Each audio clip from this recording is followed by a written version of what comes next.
love the show. I love you guys. Fucking, let's go Jets. Jets, Jets, Jets.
Can't all be beautiful.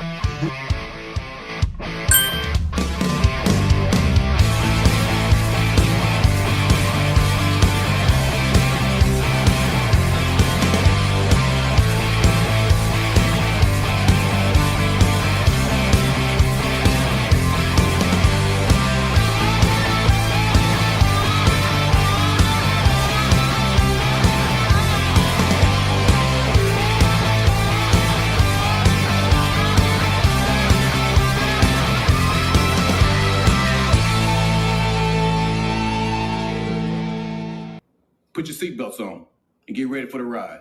You're in the danger zone. Totally, back row.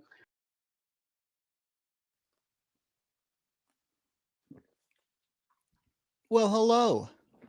Welcome to the Danger Zone. I am your Danger Zone curator, Dano. I am not Danger Zone. I am Dano. This is the Danger Zone, and we all enjoy it. It's not just me, mine. It's Murph. It's our buddy Chaos. It's Scott Foster. It's James Wudi. Shout out James Wudi. It's the Jets Life podcast. It's Rich Sports Talk. It's the Jets Ward. It's Green Bean. It's everybody. It's you guys. We all enjoy it. We all enjoy Jets Talk. We want it every single night of the week. If you're here, you know the Danger Zone is Friday nights. And someone is sharing their screen. I don't know who. Oh, that's me somehow. I don't know how. Let me figure out what's going on here. Murph over there fucking with shit. Ruining my epic monologue, the best one to date. If you enjoy the technical difficulties, then I'm sure you've already spiked the like button. Appreciate you, chat. Also appreciate you guys bearing with us last week. I was not able to make it. Wasn't here at all. Not in the chat, nowhere. It was just Murph, just hosting the shit with the Jets Ward, who I've already mentioned. And let me just say, man, y'all did not need me one bit. In fact, let me bring this guy out. What is he doing? Sabotage. Sabotage indeed. Yeah. Hey, what's that called? Karma. Yeah. I deserve that with I my know. 4 a.m. shit. I don't even know how I did that. Like, I was literally getting things ready to come in. I was changing the name and the picture and stuff, and all of a sudden, like my screen changed up, and it was like, "Hey, do you want to allow Restream to share your screen?" And I'm like, "Yeah, that's fine in future cases." Like, I didn't think it meant right now. I thought it just meant like if I ever wanted to do that. Yep. Hey, you have the keys. We are like this, man. You have the key. By the way, I don't know if it was from screen sharing. Your picture's still catching up with us here. I don't know if you have to close anything else, but Nothing. the crappy thing is when you're in the studio, me and you, If you're not clicked into the chat, like with the cursor, if you hit the keyboard at all, you could just hit one letter on the keyboard. It's a keyboard shortcut to do something. You probably hit the one that's associated with share my screen, and bam, you're sharing your screen, man, whether you like it or not. Yep. I saw that OnlyFans in the background, by the way. Anyways, I'll make money check somehow. your resolution. I don't know, Daniel, you're a little Minecrafty, but what I was saying is you didn't have me last week, bro. And let me just say, more people watched than they have in the last 3 months. Shout out you, man. You held it down there. You're coming into the 21st century now. Uh, you know, you killed it. You killed it. You made me think about just letting you run the show from now on. So it's all yours, bro. Oh no. I try to tell the chat all the time. I was like, you guys don't realize what Dane does in the background whenever he's doing this. It's a lot, and what I gave them was very basic and half-handed, but at least the takes were, the takes Dude, were I fire. saw And you. You had graphics. You had all kind of shit. Who are you only kidding? because you literally, it was like you had the training wheels on for me. You had it set up to where all I had to do was click something, and it was like, oh, hey, here's a graphic. Well, you know what, Murph? I see the chat's already popping off, man. That's awesome. Because when we're monologuing and shit, we don't always get a chance to read what y'all are saying. So feel free, chat amongst yourselves. I have a poll down there, and it's the kind of the question of the night that I don't want to ask you right now, but I just want to tell you what it is. Because we're gonna dig deeper into it with the James Wudi on Twitter, at Take Flight Talk on the tube. We're gonna definitely dig into this, get all three of our takes. But the question is, should the Jets put Justin Fields, emphasis on Fields, out to pasture? See what I did there? Well done, sir. Well done. That is the question. There's a poll down there, and I assume that is what someone meant. Let me see. I hate when people just say someone when it's really someone in the chat. Bill M says, "Who's the one guy who voted no?" So apparently, There's always one, Bill. Facts. Apparently, it's a little lopsided right now, and I wonder what the three-person panel will think about the same question. But before we get into that, Daniel, how was your week? Oh man, it was interesting. I started there was a different job that I was going to finally train on because I have to learn all the different jobs because I'm a relief guy, so I'm supposed to be able to do everything.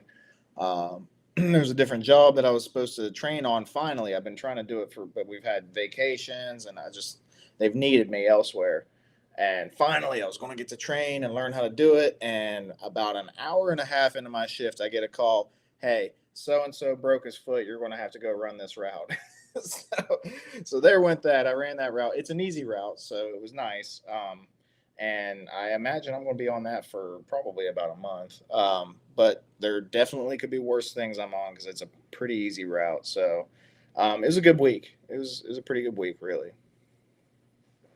That's cool. It does sound like you are getting to chomp on some stuff that's a little better suited for you. But like you said, man, one thing happens, you're right back to not doing your route, but doing someone's route that can't. So you're the last line of defense, it sounds like. That's also cool, though, in its own right. So, yeah, let me ask you this. Apart from, not having me or, all that shit, the production challenges last week, was there something you would like to talk about? Like, what did you like about co-hosting with Ryan? Was there something you guys, that really piqued your interest or anything? Hey, Ryan is a really easy dude to talk to. Like, he's somebody that I can always bounce things off of.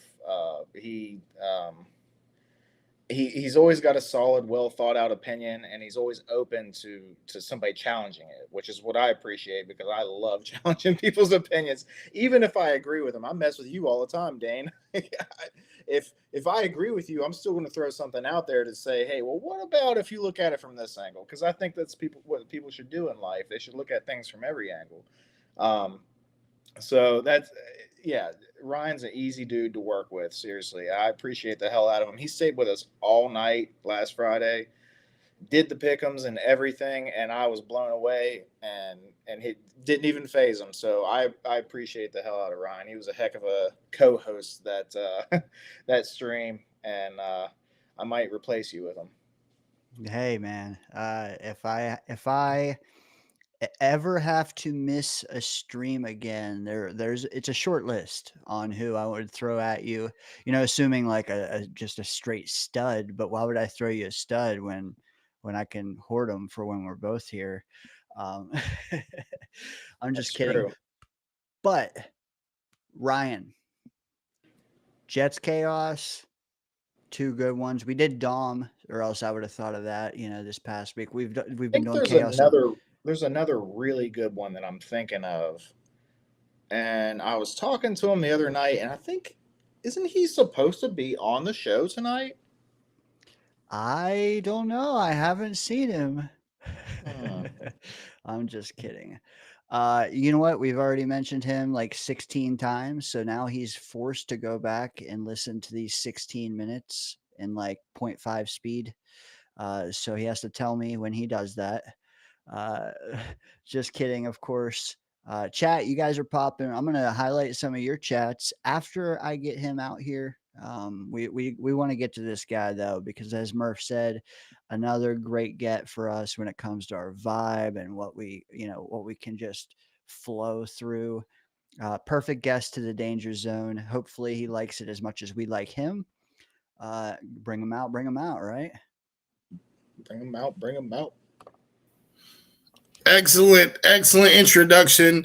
I don't even have to go back and watch the first 16. I've actually been tapped in on my phone the whole time.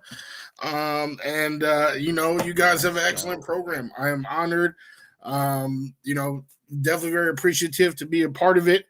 And I got two things to say. One, unfortunately, my entire family got RSV. So if I start coughing on here, like nothing's happening, it's okay. We don't gotta call 911. It's all good. Second thing, y'all keep wondering who that 12% is. That 14%. All right, who's the one? Well, now you're looking at him. You voted Get out of no. here. Oh, see, we're getting into this. You're man. not. No way. No way. Hey, Kick him out, Dane. You know what? It was great having you tonight, Wudi. Speak for oh, is that a yourself. Yingling? Oh my God, you're gonna open. Oh, yeah, this my is God. yeah. I can't get them anymore. Damn it. Yeah, why not? What happened? I need to. So I need to send you that, by the way, Dane. I keep forgetting, but yeah, I'm gonna send you that cooler because you're the Yingling guy.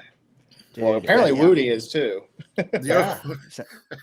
Dude, I mean, oldest brewery. Yeah, I was in PA for like 5 years, man. That's all people drank, and I got a taste for it. And then I moved out to Oregon, and it's nowhere to be found out here, man. So someday.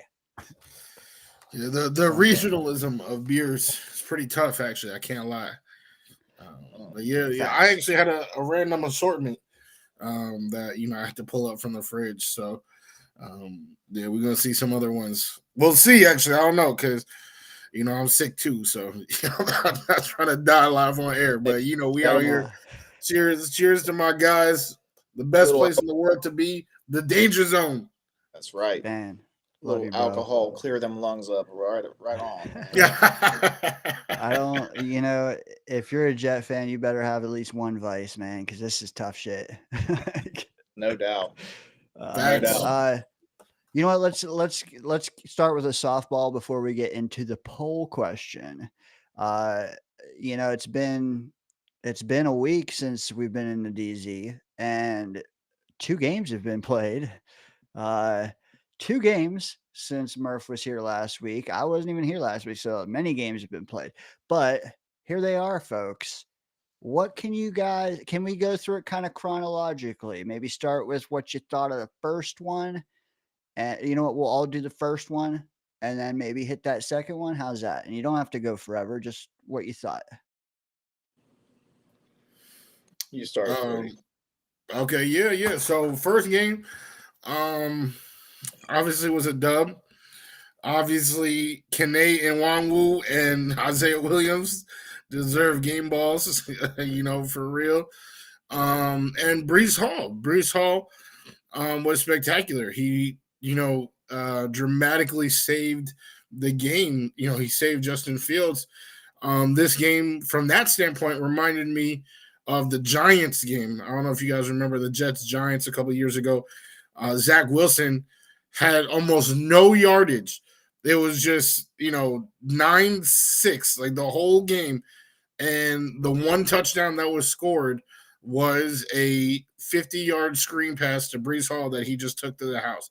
And that's pretty much exactly what he did here. It wasn't 50 yards. I think it was 40-something. But that, again, saved the game. The Jets are undefeated when Breece Hall scores a touchdown. Haven't won a game when he hasn't. So that should tell you a lot.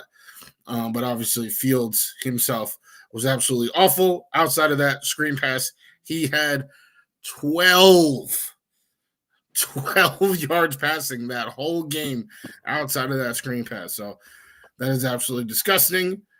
And then the second game, I liked what I saw. I mean, I was hyped the whole first quarter. This was a game where we were within 1 or 2 scores. Like as soon as it got to 2 scores, we brought it back to 1. So this wasn't a blowout by any means. There was a lot that I loved from Tanner Engstrand. There was a lot that I loved seeing A.D. Mitchell get open. Now we just gotta, close the hands, on the ball and catch those because he had 4 drops. But the thing that I left this game feeling is, what? I really think that Tanner Engstrand is the right OC moving forward. I feel, a great confidence in him when the Jets eventually get their new QB.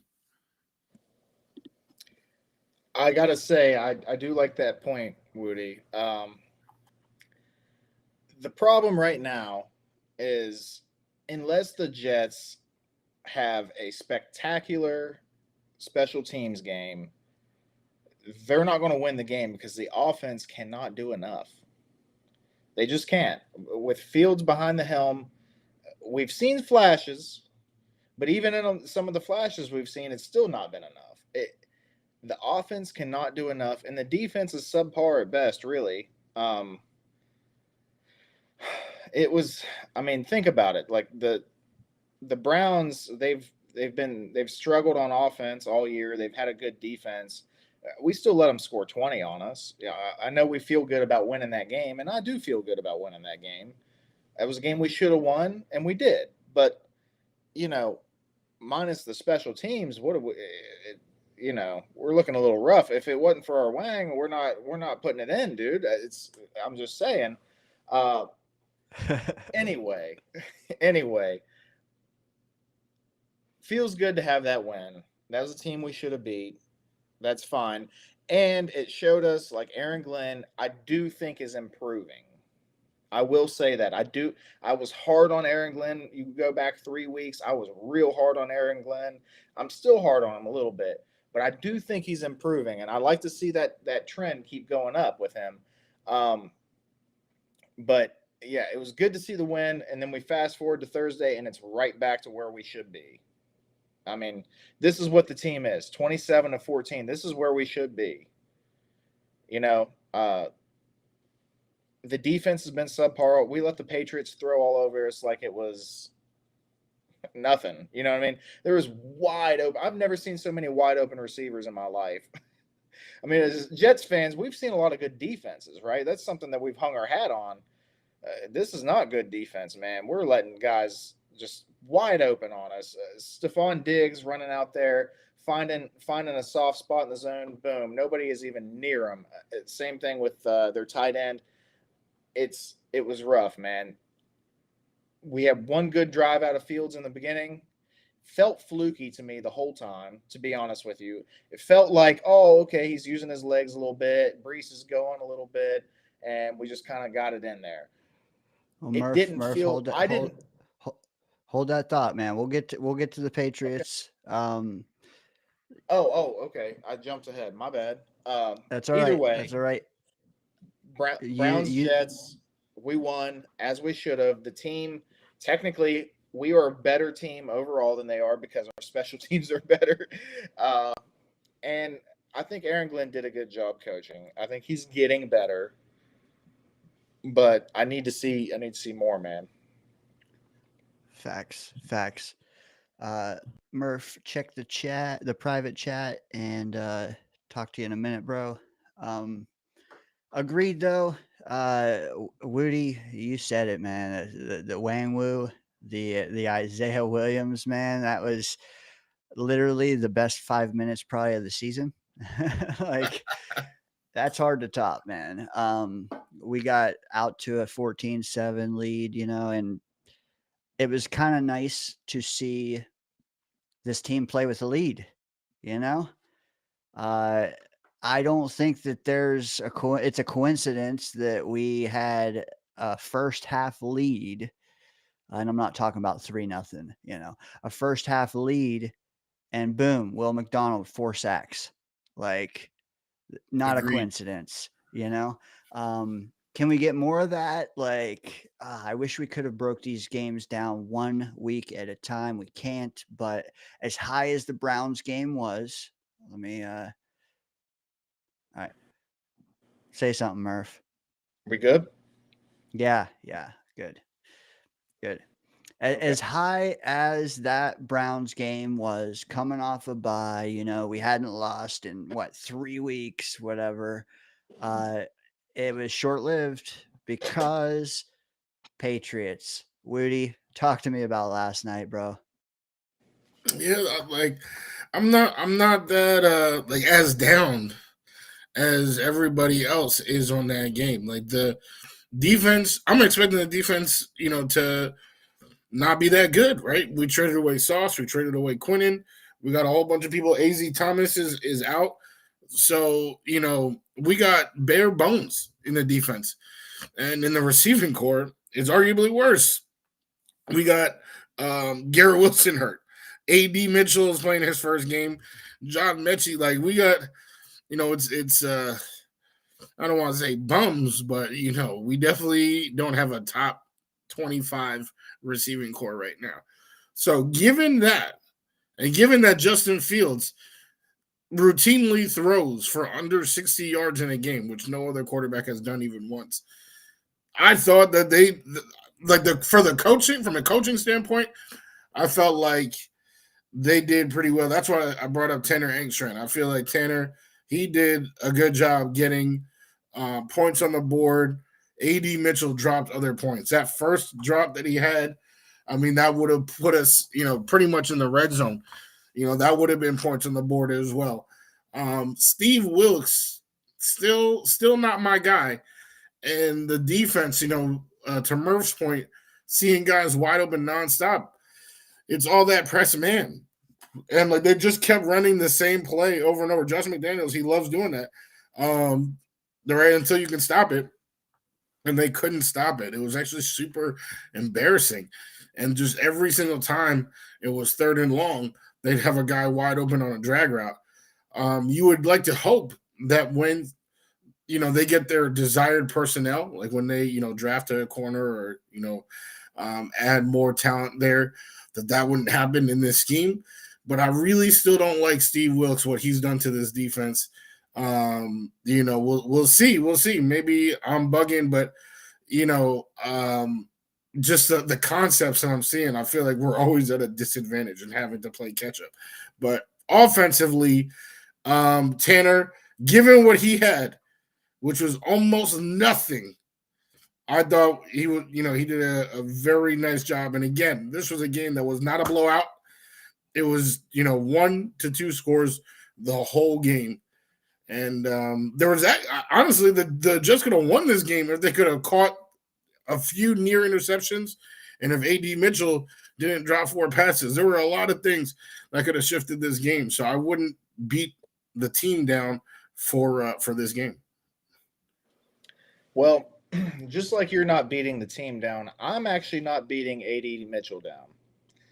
This is his first week, new city. He barely knows the playbook. He's got a lot of pressure on him because Garrett Wilson's out for probably the rest of the season at this point, guys. I don't know. Maybe he'll come back the last couple games. And we're relying on him. Like, oh, you're our guy. And he's like, oh, shit. Okay. And I tell you what, the dude can get open. Like, I saw Hazel in here, and we love you, Hazel. You said he's Alan Lazard 2.0. I get it. The drops. I get it. Alan Lazard does not get open like that. AD Mitchell was putting moves on corners out there. He was getting open. He's just got to let it slow down. He's got to let things calm down. I think next week we'll see a better version of AD Mitchell. But as far as the team, I am a little harder on the team. I get it. You got injuries and stuff, but guess what? Good teams overcome. They coach up, they overcome, they figure it out. And as far as coaching up, I ain't seen Steve Wilkes coach anything up this whole season, and the players aren't vibing with him. We had superstars that were doing nothing for us, so we sent them packing. I don't know, man. Wilkes, I've softened on Glenn. I am not softening on Wilkes. Wilkes has been rough this year, and we got to figure that out. At the end of the season, if it doesn't improve, he's got to be gone as far as I'm concerned, because the fact that the Patriots only scored 27 on us is a miracle, because it felt like they scored 47. I don't know, but Engstrand, that was another thing I wanted to mention. Wudi, I'm with you on the Engstrand thing. I'm seeing it. He makes mistakes here and there. I thought he got a little too cute with that fancy play when we were driving down the field. He didn't need to do all that, and it stalled the drive out. He'll learn from those things, but the fact that he's willing to do some crazy stuff here and there is good with me. I like that stuff. So I think we have something in Engstrand, and I think Engstrand is probably the only reason that Justin Fields isn't full-blown Zach Wilson at this point. And I think that, I don't know. Honestly, he's already pretty much Zach Wilson, but he's like mid-Zach Wilson right now.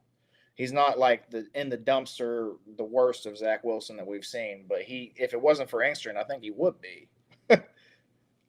Can you imagine if we had our OC last year, Hackett, with Justin Fields right now? Instead of having 48 yards passing, he'd have negative 48 at this point. Come on. So I think we have something in Engstrand. We might have something in Glenn. I want to see more improvement, and I want to see him make the right decisions. And as far as the right decisions, Dane put a poll up earlier about it, and I think that's a decision that needs to be made and needs to be right. But I don't know. We'll get to that later. But this game was rough. We didn't look completely out of it all game, but that just makes it even worse to me. I don't know. This is what the Jets are this season. Like the game we watched last night is what the Jets are this season. And hopefully we're not that next season. Hopefully we can make the right moves, get the right quarterback in here, and actually win some games. Not carried by our special teams. You know what? You guys hit a lot of that, so I'm not going to just rehash it. But what I will just piggyback off of is, and I shout out Glenn Naughton, Jet Nation. Great guy, streams often by himself, just monologuing the whole time from London, mind you. Stayed up late last night watching that game, and he really opened my eyes to exactly kind of what Murph was saying. Maybe Wudi too, but I heard Murph say it for sure in between producing. And that was Adonai Mitchell, man. Like, I'm not out on him. Glenn opened my eyes, man, because and I know Hazel's out on him. I get it. The optics was terrible, terrible. Because you think about it, and it's like this guy has been craving targets for how long? Dying for them, and he got overloaded with them last night, and he couldn't catch a damn ball. And I don't just mean like errant throws. I'm not saying that, because some There of were them were some. like, there were some, but some of them were like, bro, catch the ball, like catch it.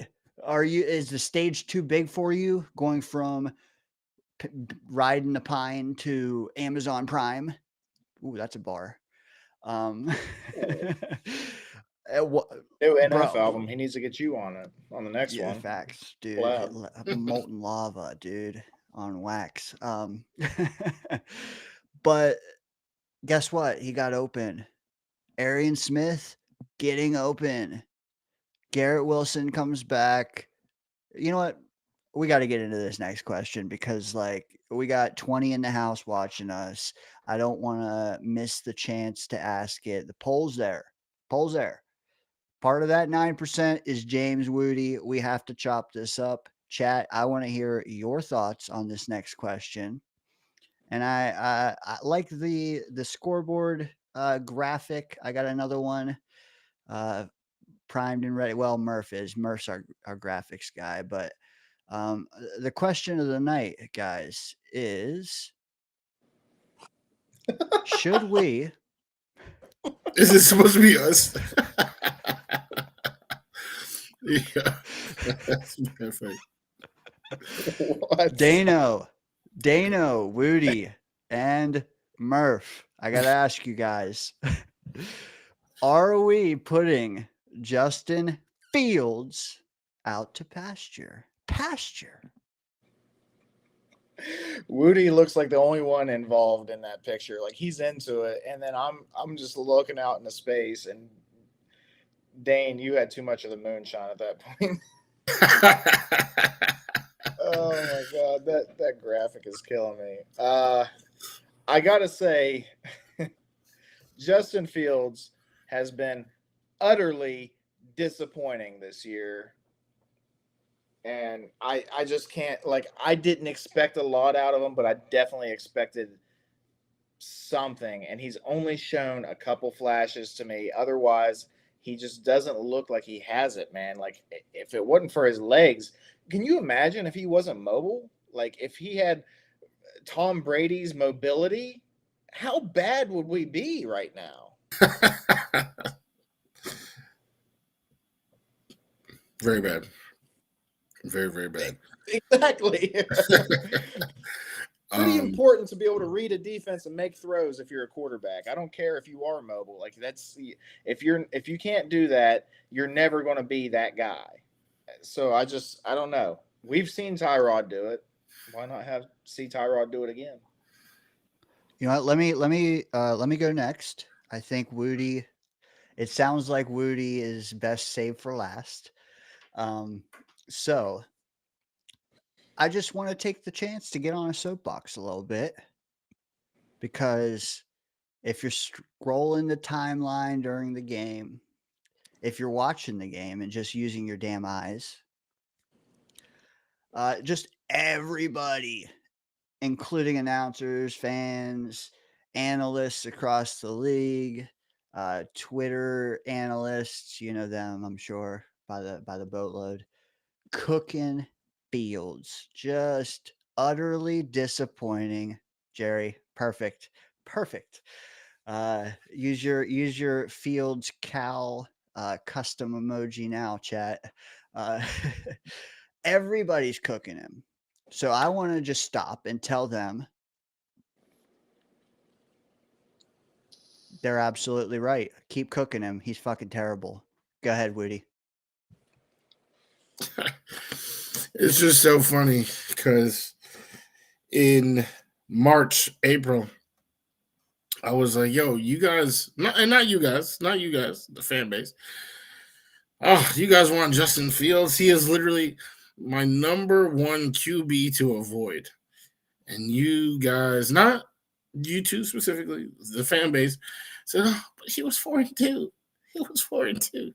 That's what you guys kept saying, as if like wins are a QB stat. Like they're not. Like, and I'm telling you, TJ Watt held the Falcons to 6 points. Chris Boswell had 3 field goals. They won the game 9-6. And you're telling me Fields is 4-2. So I definitely tried to warn everybody. And it's just so crazy to me because now it's November and everybody universally, we talking about, he's not even in the barn right now. We're talking about he got to go out in the field. It gets cold that night. And we don't even care about, this dude. So this isn't me defending Fields. I never wanted him to be a Jet. I said he was the number 1 QB to avoid. That's a list that included Russell Wilson, Kirk Cousins, Jameis Winston, Aaron Rodgers. I thought that Fields was the worst of the worst. So with me now being part of that 9% that keeps falling further and further down, this is more of just a you made your bed, lie in it type deal. You're paying him $30 million. You owe him $10 million next year. What is the plan? I think you play him, and that probably gives you your best chance to draft a QB next year, or this year, however you want to look at it. Mendoza is an option, but if we're too far down, maybe Ty Simpson, something like that. If if he plays well enough, I guess, to get some more wins, you also have the flexibility to trade for somebody. That's something. So I feel like this is more of just you made your bed, you got lying it, you said all these things. Because Aaron Glenn, that was one thing that I liked Saleh as a coach, and we already know, you guys have already heard me say very positive things about him after his time. But one thing that always annoyed me was that you couldn't believe a word that dude said. He was just giving coach speak. And AG, he keeps saying, I'm going to be myself. I'm going to do this. He's already started to flip-flop a little bit. They asked him, what's the goal for this season? I want a team that the Jets fans can be proud of. Fast forward 2 months, now he's talking about, I didn't say be proud of right now. It could be a couple of years. And I'm like, yo, what is that? I need you to stand on business. So if you said you've seen something on film, you can unlock Justin Fields, blah, blah, blah, paid him $30 million, then okay. Then you made your bed, lie in it, do your thing, and we'll handle next year how we need to handle it. I got to say, the chat is cooking us over that graphic, and I love it. Every one of us got something said. But I get it. Wudi, I totally get it, man. You made your bed, lie in it. Well, I tell you what, I didn't make that bed. I rented the hotel room, and that bed was already made. And I don't like it. I don't like the covers they gave me. The pillow, it's not soft enough. I keep punching the damn thing, and it won't get right. It's not working out, man. There might be bed bugs in it. I'm not sure. There's something going on here. And, I'm giving this hotel half a star rating because it has not been pretty. It has not been a great stay as a Jets fan. It drives me nuts that Aaron Glenn, he really defends them, and I get it. You want to defend your guys, you want to be behind your guys, but we haven't seen enough. When has Justin Fields won us a game? We've won 2 games, right? Did he win us either of those games? Hell no. Exactly. Now I've seen Justin Fields lose us games, Me too. So I can't get behind it. Aaron Glenn wants me to get behind it. I can't get behind it, But I know what I've seen Tyrod do in the past. I haven't necessarily seen him do it for this team so much, but I know he's capable of it. So that's why, to me, it's you just make the switch. If you want to be competitive, Aaron Glenn claims he wants to be competitive. He claims he wants to create a winning culture, all these things. Well, then you got to make the move. And that's part of growing up as a coach. Like I understand you want to be a player's coach, you want to be behind your guys and support them and stuff like that. You can do that in other ways. If they're not showing up on the football field, you were real fucking quick to bench Quincy Williams. You know, whenever he's Yeah. had some Crazy. injuries and things going on this year, look, he comes back. He's a bat out of hell. Maybe it was a good move. Maybe that's why he was a bat out of hell when he came back. But I tell you what, I saw way worse play out of Justin Fields than I did Quincy Williams, and I didn't see any benching out of, you know. So I can't get behind that, man. I don't know why he's doing this. Is for me too. It's like just the eye test, man. The optics. I don't even have to be there. Like a month ago, a month and a half ago, it was getting to the point where it's like, all right, 3 inept quarters. Now we got to go to Tyrod. And then a little bit goes by. Then it's like 2.5 inept quarters. All right, my internal leash for pulling Fields is getting shorter week after week. It was start of the 4th, then it was middle of the 3rd, then it was halftime for a couple weeks. Last night, it was after 1 quarter. We had that one good drive. Okay, maybe a little longer because the first 2 drives were so damn long. But like after 1 or 2 failed drives, I'm like, all right, New England has already altered their game plan. That second drive, we came out, man, 9 in the box, 8 in the box, early downs. Like we were not going to replicate what we did in that first drive again all night. I promise you, unless we hit some passes. Fields was not going to do it. So yeah, what I'm trying to say is my leash is getting shorter and shorter for him. How the can't Glenn's leash be doing the same thing? Also, you got 10 days off. This is a mini buy. You don't get this opportunity again the rest of the way. How do you not go to him this week? This has got to be like, and 100% confident he's going to Tyrod this week. I do not believe Fields is starting next Sunday. Does anybody else believe that he might? Well, he's evaluating all options. Let's be real though. I guess that's kind of my point, is that we about to learn about Aaron Glenn, because I wanted to believe that he was honest, but he seems to be full of shit, just like everybody else. So if he's full of shit like everybody else, then I'm gonna have to say he's probably gonna go with Fields. But if he does actually care about the winning culture that he said he's trying to, build, and for the sake of the wide receivers, Tyrod Taylor, I think he's got too much of a bad rap for his play this season because of the interceptions. But he's been consistently moving the ball down the field. And, I feel like for a part, I was hearing people say, they got to let Fields air it out. Like, who cares if it, ends up as a pick? Like, that's what Tyrod was doing. He was giving Josh Reynolds 50-50 balls. Well, now let's see him give John Mechie and A.D. Mitchell 50-50 balls, especially now that we know that Mitchell, and I wasn't trying to rag on him. Unfortunately, it is a fact. He dropped 4 balls, but he also ran great routes on one of the best corners in the NFL, in Christian Gonzalez. Dude is a speedster, 23 years old, 6'2". He's one of the biggest receivers on the team. I mean, come on now. I'm not going to hold one game against him.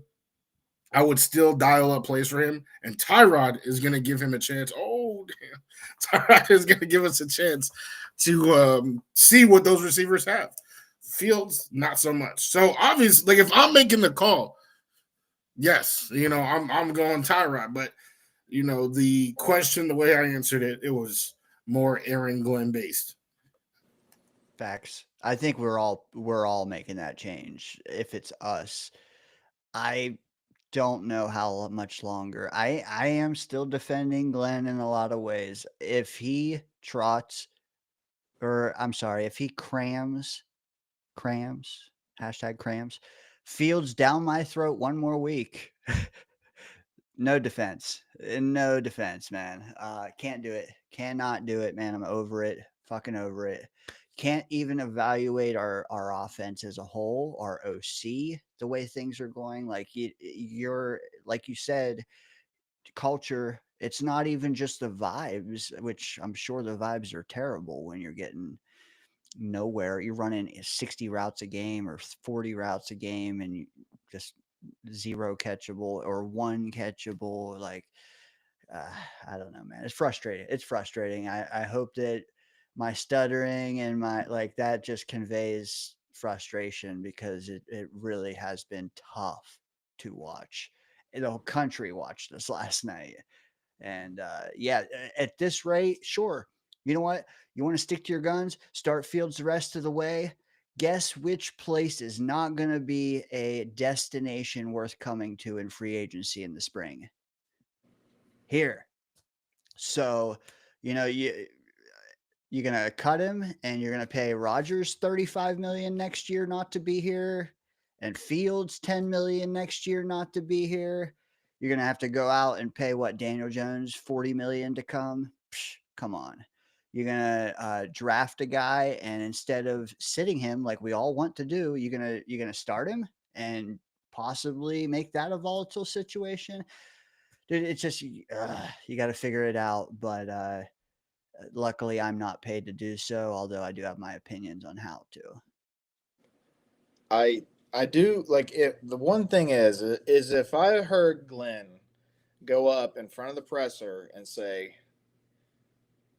we're just trying to evaluate our young talent this year so we can build a base off of next year or something along those lines, like a very vague statement that's saying, to me, that would say, we're tanking and we're trying to get some young guys some time out here, you know. Rome wasn't built in a day.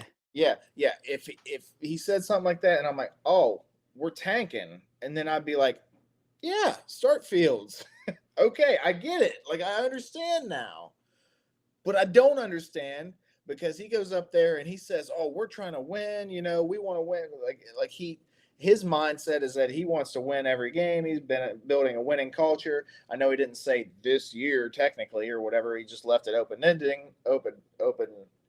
Sorry. I don't know, dude. If you're trying to sell me something, at least make it look good. You know what I mean? Like if you're gonna try to sell me a dish at a restaurant, at least make it presentable, because that looks like dog shit to me and I'm not eating it. Like, I'm sorry.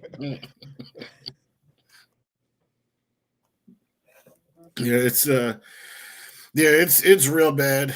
And you know, people talk about Zach Wilson. I can't lie. In my personal opinion, it's worse than Zach Wilson, actually. Because do you know, like, no other QB in the league has passed under 60 yards in a game. And this dude has done that 4 games. You know, and then just last night against the Pats, 108 yards. Like, you know, Sam Darnold does that in a quarter, man. Like, it's real bad. And I know Zach obviously was terrible. And I can't even believe that I'm not just like shitting on Zach right now. You know, he was terrible. Yardage was an issue. Everything was an issue. But I mean, he had certain looks that he was good at. You know, that he could hit pretty consistently. It was the problem was when those like 2 plays weren't working out. He was out here scrambling for his life, and not making good decisions, not accountable. Fields, there's no read that like is his comfortable read. They said, well, I will stop you. Hold on. Okay, yeah, talk to me. There's one read that Fields, he's got it, buddy. Well, you guys say cat in the hat? And that's that 4 or 5 yard tight end curl route. Oh, true. Only fucking throw he can consistently make, and he does it 2 or 3 times every game at least. And he did it probably 4 times last game. That's the only throw that I was comfortable. If I see him throwing that, I'm like, oh, he got it. You know what I mean? Now, if Ruckert catches it, that's a different story. Mason Taylor, I'm feeling pretty good about, but if Ruckert's back there catching it, I don't know. But yeah, that little like where they kind of, little curl over the middle behind the line, 4 yards. Yeah, he can hit that on a 3rd and 8 for whatever On reason. 3rd and 8. Yes, you're right. He actually probably hit it like, I want to say like 7 times. Like he hit it to Mason, like 3. He did hit Ruckert, and he had Isaiah Davis. As a matter of fact, that last throw that Ruckert dropped was one of those, but the defender got his arm around it. So that's true. But that's one read. That's it. That's the only one you can do. Back to your point. But like he doesn't even know when to use his leg. Like like we talk about, he's an elite runner, and we've seen some great runs. Against the Dolphins, he had like a 40-yard touchdown scamper, but he don't even know when to use that. Like his internal clock is so horrific that he just ends up taking sacks. That fumble that he lost was one of the most outrageous things I've ever seen. People yell at Cam because he didn't dive on it in the Super Bowl. Bro, Fields was the only person touching the ball for a good 4 seconds before anyone even realized that the ball was fumbled.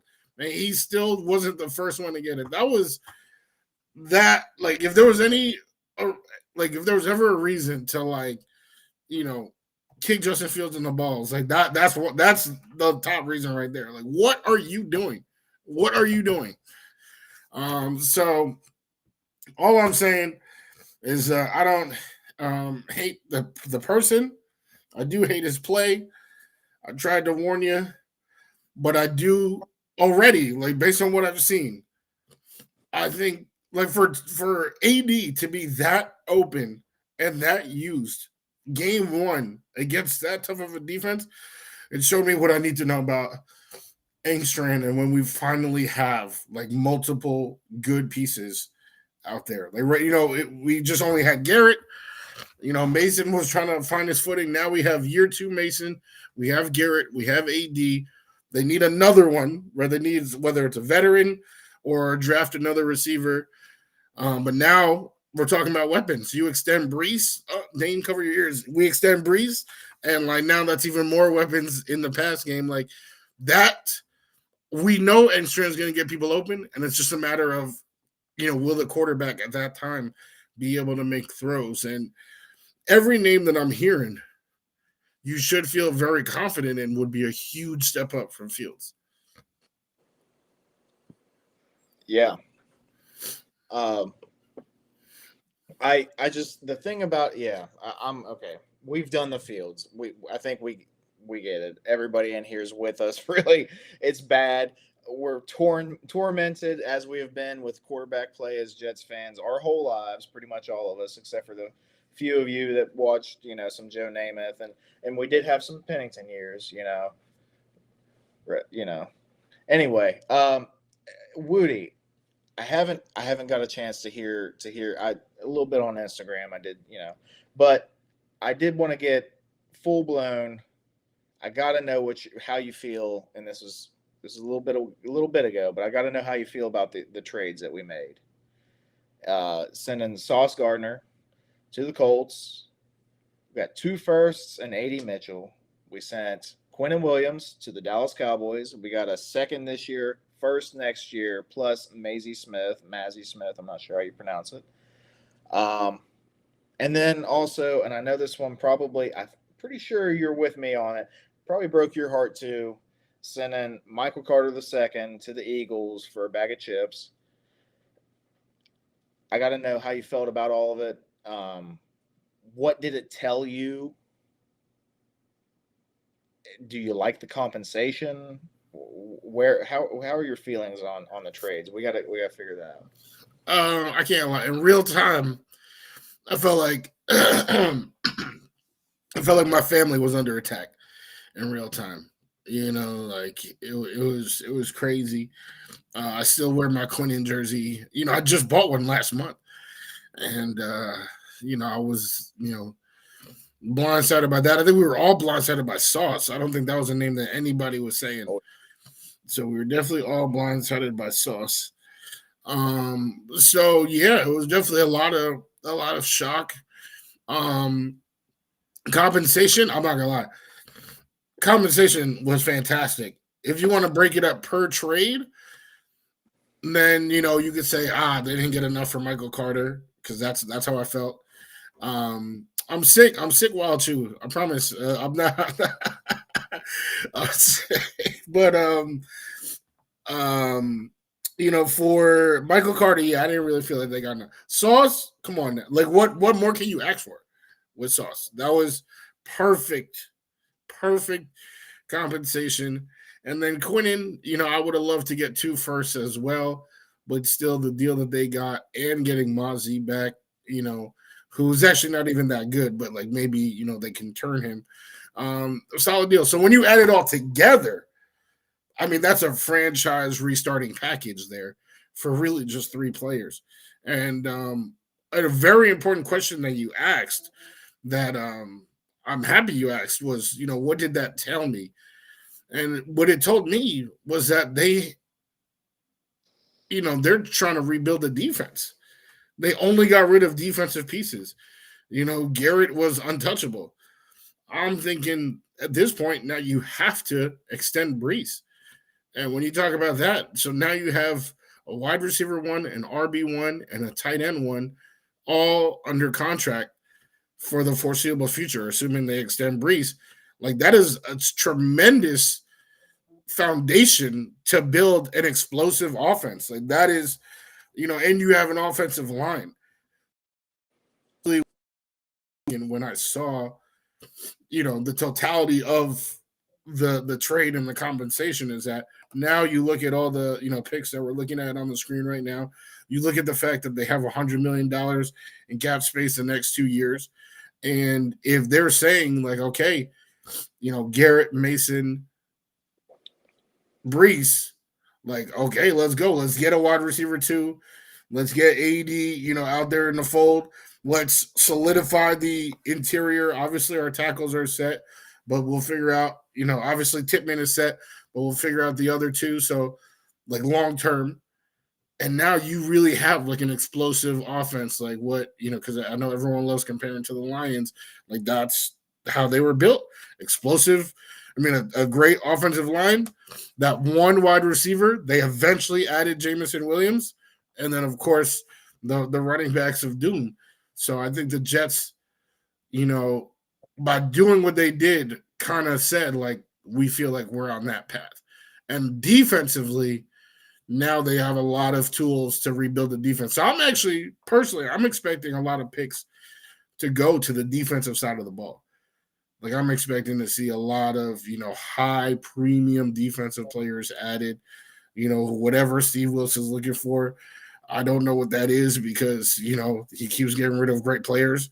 But, if there is a type of player for Steve Wilkes, this is how you find them early in the draft. We get a QB, the offensive side, I think is super easy to do. You just get a QB and then, just fill in those extra gaps. And I know a lot of people are like, oh, well, obviously it's not easy to get a QB, and that's clear. That's clear. But my goal right now is to not have the longest playoff drought in all of professional sports. And you can do that with the 20th ranked quarterback. You can do that with the 25th ranked quarterback. You need a good team. And I think right now, this is the best supporting cast. Like, we are in a position to provide the best supporting cast for a QB since, like, the Sanchez days. There's a lot of good takes there, Woody. A lot of things to unravel, but I do want to touch on one first and foremost, and I want to get Dane in here too on this. Based on these moves, Woody, you said it feels like, hey, like, we're probably going to extend Brees. And coincidentally, I mean, I guess aside from last night, I'd have to look at his stats for last night, but it feels like Brees is kind of back to form.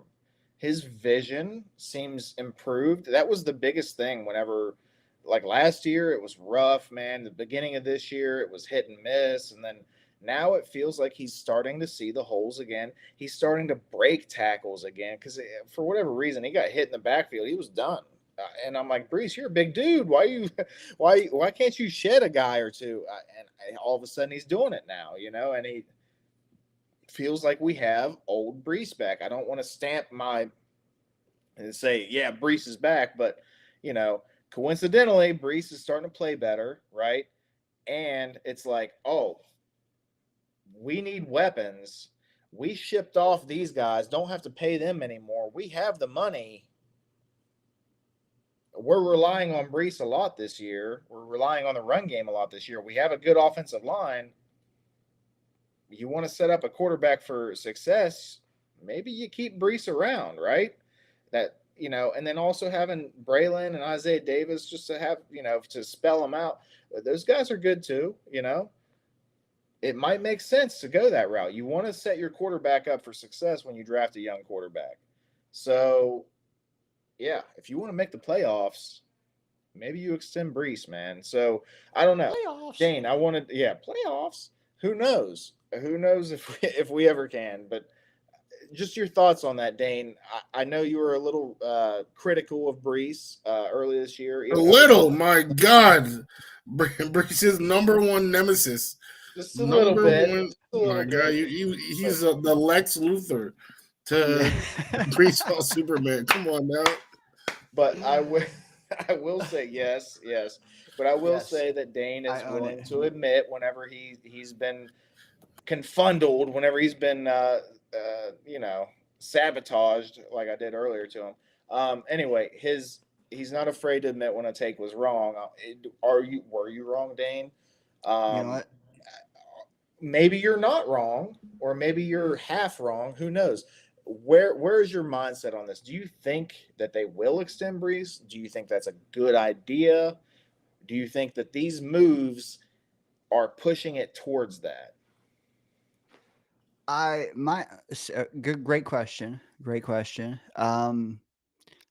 I am still lower on Brees Hall than 99.9% of Jet fans, even with the sample size in 2025 alone. There were 3 or so games where he couldn't even get 3 yards a carry. That kind of sours in the back of my throat. But what I will say is that while in the past I was only considering maybe a franchise tag had I saw an epic year out of him, now I'm more so inclined to say, you know what, I'd give him 3 for 30. I would. I don't want to give him a 1-year deal. I don't want to give him a 5-year deal, which is unheard of anyway. I mean, running backs get 2 or 3 years these days. I looked at the running back AAVs, man. 10 million sounds right. Because you know who that's below? Aaron Jones. People saying, 2 for 25. He's going to command 2. He's not better than Aaron Jones. He's not. He's good at times. But what I need to see is his floor come up. Ceiling is looking a lot better. He's hit a home run or 2. He hasn't hit one up the middle, which is what I'm still holding out. I see a home run up the middle, 50 yards. I'm wrong. Still haven't seen it though. Screen pass that I could have ran in 42. Hey, great. His top end speed. He rounded that corner last night better than I thought he could do. I was that option pitch play, 4th down or something. Maybe I'm misremembering, but he rounded that corner way faster than I thought he could, or maybe better than he could have last year. There are still some things I want to see. I'm not willing to say that I'm wrong yet, but I'm also not willing to move the goalpost like so many do with their hot takes that they live and die by. I'm going to stick with it, man. I'm still low on him. Still some things I need to see, like create, some vision up the middle. I'm starting to see it. I'd like to see it consistent. Like it was consistent pre-ACL. It was consistent. Right now, last year, it wasn't at all. Now we're getting a little bit back. So give me a little more. 2 for 25 is on the table. Right now, 3 for 30. Is that a cop-out, Wudi?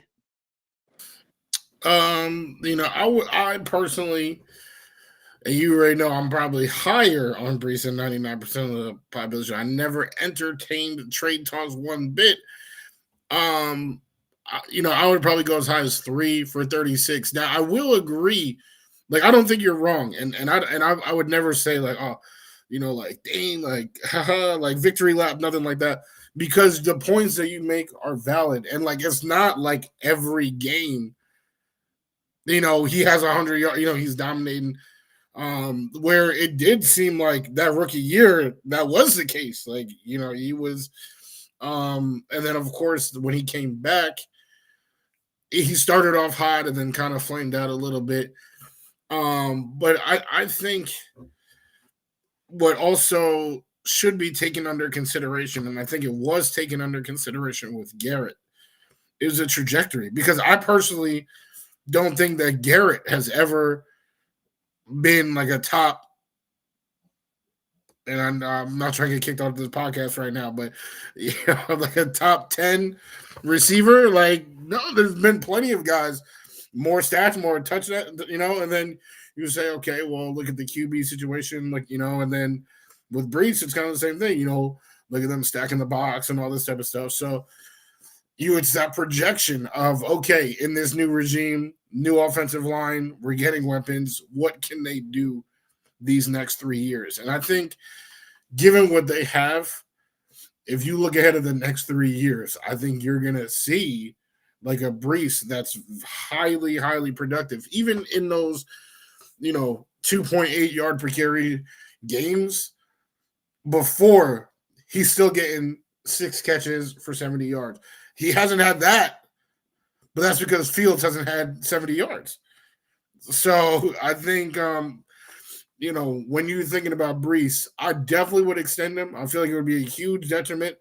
I want to ask you this because I know that you felt like Braylon could just step into that role and, it's like nothing ever changed, or even, could take it to new heights. Do you still believe that, like, next season, if they do part with Brees, it's like Braylon just steps in like nothing? And Murph, I know you're chomping at the bit. You want to get into this, but let me just be quick. Like, I was high on Braylon. I was also really high on Davis. I like them together. Like, and honestly, I don't know that I like Braylon as an RB1. And even one of my offseason hot takes was that I thought by the end of the year, Brees would be gone. But after that, Davis would go to 1, and we'd keep Braylon as that complementary role. Am I super high on him? I mean, autograph, baby. Yes, but I also know that in his rookie year, which is the largest sample size that we had, some of his worst games were when he had over 10 touches.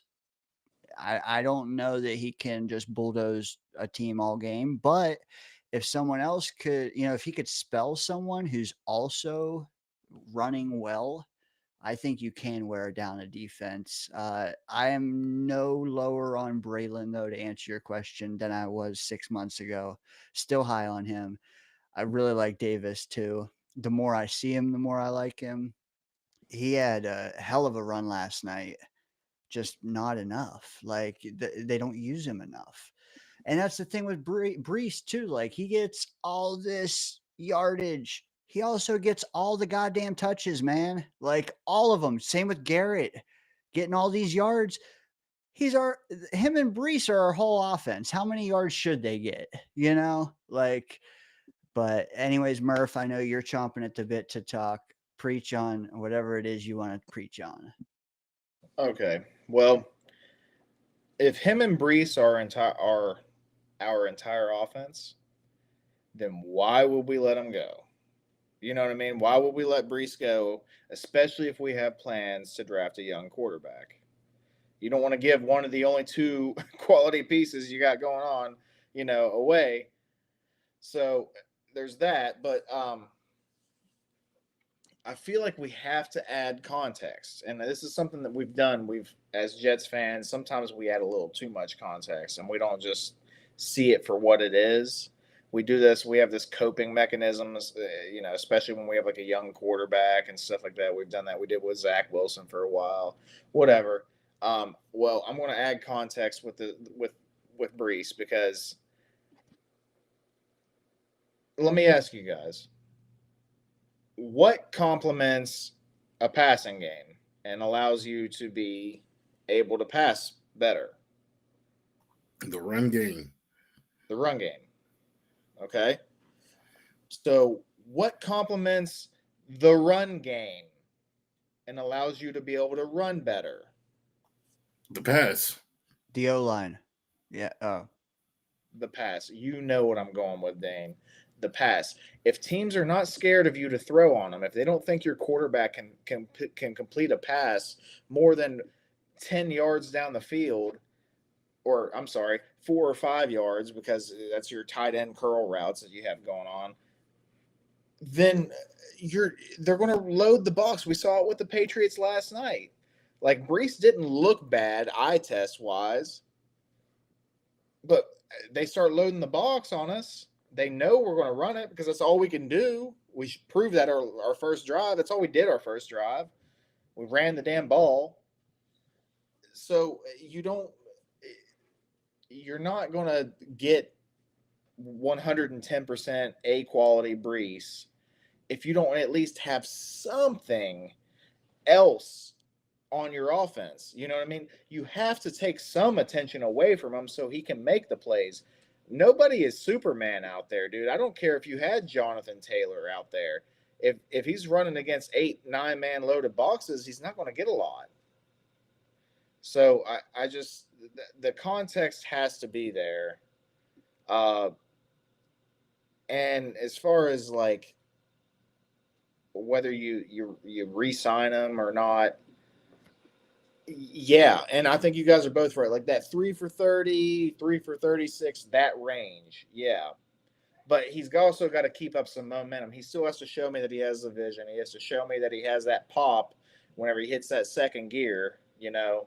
And if he continues to do that the rest of the season, even if the stats don't look perfect, you know, if I see it on the tape, I'm good with it.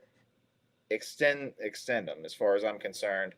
And where did it go? Oh, Wild Wave. Why are we trading me, dude? What did I do? I'm like Sauce. I was like, I'm a Jet for life, dude. Why did you trade me? Damn. That's fucked up. That's fucked up. Trade I would me, Brees, and Will McDonald. All three of us. I would block the trade. I wouldn't let them. Nah. Thank you, Rudy. I appreciate it. Yes, I already had too much loss. I cannot lose my guy Murph. Forget about that. All right. One thing I wanted to address, I saw Mo Dean. He said, Brees, lost a step. He's only getting older. Sorry, excuse me. The boy's 24 years old. Like, how much younger are you trying to, he was talking about draft a younger QB. The boy is 24 years old. What are we going to go to the daycare and draft a running back? Come on now. This dude is a baby. And, I think he has found his juice back. And one thing with him that I think is underrated is that he is a volume back. He's a volume back. That's why, he was such a high injury risk. It was because his usage was so high. Every year in college, he literally had damn near 400 touches every year. And in the NFL, he really hasn't had that. But when he approaches that number, like 18, 20 in a game, he's a guarantee to break one. He's just one of those guys, like in basketball, they say a volume shooter, you got to get your shots up and you score your points. Like Brees, he's never been one to just, like 10. I feel like his rookie year, he had a different type of energy, a different type of burst. So, in 10, touches, he was able to show us something. But I think, he has matured into his game where 20-plus touches, which is not an outrageous, number, would be more productive for him. And, again, all the different things he can do. He can block at a high level. He can run.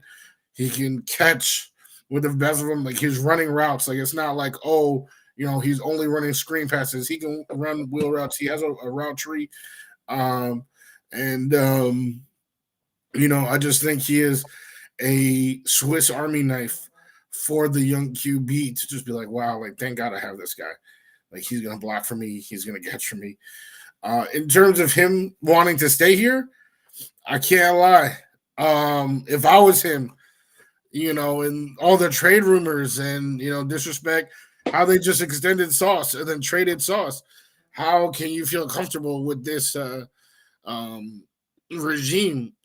I probably, or I almost definitely would look at the market. But I think based on what the trade market was, I don't think another team is offering him 3 for 36. So if that's the case, and he's only getting, 2 for 20s, maybe 1 for 10, something like that, then I really think the Jets and an overpay, you overpay certain positions and it can really hurt you for a long time. I think they overpaid Jamie and Sherwood, but you overpay a running back. We're talking about $12 million, and that's not even all guaranteed. So I really think it's worth doing the overpaying to keep him so that you're guaranteed for 3 years as you try to develop your quarterback, you at least have a Swiss Army knife that will do everything to protect him.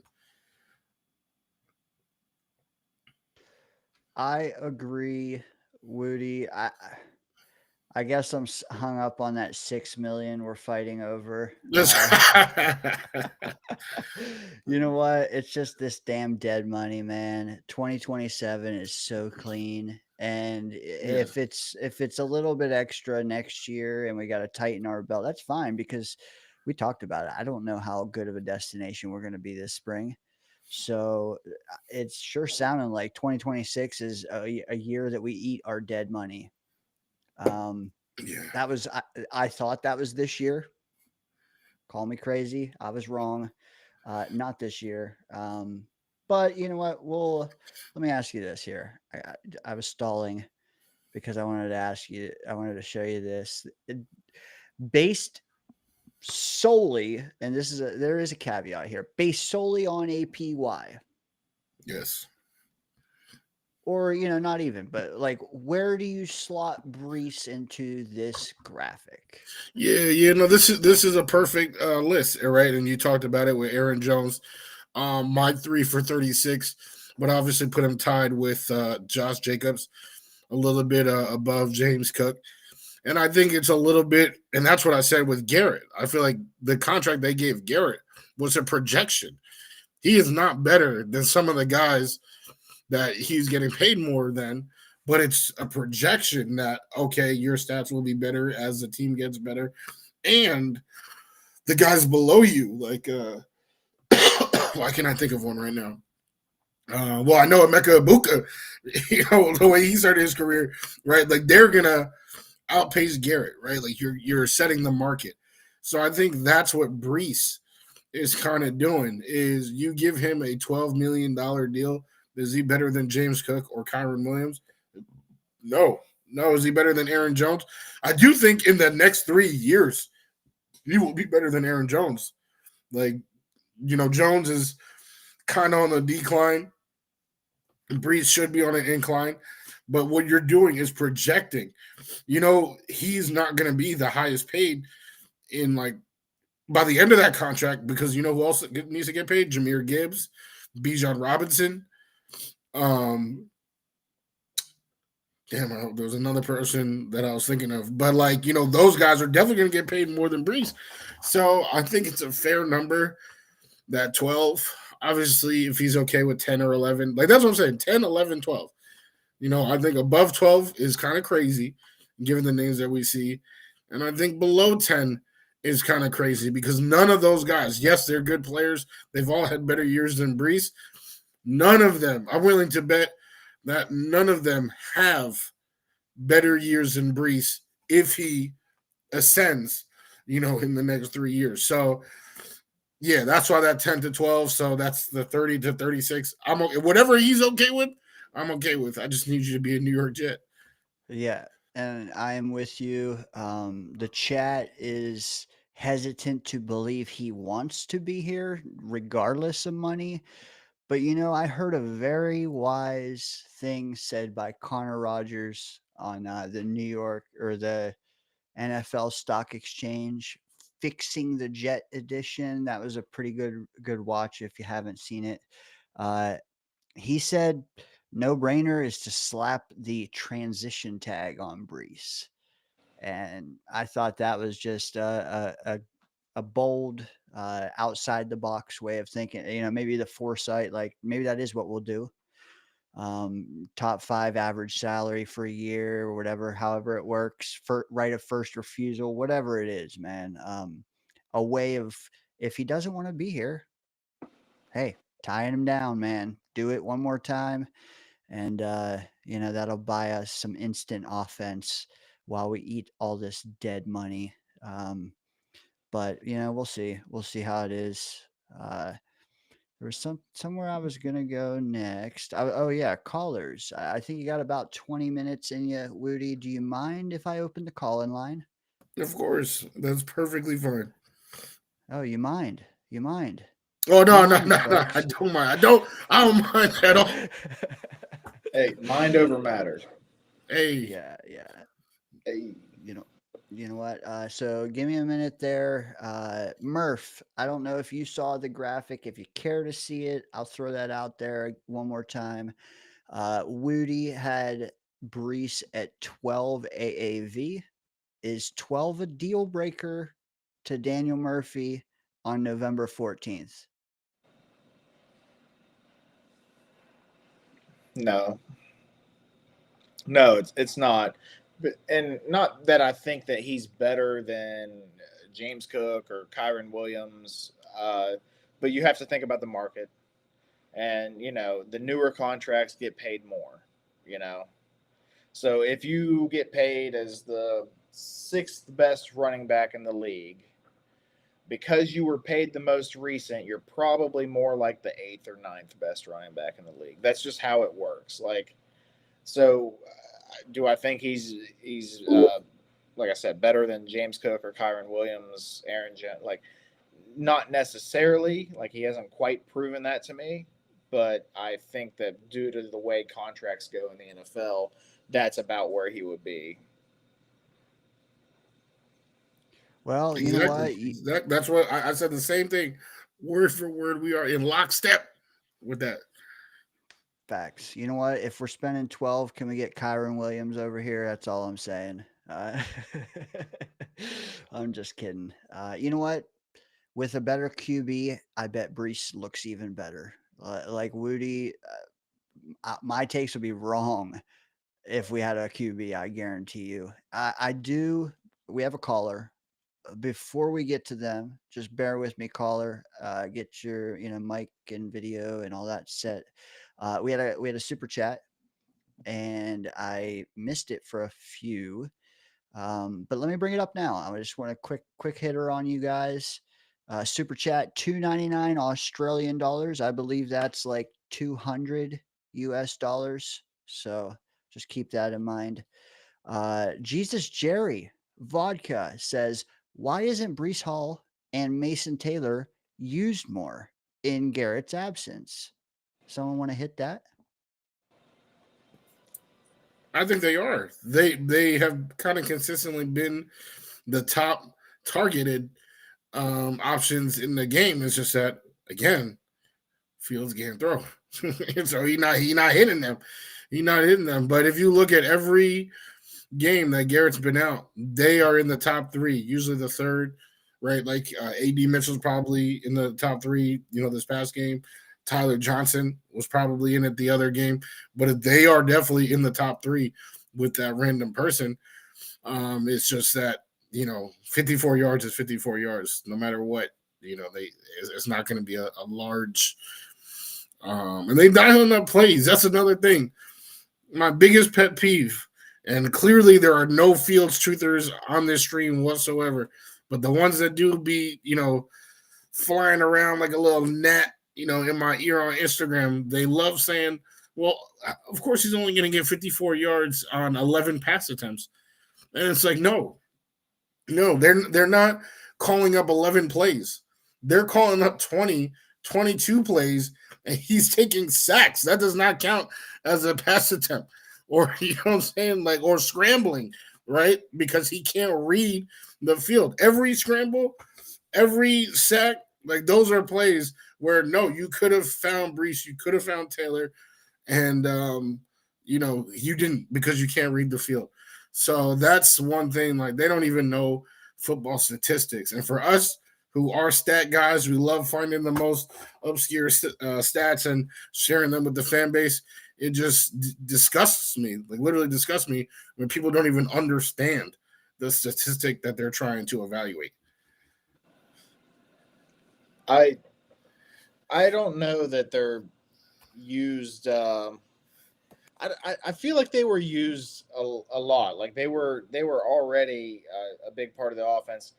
Taylor, not so much. Like early in the season, like they worked Taylor in, and like the last 3-4 games, they've really been like he's now like tight end one, right? Because we were using Ruckert a lot earlier in the season. And it was, it was what it was. But now Taylor's kind of the guy. So yeah, Breece and Taylor are being used more. I don't know that they're being used any more than that they were, but I don't know that they're being used any less either. As far as the Garrett, like to me, it was like Mechie and oh my God, AD Mitchell replace Garrett's targets, and then nothing else changed, including Fields not reading a field. Yeah. The only time he reads a field is when he's signing his paychecks, right? You know what? Can't put it off any longer. Wudi, running out of time. We have a caller chomping at the bit to sound off on what we've already discussed. Boom. Cheers, gentlemen. You know what? Not gonna lie, man. When we're just free flowing through some of these topics, the chat's cooking. One of the highlights of my week, man. Love this shit. Have Mo, great, nice comment down there. Just warms my heart, man. And appreciate you guys, everyone here, joining Murph and I every Friday night, enjoying Wudi. We have him damn near every 6 weeks right now, and it's not too much for him. I hope he likes it here. Not enough, man. He's growing. At Take Flight Talk YouTube, man. If you're an IG person, whatever description, all his links are down there. Check those out. All right, Wudi, throwing a caller at you. Are you ready? No, I'm ready. I'm not gonna drop it like AD Mitchell. I'll tell you that. hey, no, he's still my guy though. Wudi said he's open though. Oh shit, man, that's great. It's bad, but it's great, and it's painful, and it's funny, and it's everything. A lot like this next caller. He's everything, man. Without further ado, y'all probably already guessing it down there. The one, the only, at Charles Gorman 5188 on YouTube. Hello, Woody. It's a pleasure to meet you. Pleasure to meet you. How you doing? Murphy, Dana. Good. I'm doing good, man. Look, Fields, I mean, I like him as a person, like as you said, Woody. Is it WUDI? Did I say that correctly? Yeah, For some Woody, reason, when I hear that, like I'm thinking of the character from Toy Story. Like it rhymes with booty, Woody. I know what you mean, man. I know what you mean. Yeah. I think of Woody from Toy Story. That's what I meant to say. Fair enough. One of my favorite characters, by the way. Look, Fields obviously, did not complete enough pass, did not have enough passing yards yesterday for our liking. The Jets have the worst passing attack in the NFL. And, it's not, obviously prior to the trade for AD Mitchell and John Mechie, we didn't have enough talent or depth at the wide receiver position. But a lot of it does have to do with Justin Fields, He holds on to the ball too damn long. He takes too many sacks. I said I like him as a person, but he needs to do better as a player, and I think it's going to take a long, long time for him to be fixed. And unfortunately, I don't think the Jets have that long to be. The Jet fans, in general, don't have enough time to wait for him to be fixed. Yeah, A.D. Mitchell. I mean, this is the guy that I remember against the Rams. You know, he was caught a beautiful deep ball from Daniel Jones, and he dropped it on the goal line. Well, not dropped it. He fumbled it at the goal line. Didn't do it purposely, but it happened. Didn't do it to Sean Jackson where he went. Poorly. Yes, Yeah, Corley style. And he was with the Browns too. Yeah. But I think it's time for Aaron Glenn to bench Justin Fields. I mean, look, the guy's not doing his job. I said at the beginning of the offseason, and people thought I was crazy, including my boy Boomtown. Huge shout out to my boy Boomtown, by the way. I said Tyrod should have been the starter. Tyrod should have been the starter. And I know he threw a couple of interceptions against the Panthers. One of them was an excellent play by J.C. Horn. That was a great play, but, you know, it is what it is. But what I will say is that AD, there was a couple of plays when I saw last night where he beat Christian Gonzalez. That's his name, right? The cornerback of the Patriots. Yep. He's pretty damn good. And there was obviously the one play where I do blame him for the drop. Where he had it right in the breadbasket and he dropped it. I mean, that I thought was a pretty good throw by Justin. Probably one of the few good throws that I can remember Justin Fields made last night. And he dropped it and he put in the breadbasket and A.D. Mitchell dropped it. And, you know, I mean, obviously, you know, the Jets need to do a better job. And, you know, I do think Tanner Armstrong's got a lot of potential as a play caller and offensive coordinator, but he needs to be more consistent. Offensive line, I didn't think did that bad of a job in pass protection last night. But as I said before, you know, Justin Fields he hasn't really done himself many favors this year. I mean, there were a few games this year, 4 games where he finished the game with at least 60 yards passing.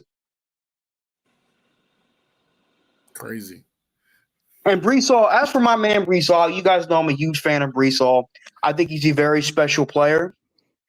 I think the Jets should sign him, but I don't think he wants to be. I know he's balling out, which what he should. He's being a professional. He's doing his job, but I don't think he wants to be here because he's tired of our shit. He's tired of the Jets shit, excuse me. And he's tired of I have a question. Sorry, I didn't mean to interrupt you, sir. Go ahead and finish that point, and then I have a question. He's tired of the crap, but honestly, I remember guys talking about Jeremiah Love in the chat. And from what I've seen from him, from what I've seen from Jeremiah Love this year at Notre Dame, he's having a hell of a season. He's up. I think he's in consideration for the Heisman. I don't think he'll win it, but he's having a tremendous season.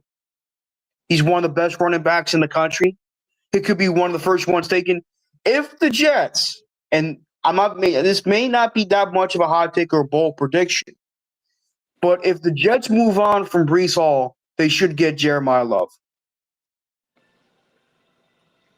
Because he's good. And for those that don't know, that is the Notre Dame running back, and he has absolutely been killing it this season. Oh, he's been very good his whole career. If my memory serves me correct, he was good last year, and he's been good this year. And you know that's coaching too. I know college coaching is different than professional coaching, but that's coaching right there. That's the player working his ass off. That's coaching right there.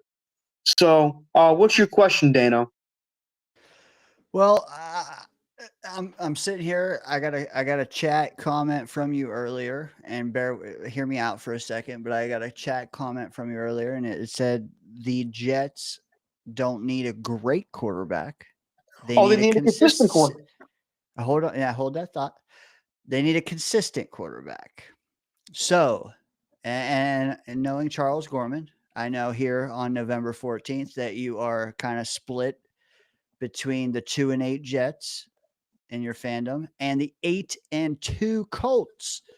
So I ask you, if the Jets don't need a great quarterback, they need a consistent quarterback.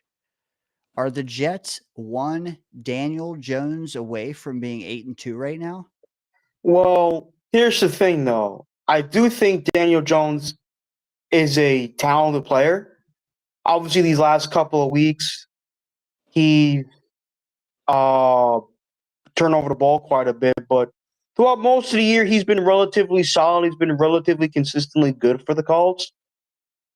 I don't think he would want to play New York again, considering how bad he was treated in New York by the Giants organization, by the Giant fans. I mean, I'll never forget after the Giants lost to the Vikings Week 1 last year, Giant fans wanted to jump him. They Now, wanted to I'm kick not his sa- ass, and that's when he's messed up. I don't think he would want to play New York again. Now, I'm not saying we will recruit Daniel Jones. I'm saying, are we Oh, one Daniel Jones away from being 8-2, just like the Colts? Like someone like Daniel Jones. I don't know about that, but you could basically hold on one second, I'm typing. Got a caller behind you, Charles. So I know, I'm if you sorry. could, I'm sorry. that's all right. Um, That's all right. Um, I forgive you. I would say for the most part, yes, but I'd say you could also be a Drake May away. You could be, I'm not going to say JJ McCarthy. He has a lot to prove. You Like could be any a of these, Justin Herbert away. Justin Yeah. Herbert away. Justin Patrick Herbert's a damn good Mahomes, quarterback. yeah. Patrick Mahomes, obviously. Justin Herbert. I even do like the quarterback on Denver, even though he had a pedestrian game against the Raiders last week in Bo Nix. And, you guys just need a consistently good quarterback. Not just a good, but a consistently solid production from the quarterback position. Something you guys haven't had since what? Well, since the Jets haven't had since what? Chad Pennington, despite the injuries. Hey, agreed, Charles. At Charles Gorman 5188, brother. Enjoy your weekend with no Jet football. I will. I'm going to a friend's birthday party tomorrow. Hey, Her birthday can I was come? yesterday, but she's celebrating it today. You live, I forgot where you live, close to Pittsburgh, right? Yeah. Come pick me up. I don't have much Uber money, so I'm afraid All right, no. hey, Charles, have a good night, brother. You too. Woody, it was a pleasure meeting you, man. Absolutely, you too. All right, one more I for gotta you, say, Woody. hold on. Before you do that, Jonathan Taylor is having an absolutely incredible season, and the whole rest of the team is solid too. Michael Pittman is a stud, I think. I don't. Maybe he's not a top 5 or anything, but I think he's a stud. They got a good team. He's over definitely there. a wide receiver 1. Definitely. In Indy, yeah, he's definitely, yeah. And the whole like Daniel Jones on the Jets, like, no, I think Daniel Jones in the right situation can be okay. This is not the right situation. Hell no. Yeah, I was gonna say I didn't want to disrespect anybody, but come on now. It was kind of a loaded question. I know. There's no like one Daniel Jones away from being 8-2. Like, what do you mean? Like, what? Hey, man, this whole team would look different. One quarterback away. That's all we are, man. No, I'm just kidding. Brother Yeti, man, he's been waiting. Woody, I hope you got just a few minutes to get him in and out. You're a celebrity in the danger zone, man. So they're wanting to talk to you. Yes, sir. Yes, sir. Yo. Yeti. How are you doing, Woody? Doing well. How are you? Good. I'm doing good. Hey, hold on. 1 second. Pop this on for you. Hey. We'll beanie cap it with you. Yeah, we'll beanie cap it up. So, yeah, real quick. Yeah, Danny Dimes. Okay. Everybody this week, the last couple of weeks, is like, oh, if we got Danny Dimes, oh, if we just got him, if we just had the foresight to get him. Nobody thought he was good back in August, July. Nobody thought that guy was good. He's having a good season right now. This is probably it. I doubt he's even going to have a good season next year. Like, this is probably his one and done. Like, it's a fluke year. He's surrounded by great talent, like everybody just said. Like, he's not a stud quarterback. He's not. He's okay. He's average, and he'll probably be a backup later on. But I don't think he's a career starter. He's just having a good lucky year. Maybe like a Carson Wentz, something like that. Like, I don't know. I just don't. I have not a lot of faith in Danny Dimes. Like, so all that talk. Oh, we should have got him instead of Fields. Just kill that. Just drop it. It's over. Couple little points here I wanted to get real quick. You guys know I'm a Brees homer. I've been homering for Brees, for the last 3 years. Everybody talks shit about him. This and that. He's injured. That. Always losing a step. Now he's getting older. He's on his last legs. Yes, that's true. But what running back is going to replace him next year to complement whatever quarterback we get right now? I mean, whatever quarterback we get for 2026. If we do go and draft a young stud, do we want some nobody that we don't really know about to be the guy that's his right-hand man? Or we already know Brees Hall can do everything. He can catch, he can run, he can block, he can do that. Right now, he's looking at 948 combined total yards. He's only got 3 tutties, but he's got a passing tutty, but he's at 948. So next week, he's going to break 1,000 yards combined already. We have that guy. He's our guy. He's our horse. He's our staple. He's there. Let's use him for as long as we can. Re-sign him, get 3 more years out of him, then look for somebody else. Or, in 2 years, maybe draft a young kid and kind of bring him up underneath him. As far as Justin goes, I don't know. Do you guys want to say anything? I know, Woody, you got to go. Do you want to say anything on that? I only got on a couple little crap talk about Justin real quick. But no, he obviously stinks. I love the hats. We had the hats. Even the Pooch had the hat on. We had 4 hats. Murph, I'm a failure. I'm sorry. No, I'm not buying any more fucking Jets merchandise until I see a goddamn playoff. Oh, there we go. Hey, the Kota era. Hey. Anyway, I will. So yeah, buy old stuff. If you buy Jet stuff, buy old stuff. Buy nostalgic Jet stuff. Keep it like that. Still throwing money at this goddamn organization. Anyway. Well, no, you throw it at Goodwill, Salvation Army, Goodwill. You buy the old stuff there. That's where you do it. I got a Sean Green. I like that. That doesn't fit. You know what's at my Goodwill? My Goodwill does not have Jets merchant. I'm out of market. It sounds good though. Wudi, anything you want to branch out on Brother Yeti's Brees homerism? I'm gonna give you guys a minute to just enjoy that little like AA Brees Hall meeting. Give me 30 seconds. Favorite player. Obviously, I completely agree with everything that you said about Brees. I think it's key, like it's paramount when you bring in a new QB, no matter who it is, that they have that guy there. Yeah. I'll say in terms of branching out, because we completely agree. Like, and Murph agrees too, right? We are all in lockstep. We want to keep Brees for the next 3 years. One thing that does need to be addressed, and we're not talking about it a whole lot, is the offensive line. Like, we secured the tackles. Joe Tippmann is Joe Tippmann, but we got John Simpson, we got Josh Myers, AVT is hurt. So Yeti, that's the first branch of this tree, is asking you, what is your ideal solution to that situation with the interior offensive line? Well, I think, aside of the fumble that we saw, all those snaps, all those shotgun snaps were low from Myers. Like, everyone was going right at Fields' knees. Like, they were going right at his knees, and he was pulling him up every time. Now, we already know he has a hard time getting rid of the ball quickly initially. So when he has to grab it from his knees and pull it up, it's not major, but it's like a third of a second. There's a fraction of a second that's taken doing that. He has to do that first and then start looking at his reads, which you already know that he has a hard time with anyway. So that little fraction of a second hindered him more, slowed him down more. So I'm not loving Myers at center, to answer your question. I do want to bring Simpson back. I think he's a great leader. He's a veteran leader. I like his passion. I like his penalties, actually. When he gets a penalty, it's a good penalty. He's mad. It's passionate. He sees something going on, and he's like, fuck that. That's not, no. Like, I like those penalties. Those are cool. But so I want to bring Simpson back. Myers can go, but if Myers does leave, we obviously need to replace. I like Tippmann at guard more than center. I'm willing to let AVT slide. there's a lot of shuffling to go on there. I don't know. Did I answer that right?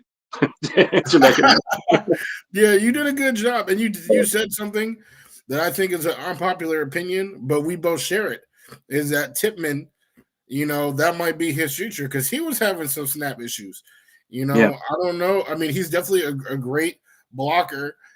He's proven that time and time again. But perhaps that's one of the earlier picks to make is a center, and now you have Simpson, the old dog, and then all these kids that are just gonna grow together and all that type of stuff. So I think this year, right, we get the Cowboys second. Like that might be right there, where you draft your center.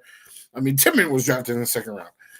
So it's the same thing. You draft your center of the future, and now it's really like solidified for the next 5 years or so, or 3 years. Yep. And the sad truth is, Tippmann's coming up on his 3rd year next year, so he's not a kid anymore. He's a veteran.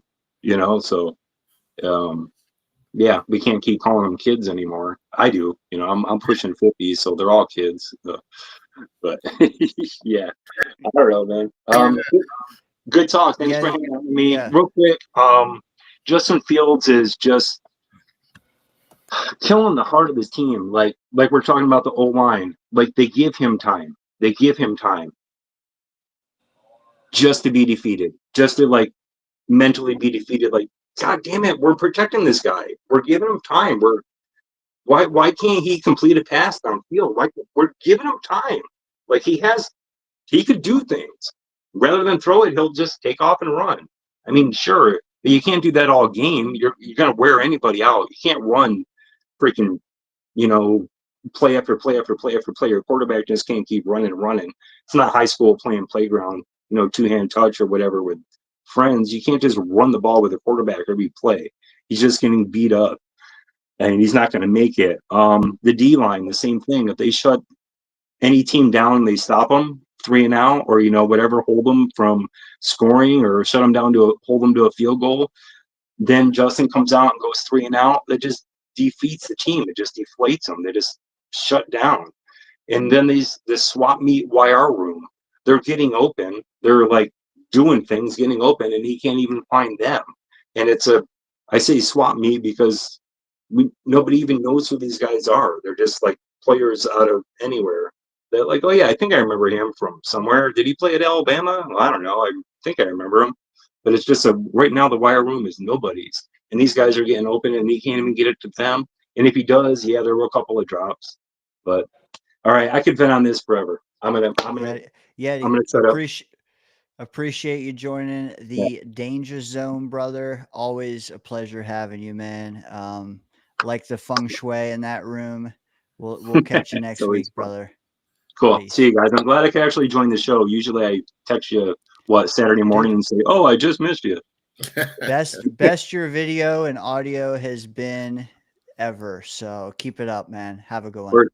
All right, later, guys. Appreciate you, Yeti.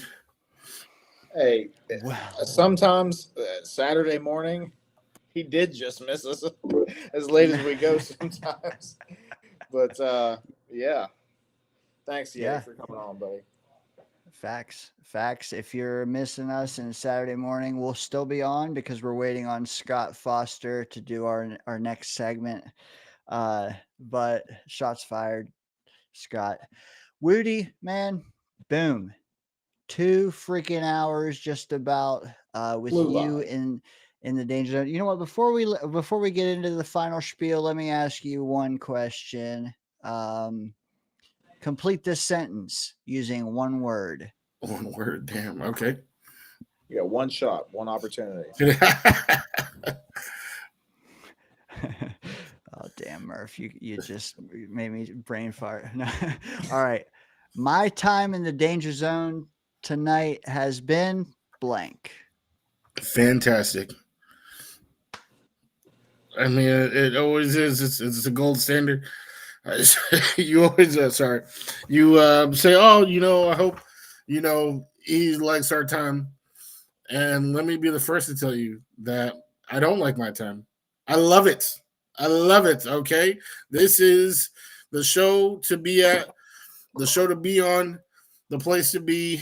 It's the only show that I've ever done where I've opened up some brewskis, and now that's kind of become a tradition. Like I told you, my whole family has RSV. Like my kids, they missed the entire week of school, everything. We're all super sick. And my wife was like, "Yo, why did you like buy beers? Like we all feel like shit." And I was like, "Yo, I'm in the danger zone." You know what I'm talking about? So it's the tradition. It's something that I respect. It's something that I appreciate. I know that this opportunity, is not. I don't take it for granted. The fact that you have opened that door, I definitely don't take it for granted. So, with that being said, hey, we spoke about how Rome wasn't built in a day earlier this stream.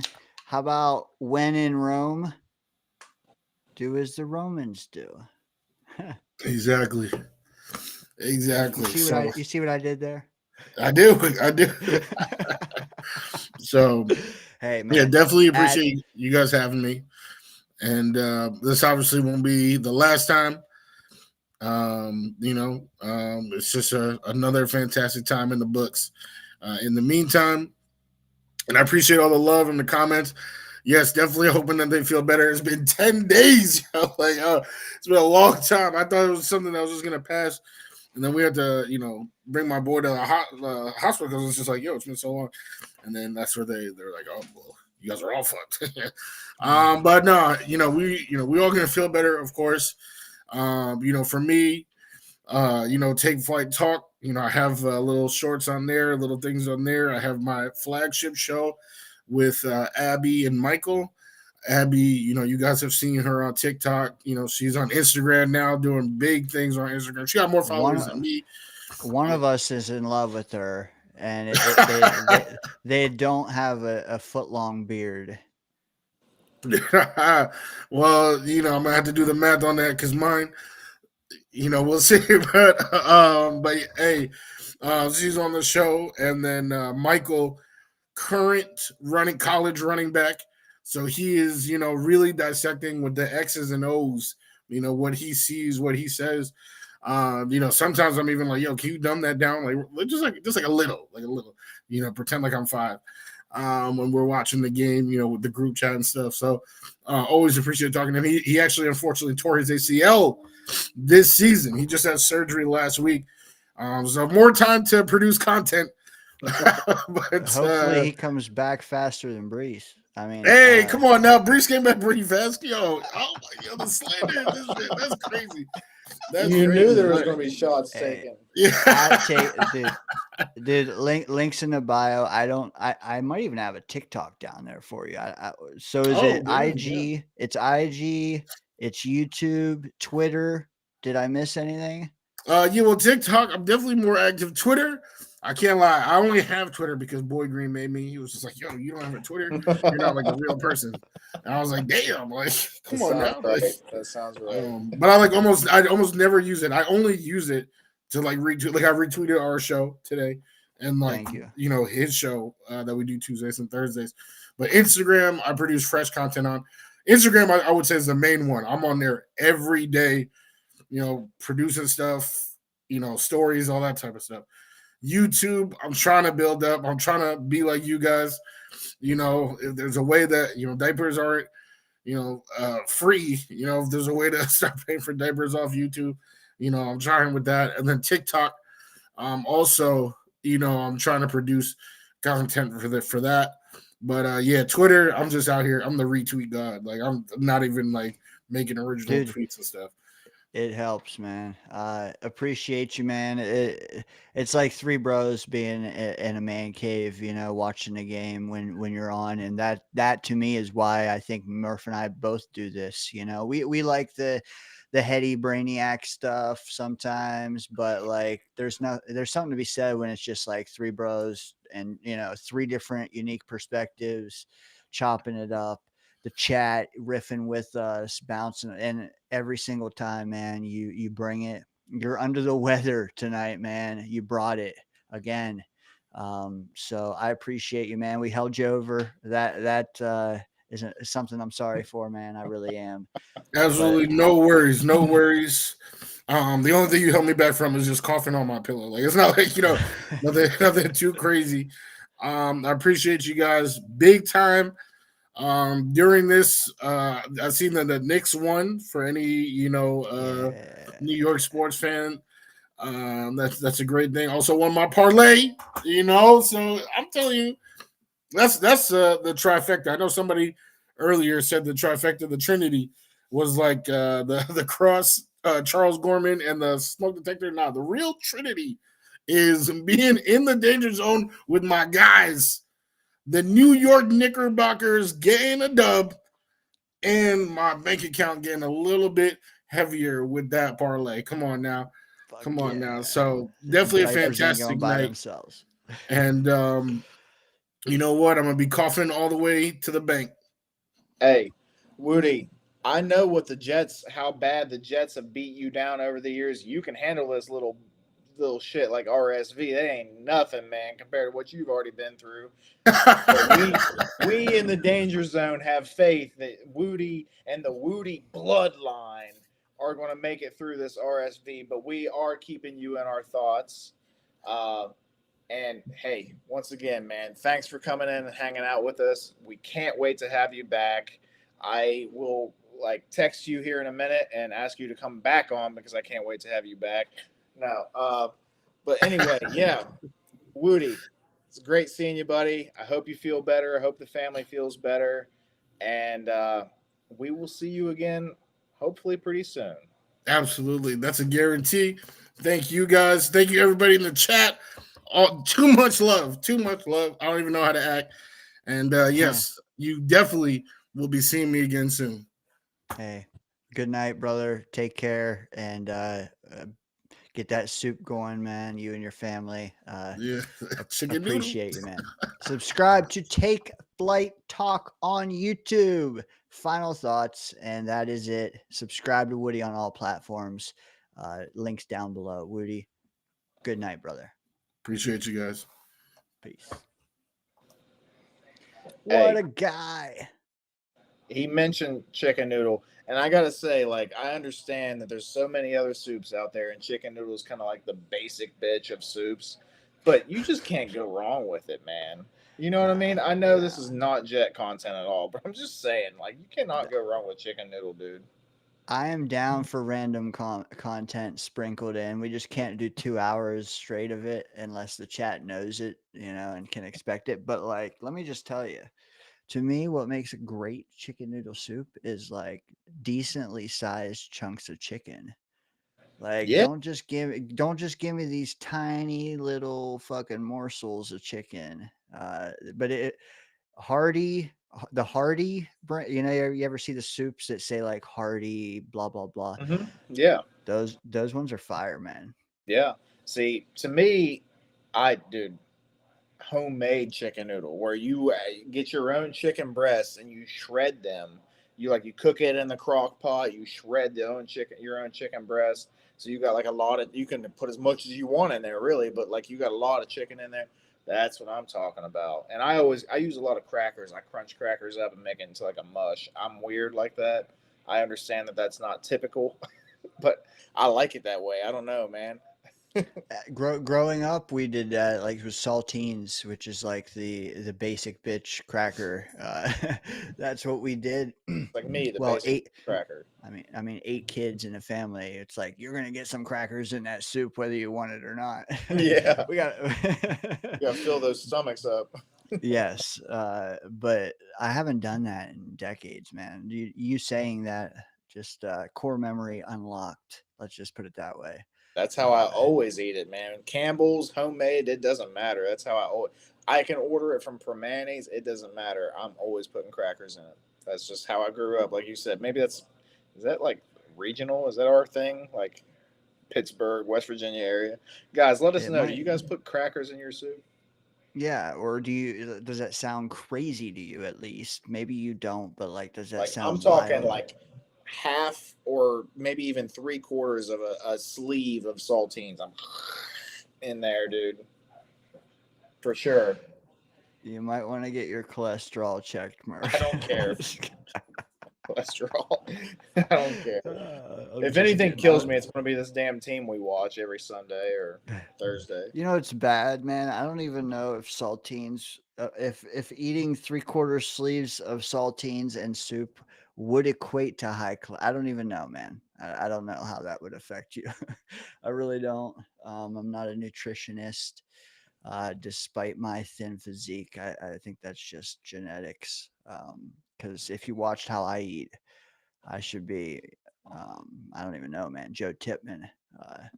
But you know what we haven't done, man, is scan the chat. I've reached out to Scott Foster to see if he is joining us for our Pick'em segment. You already have. I just did again. Can you help me peruse the chat one final time before we start without him? Of course. Because I'm like back up the chat, and I don't want to jump to the bottom and skip what I have. If you're already down there, we can kind of tag team it top to bottom. All right. All right. Yeah. Nutty Squirrel wants some big ass noodles in his soup, which is kind of an interesting take. I'm not against it. But not necessarily where I'm going with it. I'm more of I'm a meat eater, man. So like you said, when you start talking, you were cooking when you started talking about having bigger chunks of chicken in there, man. That's the way I go. Some Vikings TV series talk up the chat. If you missed that and you are a Vikings fan, go back and check that out. I didn't realize how many people enjoyed that series besides myself, so that was cool to see like 5 or 6 people in on that. There you go, Barney. Go ahead, Murph. Hey, yeah, it makes sense, but I'm not going to live without salt, man. You can forget it. You can forget about it. I'm not going to live without salt. Although in the soup, I could probably use saltless crackers because I'm doing that more for the texture than anything. Uh, as far as Vikings is concerned, I think I watched a few episodes. I never actually got into it. Not because I thought it would the few episodes I saw were bad. I don't know. I didn't continue watching it. That's usually up my alley though. Those are the type of shows I like Game of Thrones, Vikings probably is pretty cool. I like The Witcher, things like that is kind of my alley. And I think I said it in the chat back then, but the Vikings like first 4 or 5 seasons were peak. They were so good. It's just hard for me to go back and rewatch because I know after that it kind of dipped a little. It's like Game of Thrones, man. Like, do you want to rewatch that knowing the end was like no? And they But if you forced, just want yeah, to, yeah, like if you just want to enjoy it for like 1 or 2 episodes a week, yeah, do Vikings because you'll enjoy it for like a year, you know. there's no way, dude. If I get into a series, I'm I'm knocking it out in 3 days if I can. Doesn't everybody these days like I don't know how anybody like do people that have cable and watch shows once a week. I don't get it because a week later I forget what happened. Like I Yeah, need to binge it and then 2 weeks later I forget the whole thing, but in the moment I remember it all. exactly. The last show I remember doing that with was The Walking Dead, and I ended up giving up on the show. It felt like it was being so drug out, and maybe it was because I was waiting a week every week to watch it. That could be why I felt like it was so drug out. It just felt like it's like, man, there was no end in sight with it, and I felt like at some point they should have at least been hinting at the end in sight, and there it wasn't. So I just I don't know. I did do that for a little while though with The Walking Dead, and I can't do it nowadays. I have to if somebody tells me that there's a good series out there, oh, you need to watch this series, and I'm like, I go to look, and it's like one season available. Not interested. Like I need at least 2 or 3 before I want to watch it because I can't just sit there and watch one season. I'll do that in a night, and then Yeah. I'm like fiending for more if it's a good series. I can't do it. I gotta have the whole thing. out The there. whole yeah, because and not only just the only having one season, but then you don't even know if it's gonna get picked up for a second season. That's a deal breaker for me. If I don't Yeah. even know if this arc finished and is going to finish, like, nah, man. Unless it's like an episode thing, a drama, like an episode thing.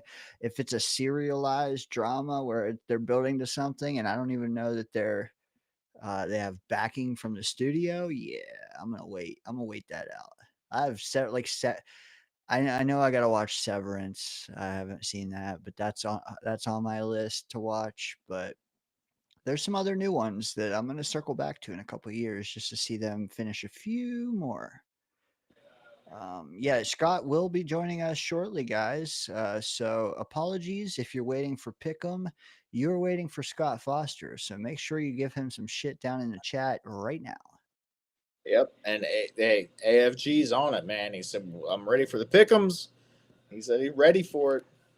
AFG, man, he needs to become a member. Get in that Danger Zone Discord. $3.99 on a Windows PC, but the ones in the Discord already know the standings we are going to show tonight. Does that not make it worth it? $1 a week?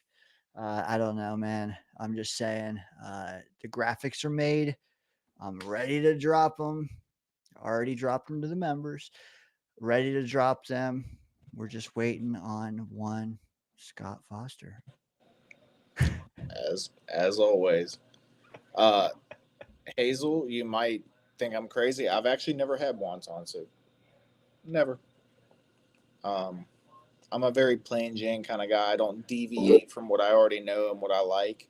So yeah, haven't had wonton soup. Does that make it worth it? Hey, he's like he's like the boogeyman, man. You just like you say his name 3 times, or what was it? Candyman, that's who it was. Say his name 3 times and boom, he's here. He got on real quick before the chat gave him shit. Bring that shit. Hey, chat, just so you know, there's never like a time I'm supposed to be here.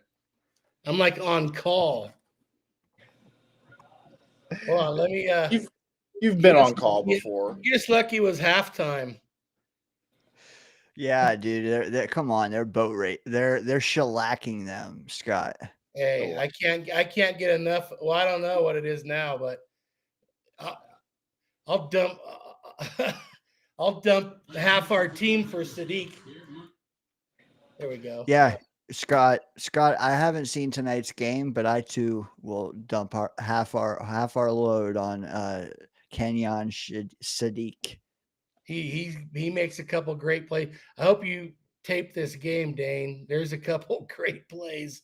One couple by him. I'd take him over Taylor in a heartbeat, but one of the running backs makes an unbelievable run too. So enough of the Ducks. Dane and I are the only Duckers in here. So I am taping it.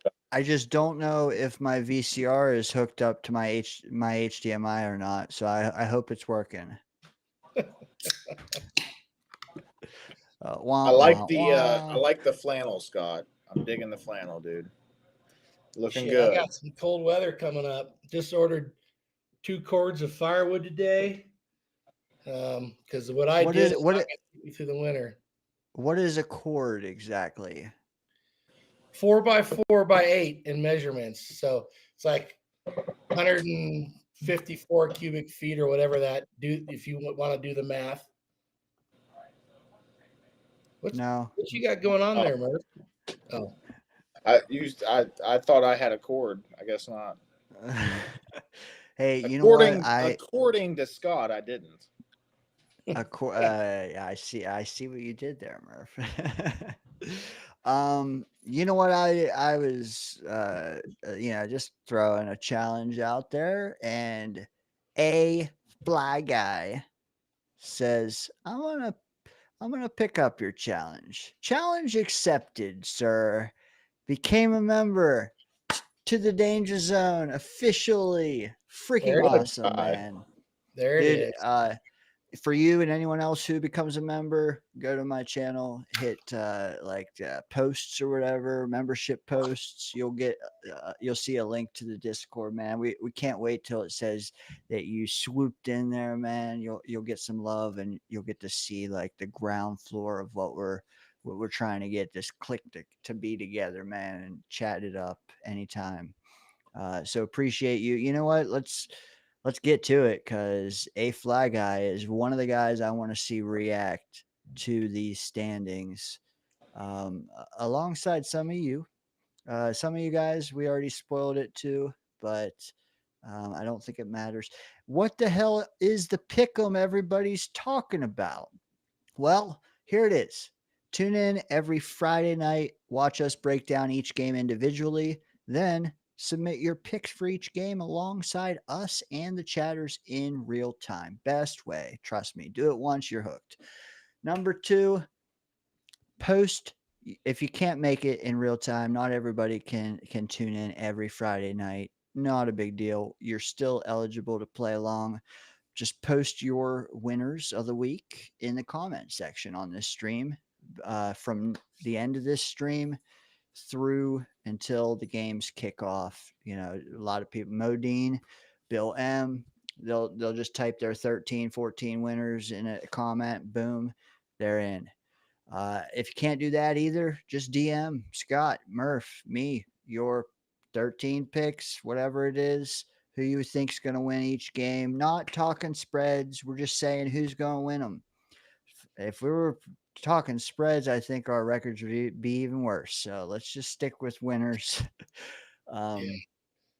So as Murph stepped away to drain the main vein, let's stall for a second. I want to see him with the first slide, but also I wanted to mention that this week I've kind of standardized it for moving forward. If you see a number in green, mainly your winning percentage, if it's in green, that means you made that better since last week. So regardless, if you were 7-6, you were 6-7, if your percentage is in green, that means, hey, you still had a good week because that number came up. You're getting there. If you see a number in orange, it'll be, your record last week. If it's in orange, you had a top 5 performance. So green, orange, looking good. Otherwise, you're staying about the same. So you better pick it up. Those are the rules. Them's the breaks. That's how you play. If you want to play, like I said, do it once live with us. You're going to enjoy it. Honestly, this might be my favorite segment we've done all year. I think we got something here. But anyways, first up on the leaderboard, I don't know. Should we do the best to worst, or should we do worst to best this week? We'll keep it the same. Keep it the best same. To worst. All right. Consistency. I like it. Well, just because we're first as hosts doesn't mean we are the best, but we do put ourselves first because we've picked the most games. We are the top, and then all you guys are lumped in beneath us. Scott, first glance at this image, anything stand out to you? And I'm not just including us 3, but not only us 3, but the 5 members of the chat who are in the 600 club. Talk to me there. Fly Guy knocked me off my perch. I got to bounce back. I liked when I was the only 700 club, but yeah, he's the leader now. And then there's damn Modine going 10-3. Woo, man. Jeez.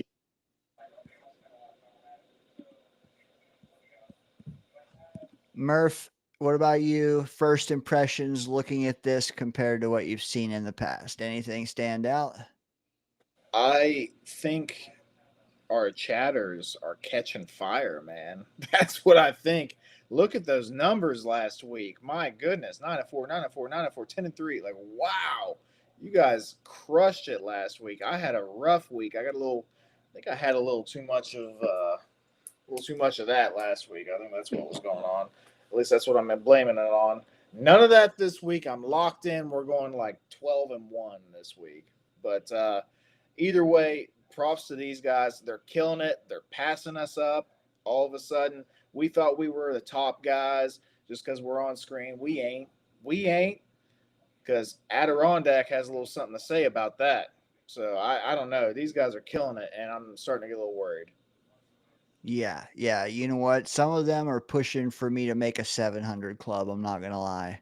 Uh, they are. One thing to know, like, and you guys stated most of what I saw as well. The one thing I would say is there is one more orange. It was kind of a six-way tie for the top five, but it's just crazy that the other four are all already at the top of the list, and they put in another strong showing. Like, if you're in that middle of the pack, and Modine, he dropped to slide 2 last week. He didn't stay there long. He's like, fuck this. I'm gonna bring it 10-3. He got back on slide 1 immediately. Can he stay there? I don't know. Jake, man, Jake, where you at? But yeah, aside from that, I'm just glad to see Scott not 3 to 4 wins ahead of both me and Murph. That can't happen again. No, Oh, man, just no. Murph though. That's okay. Just Murph is fine. Oh shit. Plenty of season right. left. I will say though, Adirondack, a fly guy, as I affectionately call him, man, 673, impressive. Scott, I mean Scott's the man, but a fly guy is too. Boom. Bill M also beating me. I just have more at bats. That's all. But that could be better or worse. That'll all even out come. Well, we got how many more weeks? 8 more weeks. That's a lot of games to pick right there.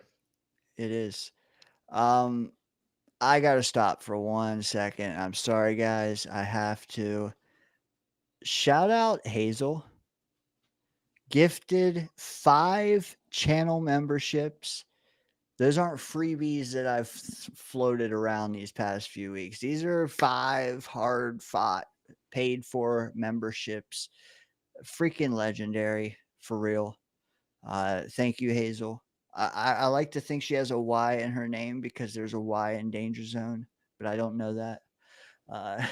Shout out to her. She's watching the Ducks right now that Scott just mentioned. You said, Scott, that me and you were the Duckers. No, not the only two. Hazel is as well. Sure.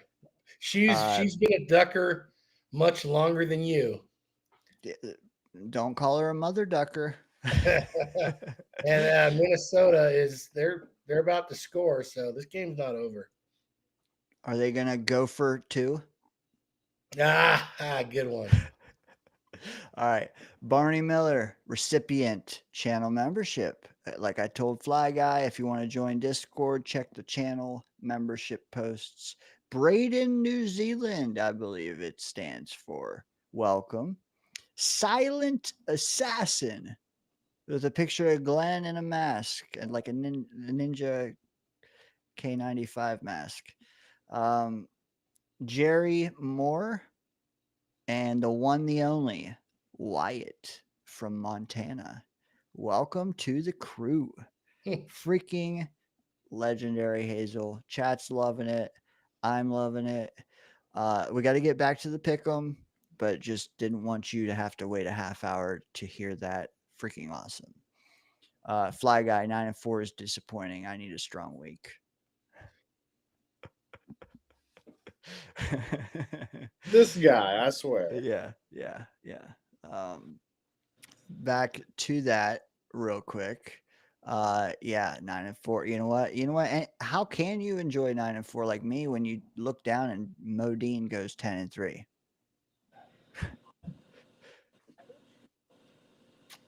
Sorry. Yeah, we got him kicking our ass in this, and now in Wordle also. And Wordle on Discord kicking our ass there too. Modine, just consummate winner. All right, buy me a minute. What do you see on slide number 2? I see more gifted memberships is what I see.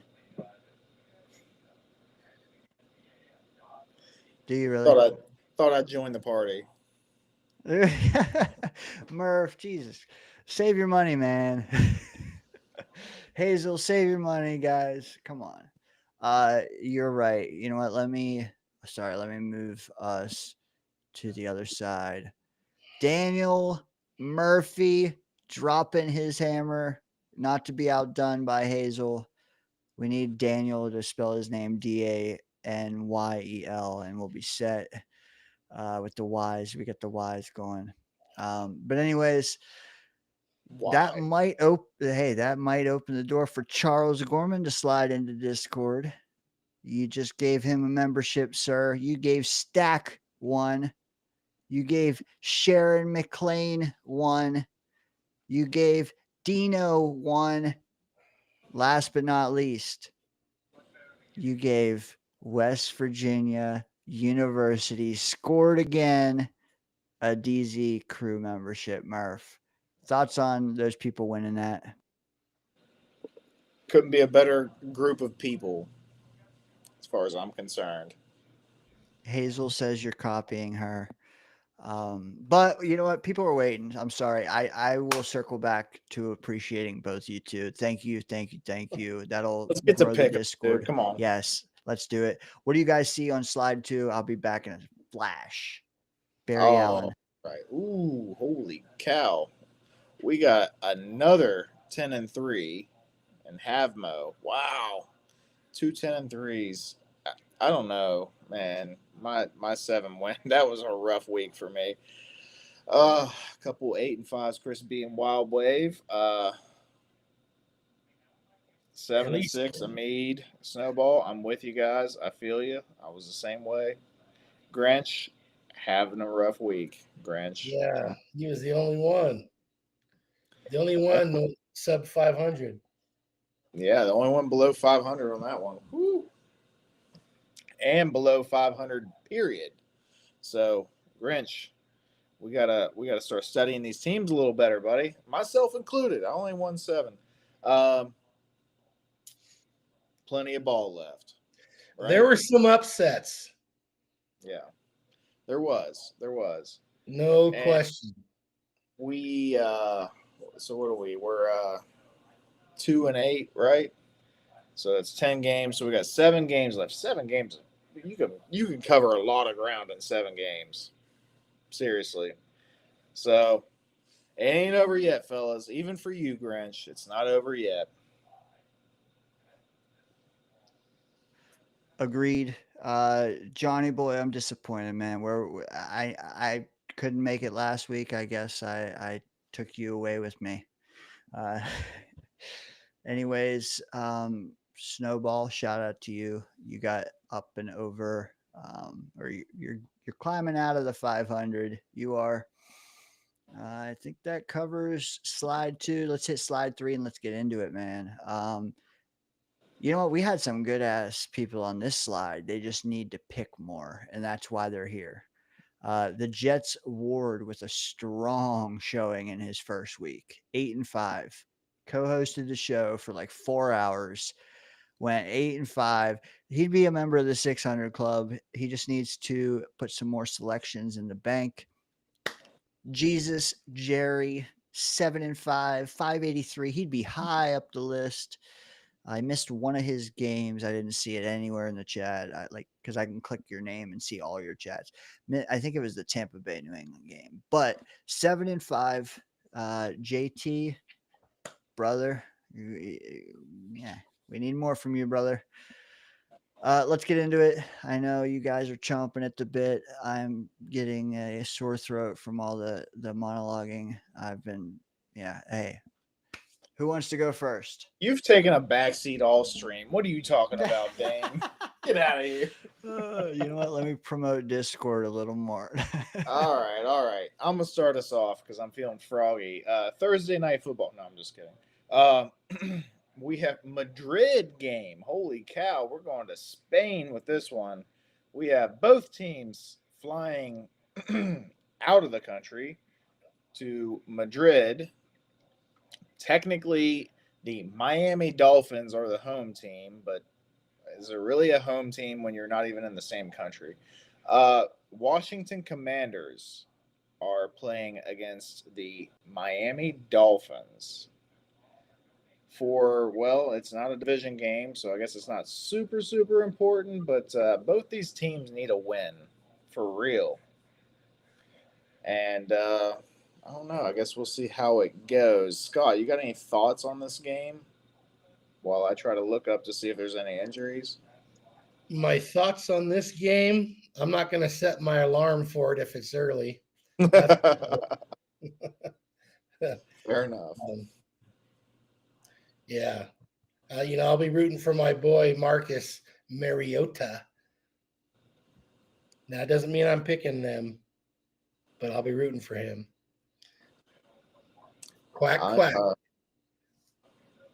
Well, Sam Hartman is not available this game, just so you know, Johnny boy. It will be Marcus Mariota.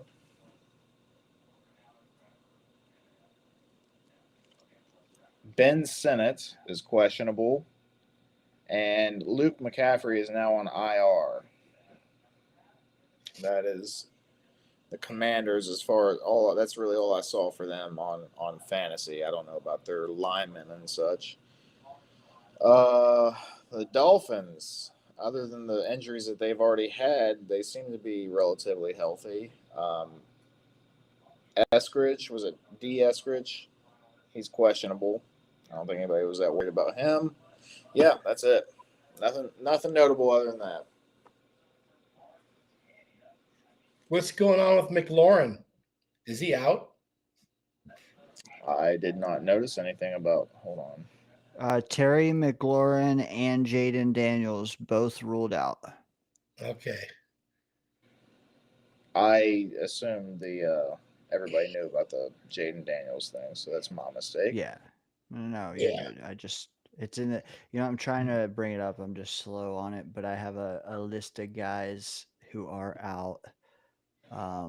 Is McLaurin on the injured reserve right now? That's too much to ask, Scott. I don't know. Okay. What is this? Here. I'm struggling over here.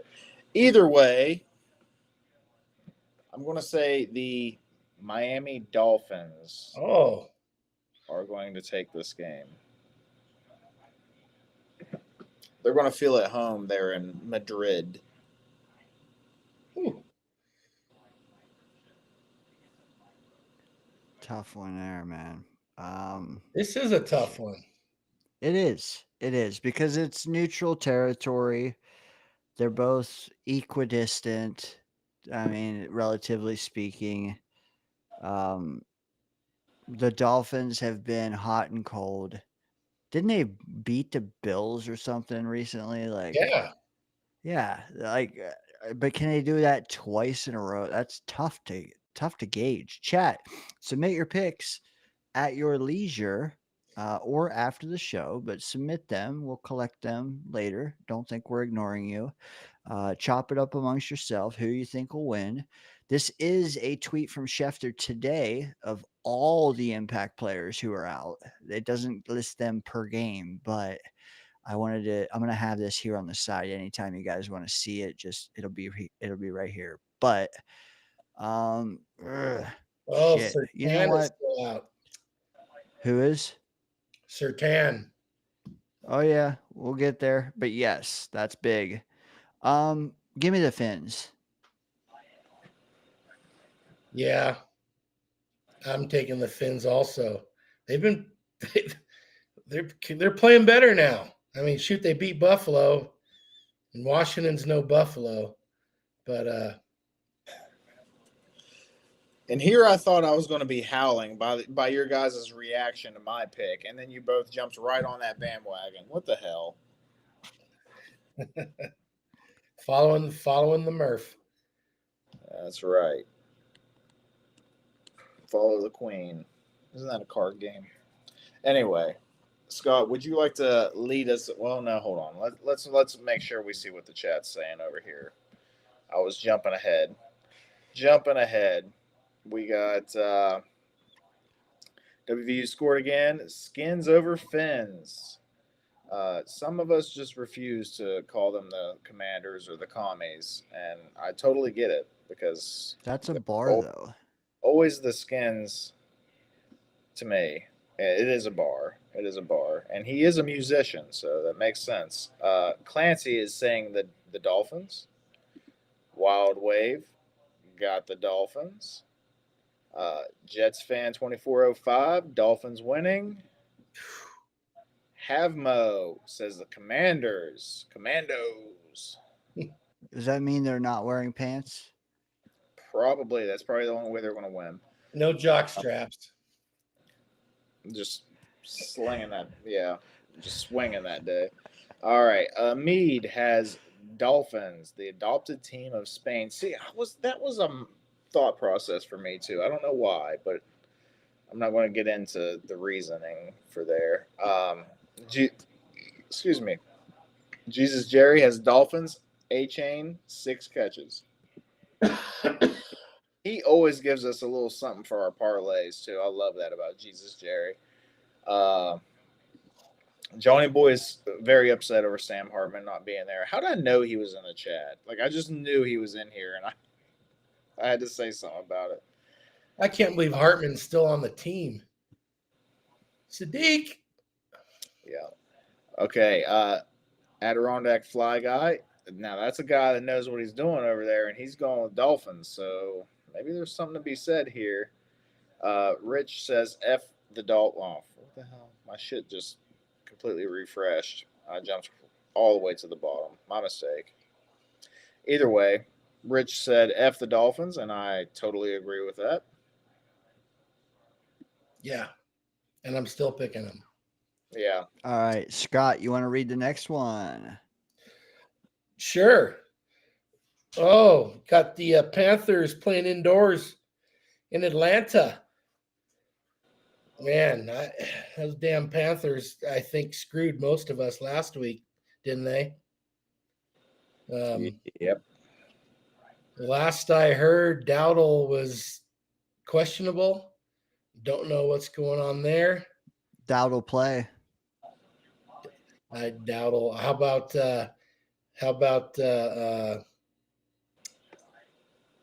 oh shit, the Atlanta receiver. I know he's banged up too. London. Yeah, Drake London. Yeah, I think Drake London is playing, but let me double check here. I don't know why they don't pop up right at the top. He's questionable. Illness/back. Listed as questionable. He didn't practice Wednesday, but he returned Thursday as a limited participant, seemingly putting him on track to play this Sunday. Carolina beat Atlanta 30-0 earlier in the year. They did. On their home turf, of course. I'm going with Atlanta. Atlanta. Yeah. I can't.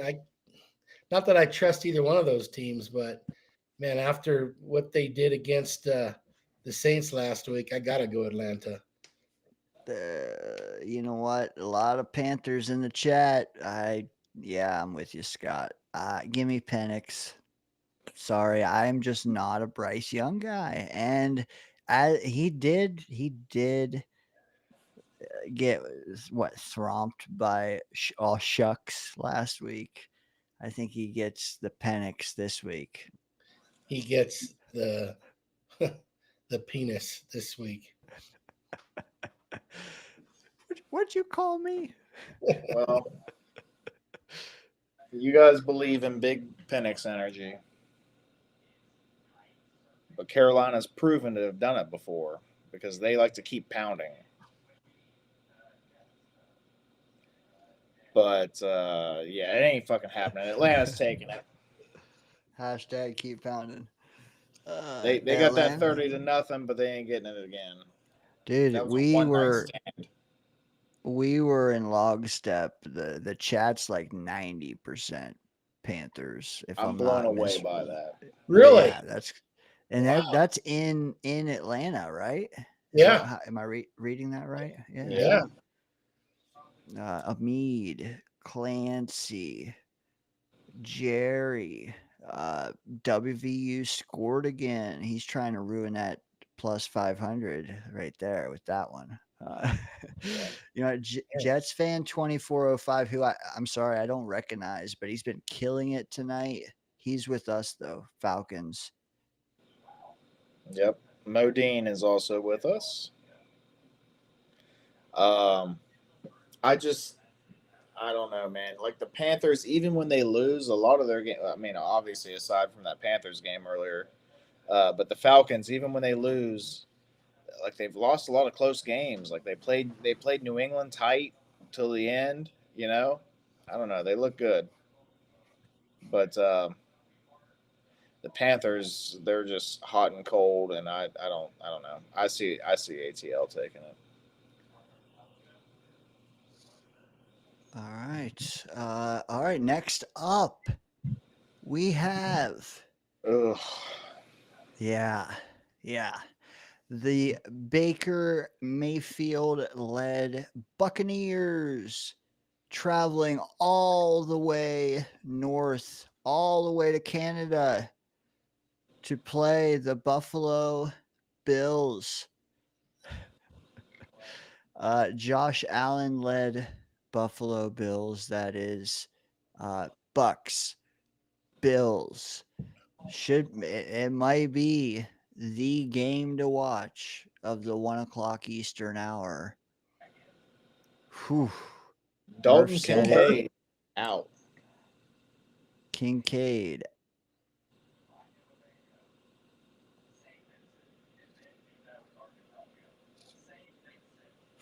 That pile of names is so hard to sift through.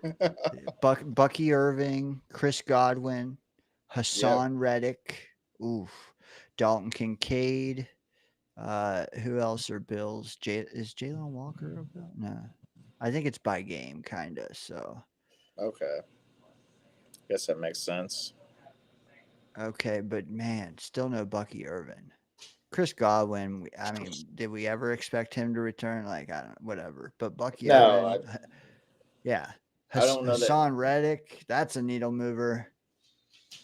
I don't know that Chris Godwin even exists at this point, but I do know of another player that's a wide receiver on the Buccaneers that exists, and I'm not talking Emeka Egbuka. I'm talking about the Duck himself, Tez Johnson, baby. 2 touchdowns last week. He's starting to catch fire. No one wanted him. Bills. We had to have Arian. Could have had Tez. You're not taking your boy, Murph? Dang it. I got burnt.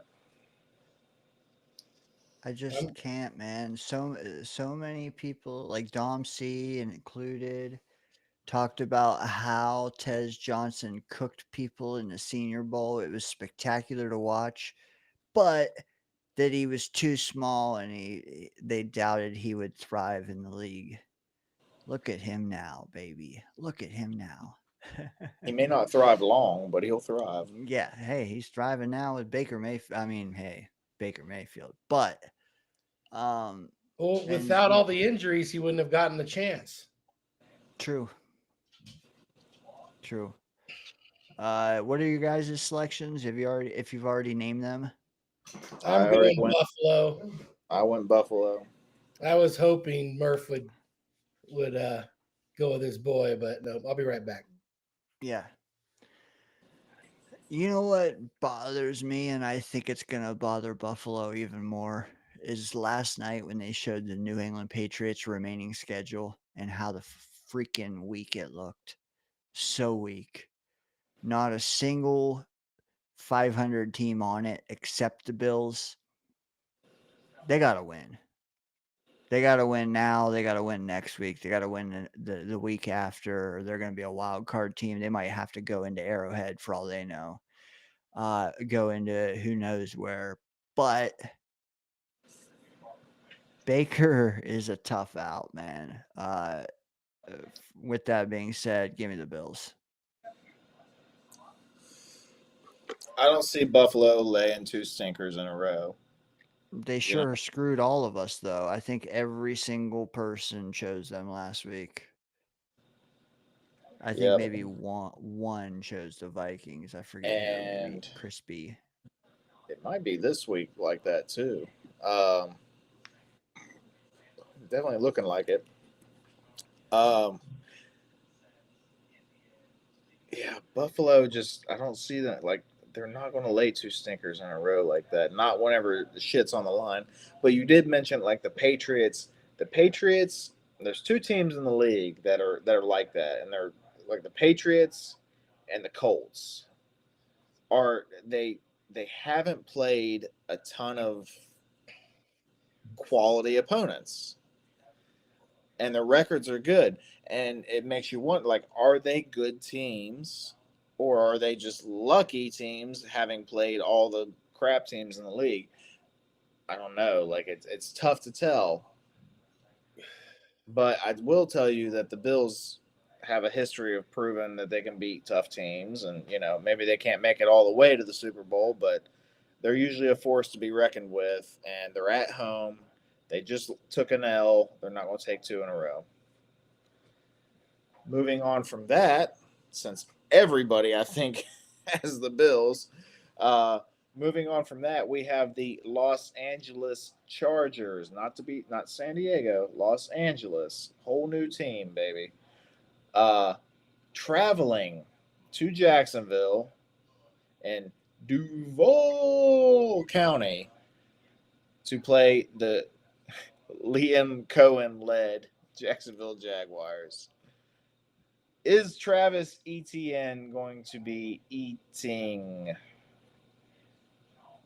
Or is Justin Herbert going to be feeling himself after a nice night with Madison Beer the night before? And going to be slinging that rock all over the place? Let me know.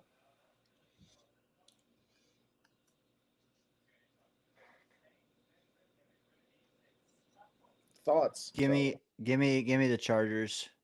Straight up. Didn't even consider it.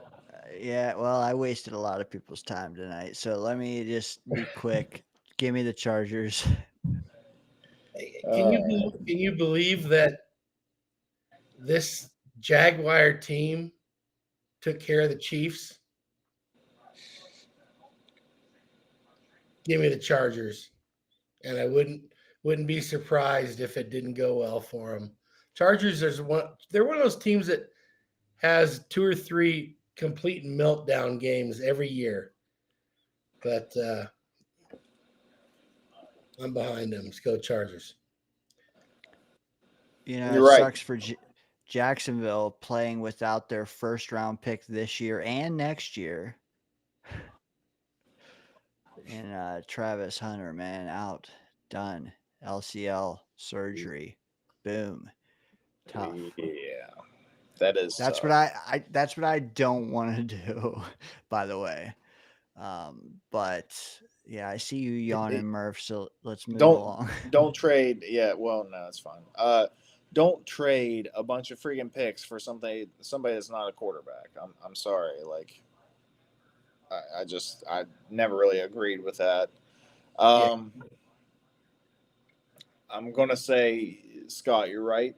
The Chargers are a team that has 2 or 3 games just unnecessarily that they just melt down in. The Jaguars have had a little bit of a stingy defense. They've had some moments here and there where they've beat teams where they shouldn't have, like the Chiefs, whatever. I mean, I don't know. Trevor Lawrence is a talented quarterback. Give me the Chargers. You know what? Give me the Chargers.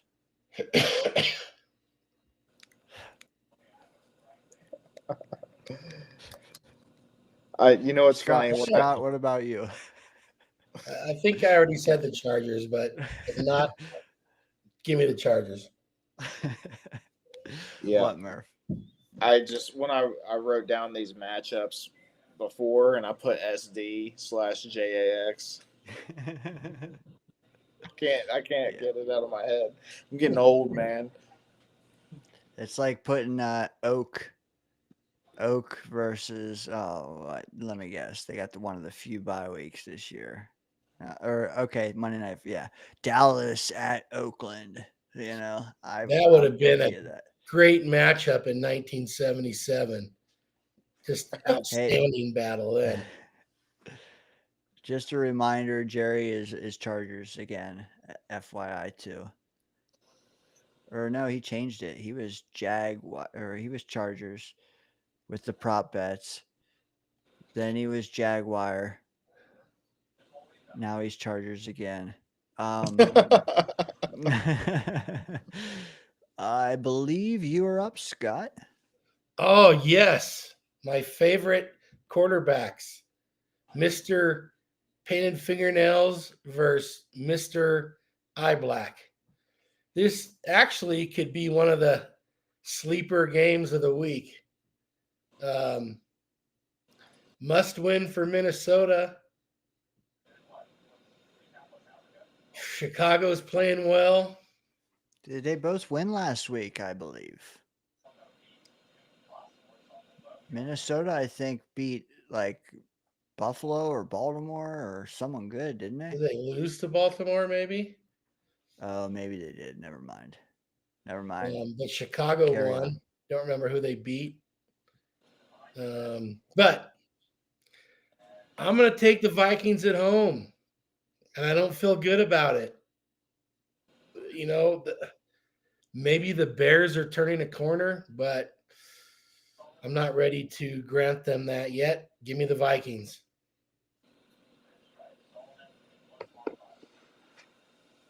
I felt like Scott's been on like the Chicago bandwagon there for a while. I thought he was on that painted nails train there for a minute, man. And they've been winning for me. We never see his nails. I'm starting to wonder. I'll show you one right now. I was gonna say we've seen his toenails. Like, guys, use that nail. Spike that like button. Yep. Oh shit! Hey, Clancy said Staubach versus Stabler. Oh, that would have been a classic. The Super Bowl that should have happened that never did. Scott going Vikings. You know what? I'm gonna double down on that and say that Skull and that whole spiel of a home field advantage too much for Caleb and Ben Johnson. Murph, what say you? I feel like I'm riding the wave here, man. But we watched the game earlier this season where they played, and it looked a little, And then the rookie, he did his thing, and they ended up winning that game. He showed he had the stuff. Well, guess what? They're at home now. He's got the stuff. Let's do it. It's Vikings. Are you guys done trolling me for drafting JJ McCarthy in like the 12th round? I never trolled you about that. Yeah. I knew it was your backup. But I would have. I'm just teasing anyway. All right. Sneaky. Oh, wait. No, it's not a sneaky good game next, but I will set it up for y'all. We have the Micah Parsons led Green Bay Packers going in to one of the best turfs in the league. Or wait, they're going into MetLife. Sorry. Correction. MetLife. To play the non-Dart led Giants.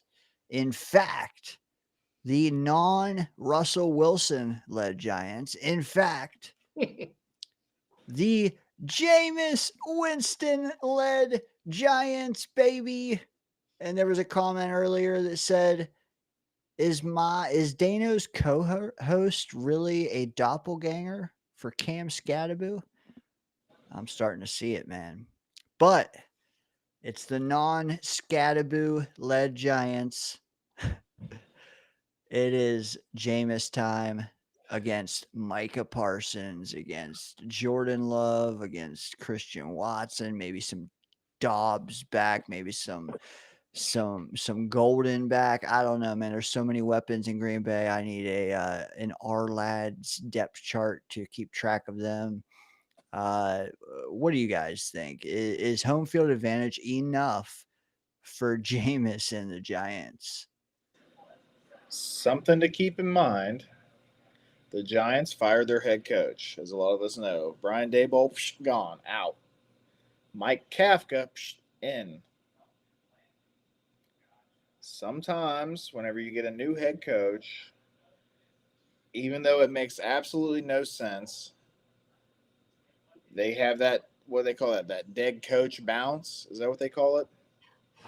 And they just win a game for no reason at all. Doesn't mean that coach is any better than the guy that was in there before, but sometimes it happens. And when is a better time to have a dead coach bounce whenever you're also having a quarterback change because Dart's out? Who's more electric than Jameis Winston? You know? He keeps you on your toes one way or the other. Just some things to consider there. Well, and the Packers have proven they can lose to anybody. They've lost to the Browns. They lost to Carolina. They tied Dallas. So, I don't know, like Dane said, they got a million weapons and they don't use any of them. So, I'm taking Green Bay, but, I wouldn't be surprised if the Giants get that coaching change bounce.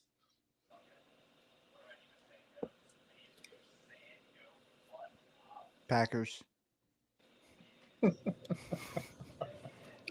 I love Jameis. I love that guy. Everyone loves that guy. If you don't, shame on you. Unless you own the local crab shack. Would he not be QB1 on this team all year? 27 interceptions included. Yeah. Give me the Packers. I think they have a strong showing. Not that it'll matter next week, but I think this week it will. Pick or two, maybe. All right.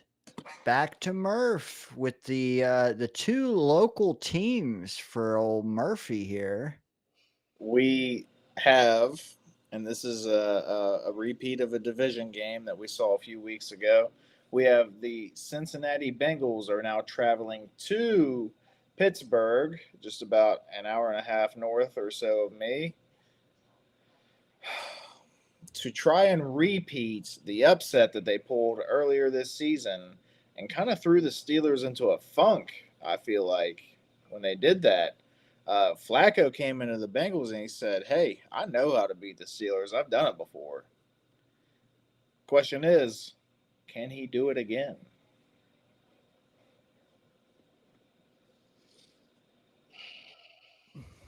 Steelers looking mighty suspect lately. Scott, thoughts on the old Aaron Rodgers looking old? He had a bad game. Shit happens. I bet he doesn't repeat that against the Bengals. I don't see any notable injuries that aren't already established. You know what I mean? Yeah. I think Pittsburgh wins at home and maybe another high scoring game. I don't see Pittsburgh losing again to the Bengals. Tomlin's a good coach. He knows how to win division games. They dropped one earlier this season. They're not going to drop two. Not against a team that shouldn't beat them. Well, and when they get counted out like they were, then they beat Indianapolis. Probably kind of the same thing going to happen here.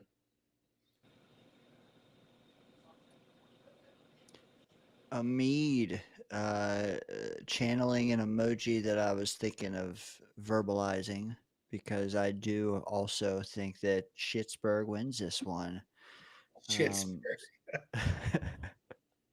5-4 just doesn't look right. 5-5 definitely doesn't, man. I think that they get one. I don't know how they'll finish, but one thing's for sure: after 10 games, they're not going to be 5-5. They'll get their vengeance. It won't be on prime time like it was when they got shellacked. Not really, but you know what I mean. Yeah, give me Schittsburg. Scott, you are up, sir. Dane, take this next one, will you? I will. You know what? How about what is it? Was it one of these teams? Didn't one of these teams used to be one of these other teams or some shit? Or like one of these teams used to play where the other team plays now? Or True. like I don't even. Don't ask me history at midnight, man. But we have the CJ Loud led. I don't even know. Is he playing? No, he's out probably. Yeah, You know what? again. He's out. He's out. He's loud and out. CJ out. Does that? I don't know. Houston Texans going into Tennessee to play the Cam Ward led Titans. Woof. Woof.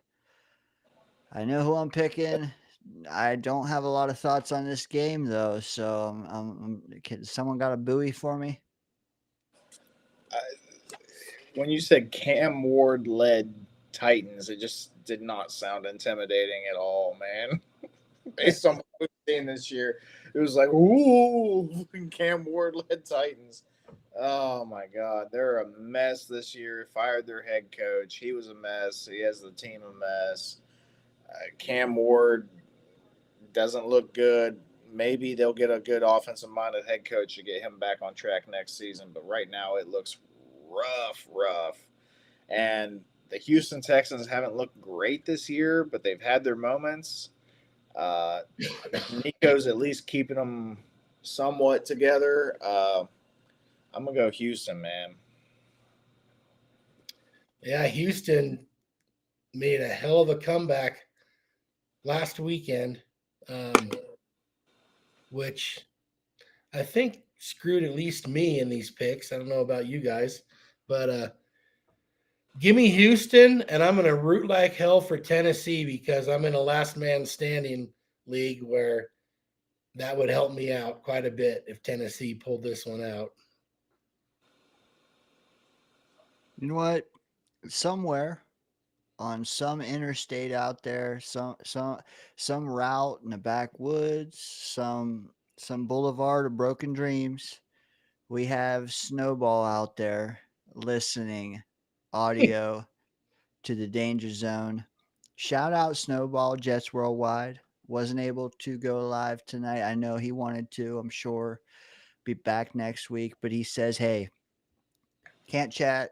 Listening, though. Shout out, dude. That's awesome, man. Listening. He's going to text his picks in later.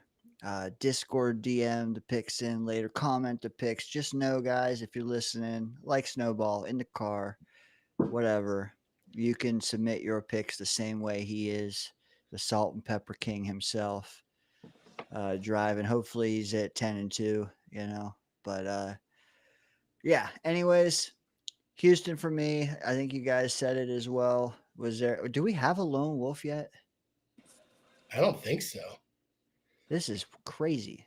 It is crazy. Even the ones that I thought I was going to be a lone wolf, there's like one or two. You guys followed right along. I was like, holy shit. The lone wolf emoji is collecting dust this week. You know what? If you guys wanted to go 9-4, you could have just told me. You know, you don't have to just copy my picks. We got a couple tough ones coming up. You're looking moving ahead. on? I'm not. Speaking of which, well, so the reason I wanted to switch spots, Dane, is so I can say, fuck the 49ers, but give them the win to me. Brick Turdy is back. Not that I think that'll necessarily be a good thing. Mac's been balling for him. I think Arizona's pretty beat up, but give me the Brick Turdy led 49ers.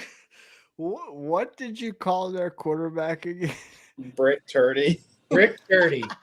Did I say something wrong? Did I get it wrong?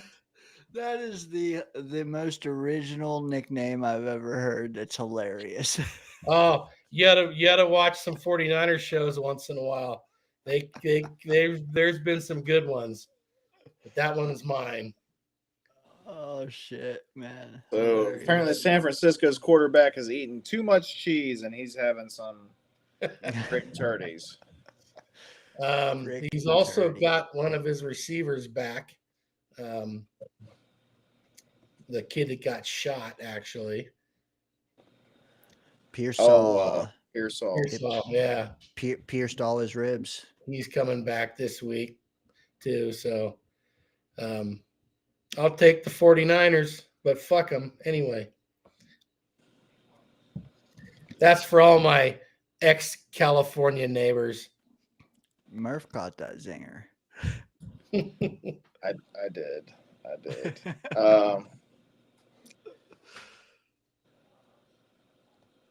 Yeah, I'm not seeing. We got our good buddy Zonovan Bam Knight is questionable.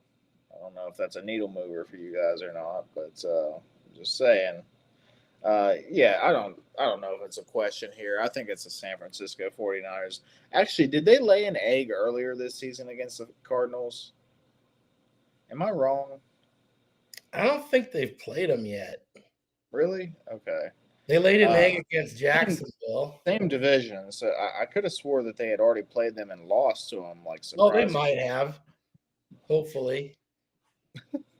Hopefully. They've had a tough time with the Cardinals over the years. I'm not sure why, but maybe that little munchkin. Okay. So they did play them, and it was extremely close. It was 16-15. The 49ers did win, though. It's not going to be near that close this time. I'm thinking they're winning by like 10 or 13 ish. 49ers. Can we call this game like the Jet fan hypothetical QB trade target game bowl? Something like that? No, let's not. Hey, I'd take Mac Jones the way he's been playing, but that little munchkin guy, I want nothing to do with Mac Jones, just based on principle. Just know I that can't argue that. The nickname for that is it's a working title, but I'm not going to have my quarterback punching other guys in the nuts. Like, I'm just not having it. You're muted, Dane.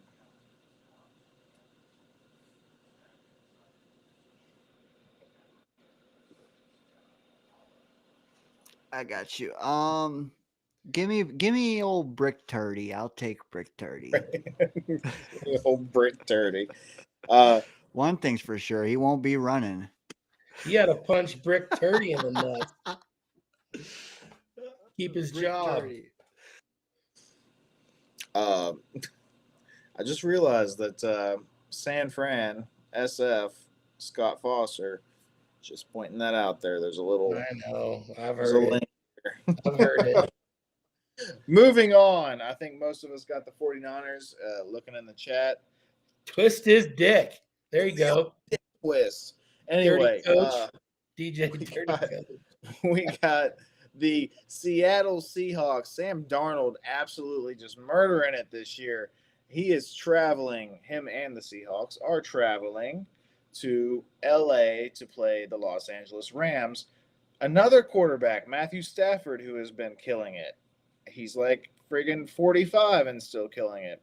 I'm exaggerating, but still. This is probably going to be a really fun game to watch.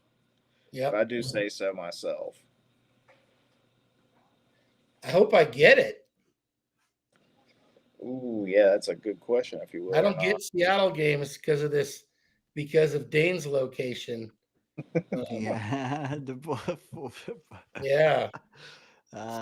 Blame Dane. Blame Hey, Dane. No, hey, dude, I appreciate this whole setup, but that kind of sucks when you want to watch Seattle play. Yeah. True. Maybe it'll be just the red game of the week. It should. Shit. I'm gonna have Hey, I'm gonna have Denver for sure. Hopefully, I'll have 2 afternoon games. That'll be the other one. I got to point out there is actually an injury that we should probably all take note of, and that is Mevis, the thicker kicker, is not active. I don't know if that turns the needle for you guys. Devontae Adams is questionable. Oh, questionable. Torrey Horton is out as well. I don't know. I don't know. This is a tough one. Oh shit. This might be a lone wolfer, I think. I have a feeling. What are the submitted answers already? None of us have answered yet. There's Okay. some guys saying we're seeing some Rams love in the chat. You know,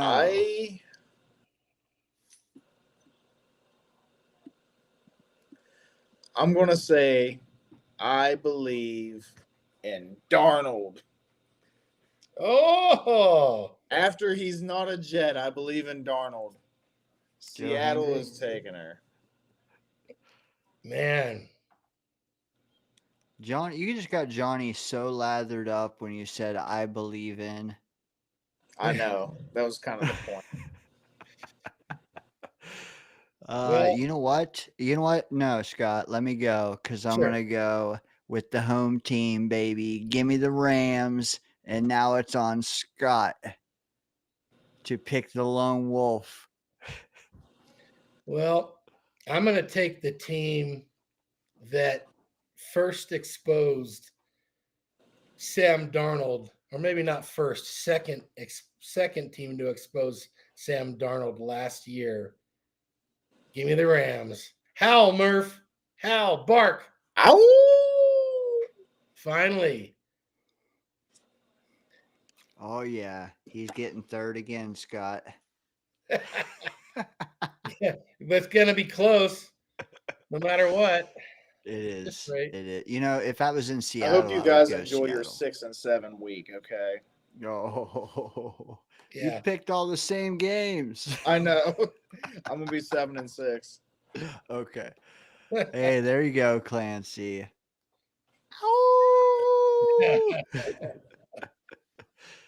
Dude, Restream's got to fix this. You got to show those images, baby. No doubt. Deep break. Yeah, you're good. Oh wait, I don't know if I was right before with the Houston, Tennessee. Maybe something I said there might have clicked, but this next one I think clicks even further. Scott, do you want to maybe do it just to speak on maybe the history of these two franchises?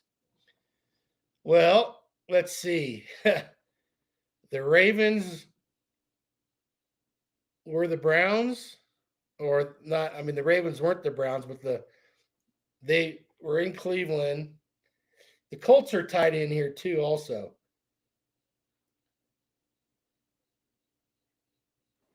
Something like that. I don't. There's something there. Yeah, the Baltimore Colts.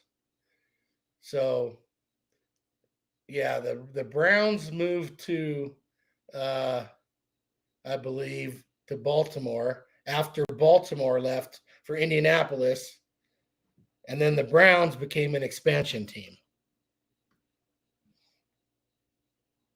So that's what it was, and yeah.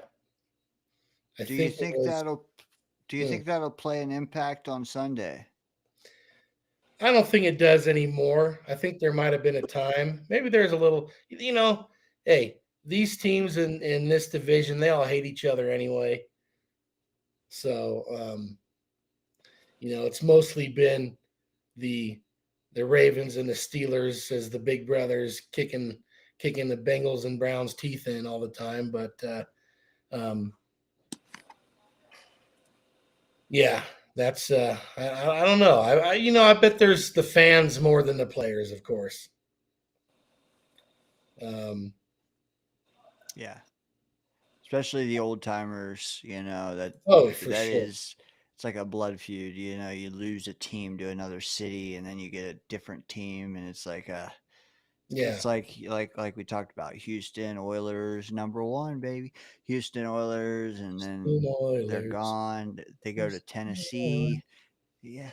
Yeah. Is that not one of the Well, catchiest? Earl Campbell's real confused with this with that whole matchup. Anyway, Lamar back. Lamar's back. I think Baltimore might have a couple injuries on defense, but hell, I think we could play defense against the Browns. Give me the one-time Cleveland Browns or one-time Cleveland team. Yeah, I guess they were the Browns. The Baltimore Ravens. I'll take the Ravens. Picking against a Duck quarterback? Yeah. I mean, I'm surprised he's still playing quarterback for them. Well, Scott, I think that you and I are on the ball. And Murph Yeah, even got a Baltimore. tattoo to show his loyalty to the Ravens. Yeah, there it is. Took me a minute. There it is. Yeah. Quote the Raven, nevermore. Just put nevermore under it, Murph, and it's a set. Yeah, never again. Oh, look at this guy. Shout out Twitter user Enrico Palazzo, who chimes in, keep Fields in. What do you think that means? Do you think that means that he's playing? Oh, I know who that is. Keep him in New England. Joey Turbs, baby. Huh? That's my singer buddy, Murph. He is full on tank. Oh, so he's I see. Yeah. Now it makes sense. So he's not a truther, he's a tanker. Choo choo, or no, not choo I get choo, that. but I gotta pick this one. You just said truther, man. It makes me think of my love for Lamar Jackson, baby. Can we see Shador this game? Possibly. We might see Shador this game. Does that make it worth watching? Possibly, but it won't matter because we'll all be watching the next game. But yeah, I mean either of those other two games, for sure. We won't see it. We'll see it on SportsCenter after the fact. How did Shador do in the third quarter when they were down by 20? Because you know what, and guess what? We ought to be watching this game. We got to play the Ravens. Oh God. Yeah. We're gonna do our due diligence and watch this game, right? Yeah. Required reading, Jet fans. Meanwhile, I'm going Ravens by 2 scores. Shellacking of the week. Shellacking, smellacking. Enrico, though, love you, brother. You know what, Scott? I forced the last game on you. I want to give you the opportunity to take the next one as well. Okay. I know you wanted it. My hometown, now almost hometown, Denver Broncos. I do not want to root for the Chiefs ever, unless they play the 49ers. I think this is going to be a better game than people are thinking because the Broncos play to the level of their competition, good or bad, just what they do. But after watching Dane's quarterback, give me the Chiefs this week. I got to point out that I might have the Raven tattoo, but Dane has a Lamar tattoo on his right butt cheek. Just putting that out there. It's yay big because I don't have that much mass, but Yeah, no ass, no mass. There's string still bean. he's still there somewhere. He did it after Lamar won him that fantasy championship last year, and I turned around and drafted Lamar this year, and it hasn't done me any good. This is a tough game. It is. I think it's a rivalry game. Even when the Broncos have sucked and the Chiefs were good, the Broncos still played them tough. Like that's just how it is. That's how a lot of these rivalry games are. But with that being said, I'm taking the Chiefs, man. Patrick Surtain out. Yeah. I think the Chiefs are rolling. They're missing a running back also. I guess both teams are missing a running back. Yeah, but the Chiefs, whatever. Yeah. But and just so if you don't know, Pacheco ruled out. Hunt, you know what? Hunt might run better against Denver anyway than Pacheco would anyway. Surtain out. That's big time, man. Big time. Maybe not against the Chiefs so much. Defensive player of the year last year. Yeah. Yeah. But I mean it's like having Surtain against the Packers. We talked about like they're going to target who they want when they want, man. It's not like you have one like Surtain being out against the Jets, different. Surtain being out against the Chiefs, who improvise 90% of the time. I so desperately want to take the Broncos here. I do.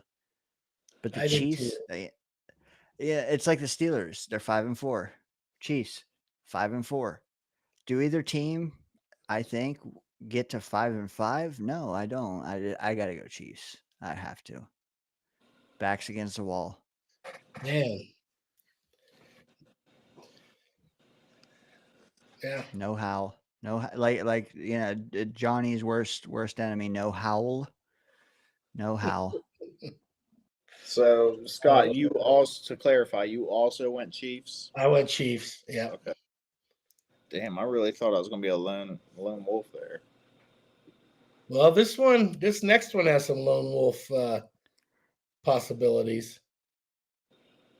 Yeah, Scott picking against Duck quarterbacks back to back. That was wild. We might have to mark that down. There's 4. I picked against 3 Duck quarterbacks today, Dane. There's 4 of them. 4 of them starting tomorrow. Just wait till Dante Moore is a Jet. You can. I was going to say. So you're saying don't draft Dante Moore. Well, he's cooking tonight. Looking pretty good tonight. That's right. All right. Murph, you can take the good one. I'll take the mid one. So for Sunday night football, after we've been all day just watching football, I won't because my son's birthday is that day, but I will probably catch Sunday night football, at least a little bit of it. And we got a game, fellas. We got a game. We got the Detroit Lions traveling to Philadelphia to play the Philadelphia Eagles. We got Dan Campbell and the boys going to go for every 4th down, whether it's fake punts or just going for it straight up. And then we got Jalen Hurts. He's just going to 72 tush pushes a game. It'd be 73 this game against the Lions. How we feeling, fellas? How we feeling about it? I need to check see if there's any injuries going on. Oh, why did I? Laporta's out. You see this comment from Snowball.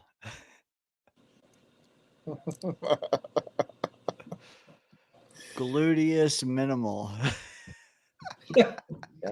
Laporta is out. That is correct. Minimal. That's why we love you, Snowball. That's why we love you. It all went on to the front side, Snowball. Yeah. That's right. Yep. He giveth and he taketh away. Yep. Dickus Maximus. Tall and skinny, you know what the I was thinking. Anyways. I was thinking Sackus Maximus, but yeah. You ever seen a beanbag chair from the front? My ankles are always bruised. Oh. Anyways, Lions, Eagles, Murph, did you have any other besides Laporta? Laporta, CJ Uzama is not active. He's not still with the Eagles, is he? He is. No He shit. is. Yeah, he's not active though. I don't see They cut anything his ass. super relevant. Xavier Gibson is playing, just so you guys know. Yeah, we saw him last week. 17-yard punt return. Whoa. Yeah. Whoa is Whoa. right. We also saw a bunch of Corley last week. Brother. You know what I saw this week? I saw a lot of AJ Brown apparently bitching. If you got me on fantasy, just drop me. Yeah. Saying. He They're must gonna have read to that throw in the one of ball his this books. week. Eagles Yeah. will have to throw the ball to win this game. Yeah. Be It's real easy to pick the Lions here, but then you watch it and the Philly could come out and just be Philly again. It's hard, so hard. yeah. Yeah, And this as is much as I hate to say it, because I think Nick Sirianni has arguably the most punchable face in the NFL, they are well coached. They do tend to show up sometimes whenever you don't expect them to, and they tend to be well coached. With that being said, I still think the Lions are just they got too much firepower. They're just going to overpower them. The Eagles are in a little bit of a disarray. They got some, I don't know. Yeah, we're going to go Lions. I'm going to go Lions. Dane, you want to go? You want me to step up? I wish I knew your answer because that would make it more enticing. The drama. You know what? Go ahead, man. Buy me a sec. Okay. Well, this game I think can go either way. Definitely being outdoors is going to help Philly. I just checked the weather. It says it's going to be clear, maybe a little breeze. I'm taking the world champs. Give me the Eagles. Wow. Okay. You know what? Thank you, Scott. You bought me a minute. I wanted to look at the divisional standings, and I noticed that Philly has a 4-game lead over Dallas. And then I looked at Detroit, and they're knotted up with the Bears. Packers half a game back. Oh man, that makes me think Lions need this more. But then I looked at the conference standings. Philly is tied with Seattle for the 1 seed. I'm like, shit, man. Tied for the 1 seed in your own building. Defending champs. Scott said it. Fly, Eagles, fly. Joe Douglas, baby. Ow! Damn, Murph's going to be 6 games back after this week. Dude, lone wolf, and you're picking the Lions. That's a decent lone wolf. That's though. a good lone wolf. What was the other one, Murph? Seattle? Seattle over the Rams. Yep. Those are both good lone wolfers. Yeah. Seattle's tied for the 1 seed. So Are the Rams tied also? The Rams are 7-2 as well. Yeah. Yeah, those are all big games. They are. I gotta ask Dane, why does it show up here, but it didn't show up there? Well, it shows up there because that's a YouTube emoji.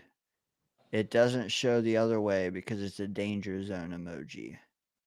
Oh, I see. Like even They need to fix that. StreamYard. Well, even StreamYard, when Jake does it, like you'll see underscore as maniac something when he highlights them. They do need to fix that though. Yeah, they do. But if you're on YouTube in the chat, you can see it. It's just us in the studio who cannot. So keep using them. Modine, Fly Eagles Fly, 2 win. Sorry, Murph. Anyone pick the Eagles besides you, Murph? Help me out here. I didn't pick the Eagles. Or I'm sorry, the Lion. Anyone else pick the Lions? I did not. I'm seeing Eagles, man.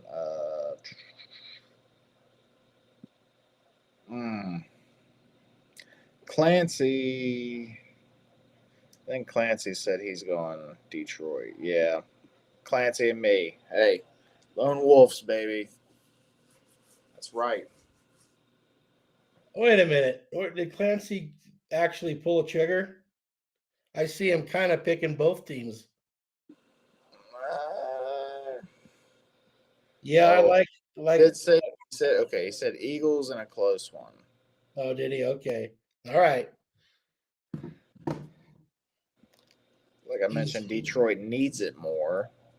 He took but it back. Eagles aren't about to fall apart either. Okay, so he's going Eagles. So it's just me, man. Ow! Oh, that was man. That's a double. I'm surprised. A double howl. Yeah, I'm surprised no one in the chat took the Lions. Seriously? Oh, there's someone. My He's guy. Sherry. My guy. Hell yeah, Jerry. You know what's up. I need a parlay pick though for that. You know what? Jerry was almost perfect as a human until he said that. You know what? And then that's the end of the week, folks.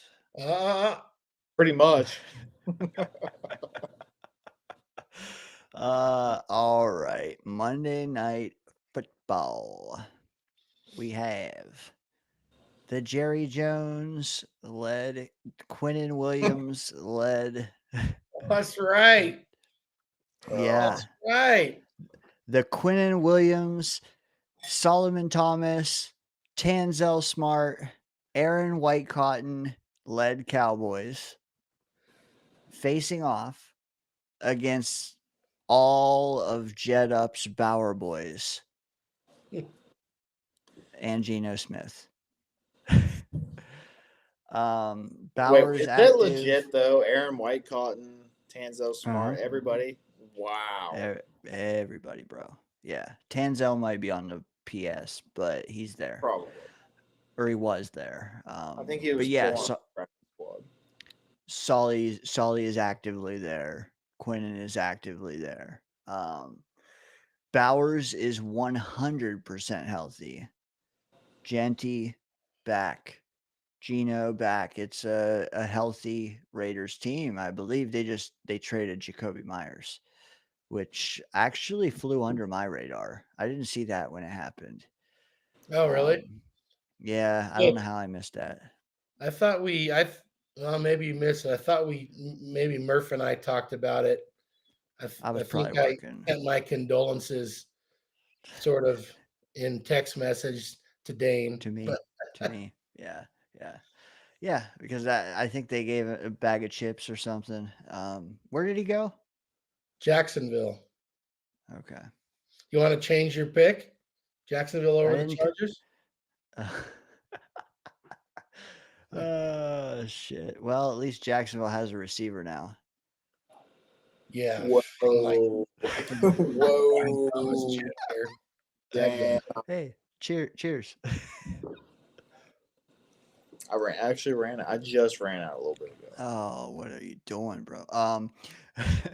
You got some All whiskey right, in that well, bottle still. I am not touching the whiskey. all right. Man, I The even set out the setup has been made. Any piggybacking off the setup? Gotta love the Well- fighting Quinnins, man. I hope this game is a shootout. And That'd of be course, fun. it's just for different fantasy leagues and things. Lots of points, please. I'm taking the star. Give me the Cowboys. Even though the Raiders have an absolute stud in Trey Tucker. Even though. Oh, okay. Trey Tucker, isn't he like a comedian or something? Even though the Raiders held the Broncos to 10 points. Do you understand the words that are coming out of my mouth? Chris Tucker, yeah. Murph, I can go next unless you got something.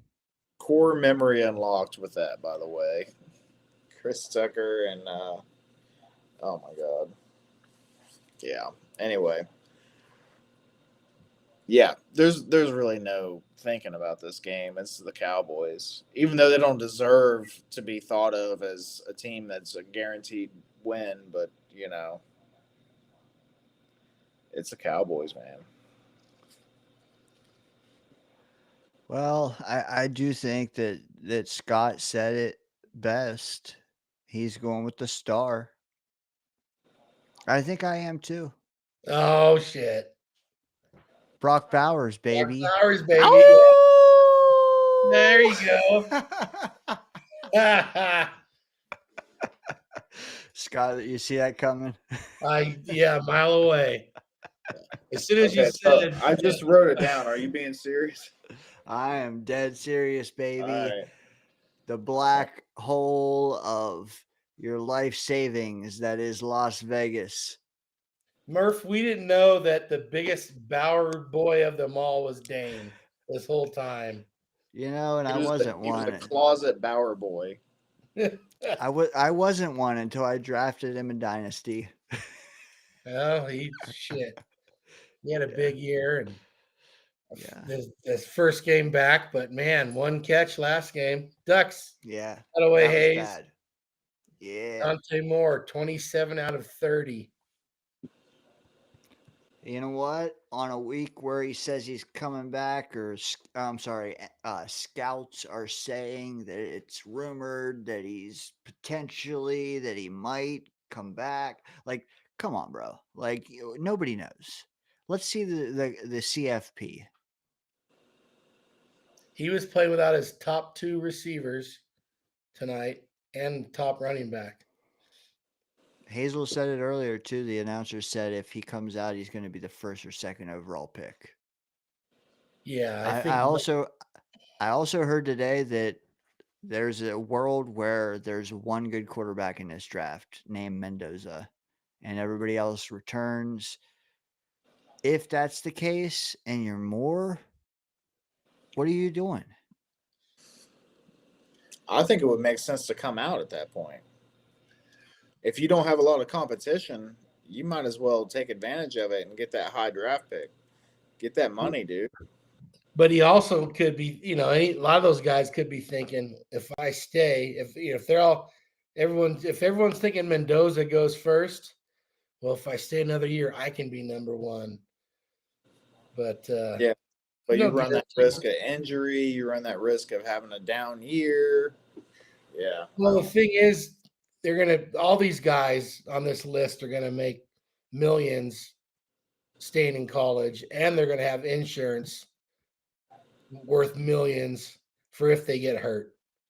I'm aware it was Jackie Chan, by the way, guys. Like, I just had a brain fart there. My mistake. Chris Tucker and Jackie Chan. I know. Rush Hour is the movie. Is that what Google said, Murph? Nope. Nope. I'm just Actually, I was messing more with of a Shanghai Noon, Shanghai Nights fan. Rush Hour was good, but Owen Wilson and Jackie Chan was a good combo. I like that. I like those movies. Go back Modine even chiming in. further. Go back even Yeah, good. further. What was the Kurt Russell Big Trouble in Little China? Yeah, yeah. I remember having that on VHS. That's how old yeah. I am. Same, Yeah. same. And it was written like a sticker label on the VHS, and it was penned in. This is Big Trouble in Little China. It ripped off the TV.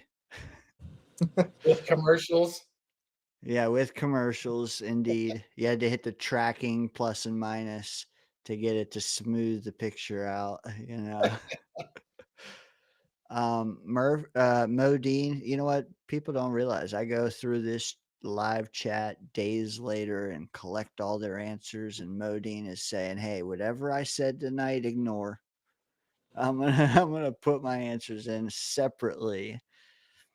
I'm just kidding, because honestly, putting it in the comment section is the easiest method for me, because then I can just knock you out all at once, Modine, and I would love to knock you out all at once.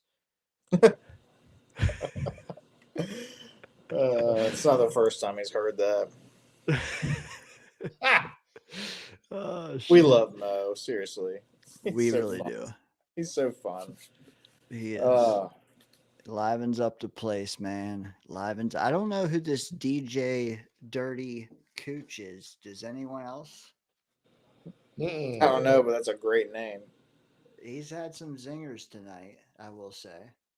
Oh, I thought it said Dirty Coach. Oh, Dirty Cooch, even better. Well, I don't know about that, but I don't know which movie this is in reference to. Maybe Big Trouble in Little China. I had the same thought, Hazel. I was like, well, Jackie Chan's not even in that movie. No. I just let it be. Dirty Cooch laughed at your Dirty Coach comment, Scott. Let me just say that you guys are not Ty Simpson stans at this moment. I'm intrigued, but I'm not there yet. Hasn't played enough. Those guys always fail. He's been at Alabama for like 4 years already, though. He just hasn't played until this year. Exactly. Yep, he waited his turn. He didn't transfer. He waited. Which I like that as a like character trait in a quarterback or a player in general. Yes. But man, time has proven quarterbacks that don't get enough starts in college struggle in the NFL. What about Joe Burrow?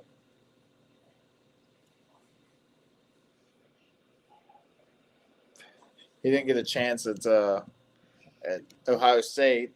He had 1 year at LSU and went crazy, and then NFL. Yeah. Yeah. Well, there's one. That's where you start. Hey, you can't get to two without one. That's just the first All guy. right. Daniel Murphy, give you the floor, brother. You are 2 to 3 hours in the future compared to me and Scott. So you have the mic, sir. What would you like to say? Final thoughts.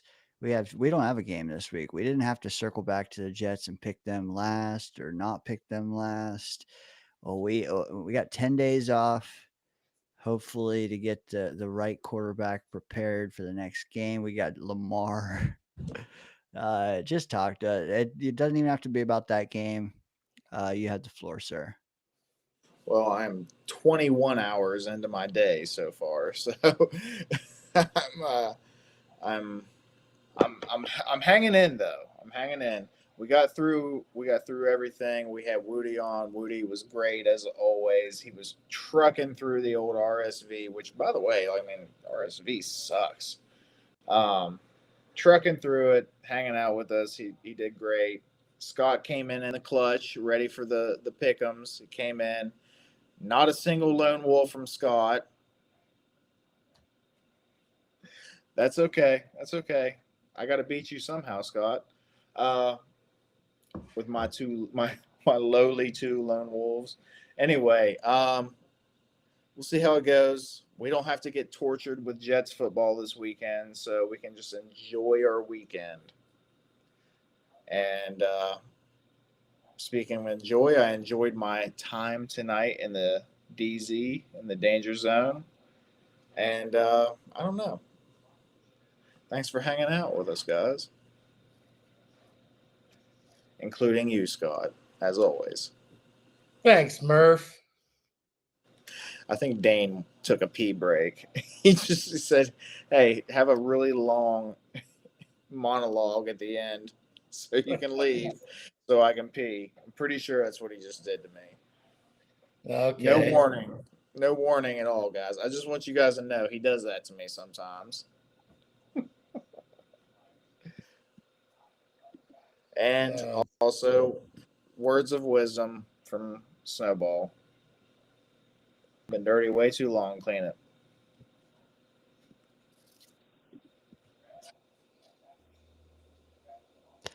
Appreciate you, brother. Sorry, I took the last moment to hit the head. I knew it. Fucking knew it. I just called you out for it too. we always have to look ahead. Is a guest leaving? Are we going to be shorthanded? All right, run now, man. 22 still watching on YouTube. I guarantee you, if they were all live chatters, they would say, "You killed it tonight, man. You killed it last week. You'll kill it again next week. Good having you on, man. Have a good night. 1 a.m. Eastern. Hit the hay and enjoy your non-jet loss filled Sunday. We'll see you in Discord, brother." All right. Thanks, fellas. Everybody have a good night. Later, Murph. Peace.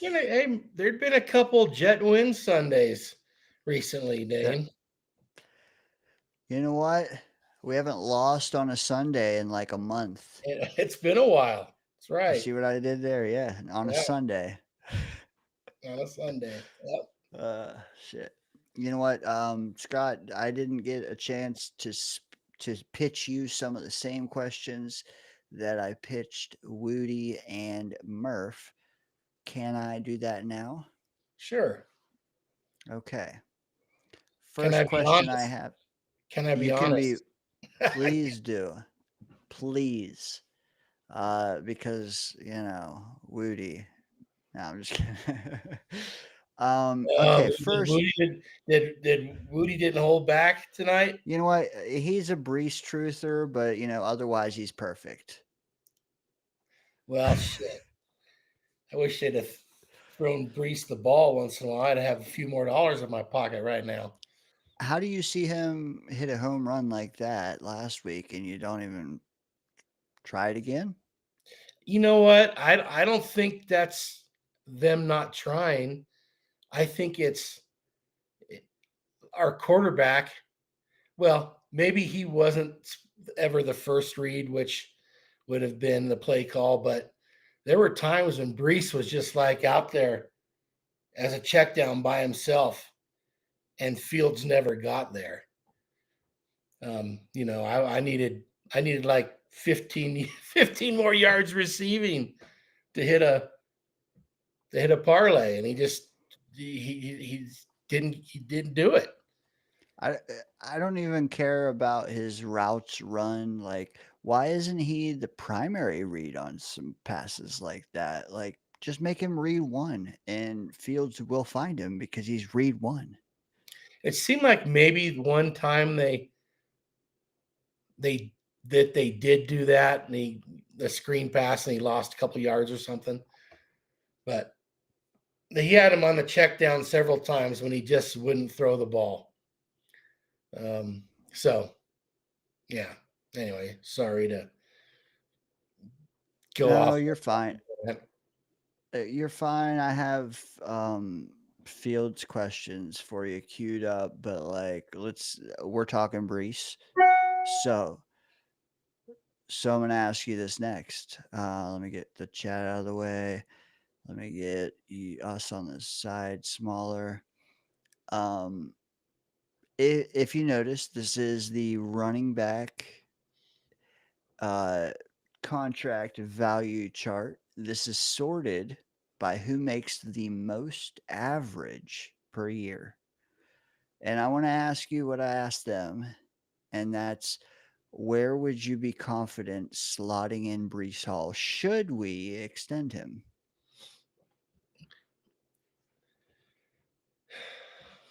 I kind of think they should, Dane. Especially because we don't know what we got besides him. Agent Zero, how's he going to come back? Is he even someone you want being the lead back? We don't know. We never got to see that. If they want to try to be competitive next year, for sure.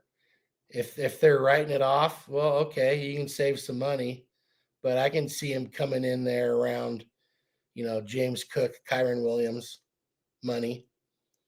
I'm not, if he comes to me and says, well, I'm better than Alvin Kamara. Well, yeah, he's done. But he was, when he signed that contract, he was pretty big time. So, but I'm not giving him Jonathan Taylor, Derrick Henry, Christian McCaffrey, or Saquon Barkley money. But, down there, James Cook, Kyron Williams, maybe Josh Jacobs, if you're trying to compete next year. Those 4 players are in a basket. When are you picking Brees out of Josh Jacobs, James Cook, Kyron Williams, and Brees Hall? Oh, gosh, that's tough. I'm probably going to take James Cook first.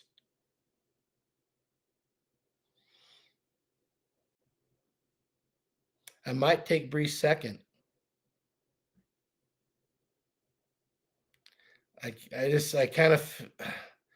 feel like Josh Jacobs, maybe we're going to start seeing decline on him. And possibly Kyron Williams also. So, but I'd probably go Cook 1, Brees 2. Okay. What I said my offer was going to be was 3 for 30. Okay, Aaron that's Jones. kind of right there. Wudi says 3 for 36. Okay, that's right there too. I don't think either one of us would balk at the other's offer, but I like him a lot more at 3 for 30. Sure. And he's going to say, oh, I got to get paid more than Aaron Jones. Or his agent's going to say, I got to get paid more than Aaron Jones. What if it was 3 for 30, but it was 70% guaranteed?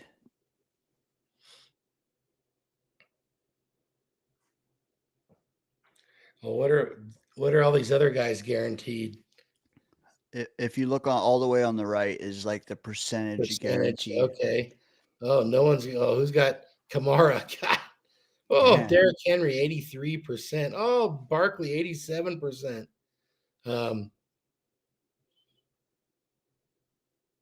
Yeah.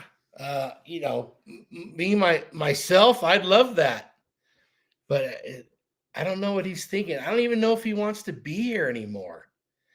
1 minute it seems like he doesn't want to be.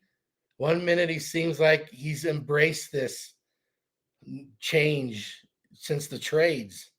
So I don't know. I'd want to get down to that. Like, does he really want to be here? You know what doesn't help either? It's like the noise surrounding him only got as loud as it did because he was a viable trade candidate. But should you extend him, I bet you any money that noise would go minimal. It would die. How about this You one, know Dane? what? Remember the Ozzie Newsome method with players who were becoming free agents? They'd make an offer to, and if the players were like, he'd say, well, go out and see what you can get and then come back to me. Be tempted You know to what? do that. You know what Connor Rogers said, and I said it earlier, but it might be a whole different 17 people in here. Connor Rogers said, slap the transition tag right on his helmet, call it a day. So what's And that? Where does that leave him? it doesn't leave you with picks or something if they walk, but basically they go out, they fetch the best deal they can find, and then it's our option to match it. Match? Right. Okay. Yeah. So, Not a bad solution, but it's, I think, a 1-year deal, or well, no, it's whatever he gets offered, I think. oh, beyond 1 year even? Okay. So yeah, it's the same idea, other than if you don't do the transition tag, you can still say, go out and see what you can get and then talk to us. But he can go out and just say, peace, I'm gone. So, Or you could have a team like, I don't know, Chiefs. that just throws him cash and steals him because we won't match it. I don't know what we're willing to, you know what I mean? I don't know. Well, look, that's why three for 30 is sight unseen. You can't go test it on the market. Take 30 now. Yeah. You pass on it, then we'll guarantee we're gonna draft a dude. Guarantee 25. Yeah, if you can get them locked into 10 a year, I would do that. Yeah. And here's the thing, and this is what I noticed on the 2 wins, and even last night a little bit, but the offensive line, they even against Cleveland, they took the game over in the fourth quarter. They wore Cleveland's ass out. They did it to Cincinnati too, but big deal, sort of. But they did it to Cleveland, and that was surprising to me. And he sees that. He's got to be thinking, damn, I got a good offensive line here. I've seen what it's like to play for a bad offensive line. And maybe that's attractive to him to stay and be part of that. The quarterback position it's going to get better. There's no way it's going to be worse than it was this year. No way. Can't be, right? You sound like a 2023 Jet fan, Scott. It's some of the worst of all time. I mean, I'm sure you've seen the stat going around for the worst quarterback he played in the last however many years, and it's Fields both times. Yeah. No, I know. No, I'm saying that in jest because I said that during the Zach Wilson era, and then here we are. But the difference is Saleh somehow put up with it. I think we've seen the end. I don't think he starts another game. If he does, it's due to injury. Because I think the only reason you went through the bye week, he won a game right before the bye week. You really gonna make a change then? Maybe, but then you come out of the bye, you win another game, but then right back to square one, man. And you have this last little morsel of a mini bye. Yeah. It's your little silver lining where, okay, you should have already done it. You didn't because you won, and then you won again. You get a do-over. Do you really want to ride this out?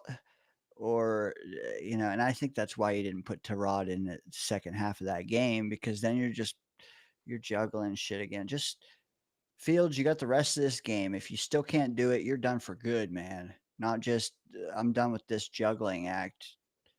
Figure it out second half, or shit or get off the pot. He did not shit or good. I don't know what the fuck he did. Brick He's turds or whatever you said. He is constipated. So I wonder Brick what turdy. didn't drop that brick turdy. What kind of injury payout does he have? Because we see it happen, like when the team decides they're done with a guy, but he has an injury payout, he doesn't touch the field. Yeah. And hey, look at that. There's 10 million you can save right there. Well, there's 1 year of Brees, right? Yeah, there is. So, well, do we need to see this again next year? I hope not. I hope not. Tough, man. And we'll have all off season to discuss it, but like, yeah, the troubling part is if you move on, we're already paying like Rodgers $30 million dead next year. Now you're adding to that with Fields, and you need a guy. Tyrod's walking. You need to recruit a guy, and you're already $40 million in the hole.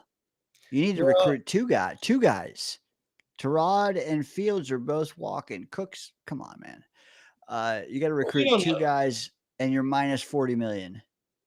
But we don't know that Tyrod's gonna walk, right? I mean, we can, but you're saving 10 mil in the long run. I mean, we could use a tight end too, right? They better draft a tight end.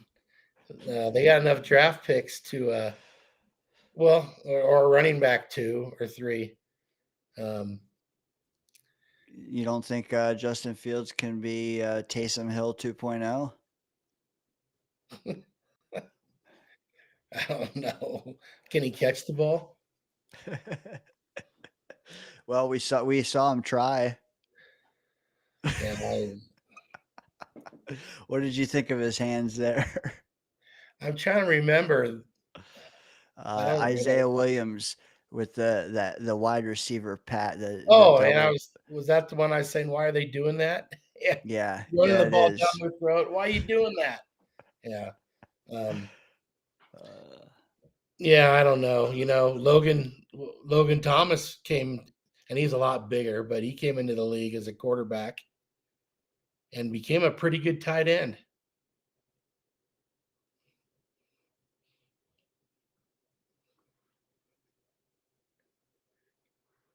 Okay, well, we've already teased it. I asked the guys this question as well. Dano, Wudi, and Murphh, is it time that they put Fields out to pasture? What say you, Scott? I say, yeah, it's been time. And of course, after the Cincinnati game, you couldn't do it. They won despite him against Cleveland. And we saw what we saw. And his statistics, as bad as they are, they should be worse, because we all know what happened in some of those fourth quarters of blowouts. I'll give him credit for having 2 really good games, Pittsburgh and Cincinnati, which are 2 of the worst defenses in the league also, but they tried. they tried something. They tried to catch lightning in a bottle. Whatever. I was never buying it. Later, you dirty old coach. Hope you don't coach girls' sports. But See a dirty crotch. I've seen enough. I don't care about the Yeah. money. At some point, you have to give the rest of the team the player that's going to help them win a game. The player that helps give the team the best chance to win a game because they see it. The problem is too, like, this could have worked had we seen more of his ceiling or less of his floor. Well, yeah, we got all floor. You can't get both. You can't get less of his ceiling and more of his floor, but we somehow did. Well, I don't know. I think his ceiling was a pipe dream. If you followed his career, it really was. I don't even mean his passing ceiling, man. I was literally hoping to see his rushing ceiling and his passing be like just below mid, but his rushing ceiling making up for it. They didn't even start rushing with him until like week 7, like week 8. And even then, his passing was so far yipped out. Like, I will forever say he got the yips, and he'll go down in Jets lore as another quarterback who got the yips in gangrene. Well, I mean, yeah, because he did get worse, but he was never a great passer. He really wasn't. I get people thinking he could improve, but we've seen 4 years of it. Yeah. So I like most people, I thought we'd see him running the ball more. Now, well, there's some injuries. Obviously, there was the concussion, and there was the complete lack of respect to their passing game, which is going to make it even more difficult. Which is not going away with him under center, and that's the biggest thing. You said it. You got to evaluate the rest of the offense. You have to evaluate Adonai Mitchell. You have to evaluate Breece Hall, Garrett. I don't even know Garrett. Whatever is, you shut him down. Whatever, we can have that whole conversation. John Mechie. More than just jet screens, John Mechie. We got to be able to hit some quick slants. We got to be able to hit some drags. Dude, these are easy things. We can't even hit those. Yeah. His confidence is gone. That's 100%. where yeah. And that's why I say yips. That's all it is zero confidence. That, like, yeah, routine you can't even do anymore. So, do you think they could work on him in the offseason and have a functional quarterback next year? Not if I have something to say about it. Well, I don't think so either. But that was, remember, we're going to let him play quarterback. We're going to coach him up. They were so slow to deviate from that plan. It was appalling. I get it. Like, I was with them, but I was against them like week 4. And here we are, week 10? Yeah. Like, I don't even know what they expected. I think, and I've always thought this, that Aaron Glenn was so impressed with the games he happened to have against Detroit. And he had remember, we looked at some of those stats. He had some big games that it kind of kept him from seeing the true quarterback that he was. But yeah, I guess my thought, I'm kind of talking more to Jets because we hear a lot of Jets fans that thought, oh my God, calling him a cheat code. I'm like, whoa, wow. But not for the Jets. No, and it's gotten to the point where I mean we're so beaten and battered. Zach Wilson, and then Aaron's injury, and then Aaron is in, and then he's great, and then he's beaten and battered and bad, and we lose out like then decently at the end, and then now we're Fields, and he's the same, and it's like Well, it goes back farther than that. I mean, Sam it's Darnold was no it's prize. just all I'm trying to say is like I don't think there's a single one of us who wouldn't kill for a quarterback that is just routinely mid. Like your Daniel Jones in Giants Well, I uniform. We're think Mac Jones, we're Davy Jones, I don't care. Like give us someone give us a healthy floor, and then we can talk ceiling. Everybody wants to jump straight to ceiling, and then we keep swinging and missing. And it's just like you want a floor guy and a ceiling guy as your 1-2. We have a chance this offseason to reset both of those. All I'm trying to say is everybody's rushing to pick the ceiling guy. Can we get a good floor guy in here? And if we got to go cheap elsewhere because we already, like we said, 40 million in the hole with the position, whatever. I don't know who that floor guy is and whether you have an idea or two, but like trade one, sign one, draft one, however you want to get two of those guys. Thoughts on having not just two ceiling guys, not just two floor guys on this roster next season. Thoughts on that? based on what I've seen this year, and I don't know what now, you'd have to trade for him because he's under a 2-year contract, but I would take Mac Jones right now. He's looked damn good playing for the 49ers. Be a good floor guy. I don't know who's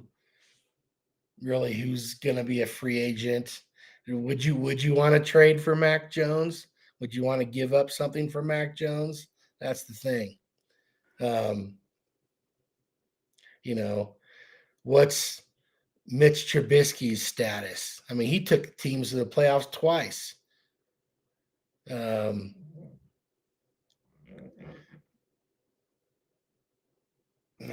don't know. I don't know who's available. You don't even have to name names. It's just like thoughts on that that the room structure of having that to where you have one ceiling guy, one floor guy.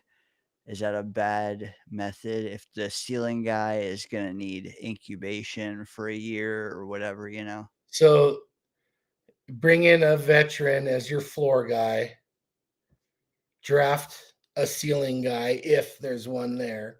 Sure, I think that's not an uncommon practice.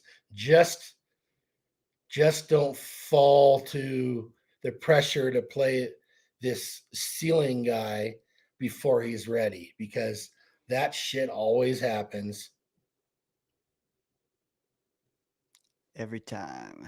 If we do that, we have to be patient, not patient forever. Like, patient to be proud of this team for like 2 more decades, like Glenn says, but like patient, like 2026 is another evaluation year. 2027, we hope to look better in 26 to be a destination for free agents in 27. And then we're using the rest of the bounty of picks to load up and load up in free agency, load up in the draft, and hit 2027 hard. Well, the other question is, can this coaching staff get a ceiling potential player to the ceiling? Yeah, that's a Because huge question. we saw a guy that could go either direction go to the floor this year. Yeah. Now, I don't know if Tyler Engstrand, if he was being honest with us, if Tanner.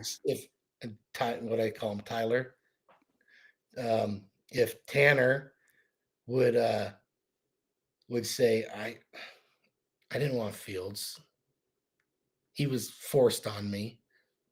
Maybe he did. I don't know. I'm just he may have wanted nothing to do with Fields. So I don't want to put Fields' failure on him, but Fields did regress at some level. It wouldn't shock me if Tanner didn't want more of a system quarterback. Just because, I mean, Glenn and Tanner, they had what? They had Stafford, and they traded him for the game manager that is Jared Goff. Younger, sure, but a guy that more works in the confines of the system. Fields is not that. No. There wasn't a lot out there. Daniel Jones got 18 million bucks. I don't think we were going to give him 20, 22 to stay in the same city that he was tired of to begin with. Yeah, no, he what did he show to make you even want to do that anyway? So back to the well, I think it was just Justin Fields. They thought they could harness their Detroit Russian attack and just do that for thought was. But there wasn't a lot out there. There may not be again, like you said. There was Darnold, but really, would he have come back here? I don't know what he got paid, but I would have rather had him than Fields if that's even an option. Maybe for Darnold it wouldn't have been an option. Of course, Mac Jones was there, but he took a team to the playoffs as a rookie. And he actually wasn't horrible in Jacksonville. I think New England screwed him, with all the nonsense they were doing. Yeah, I'm out on Jimmy G also. Jimmy Glass. Yeah, there may not be, and I don't know who's an option next year, who's not.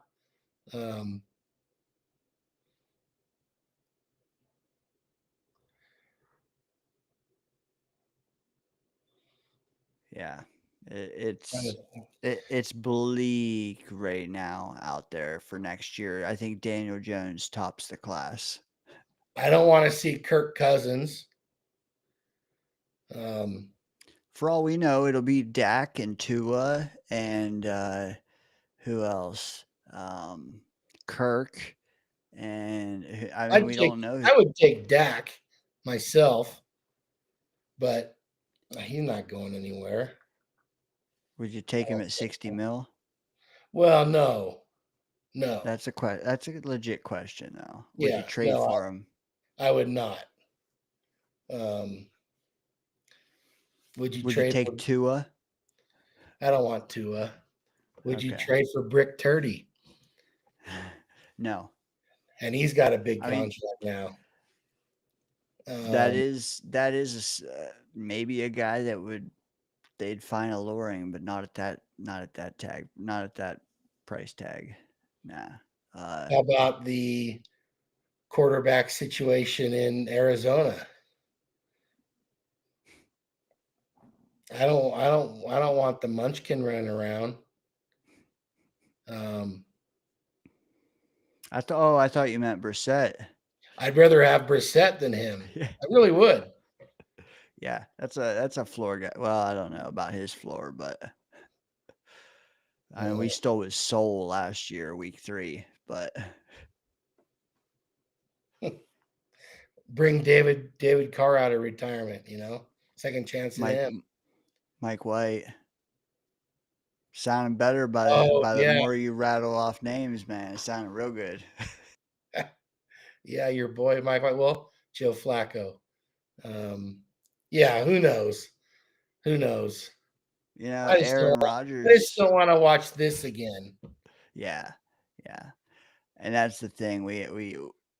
I mean, we got what a lot of people said was the top of the free agent class last year. So hopefully they do that again. It's just someone else, right?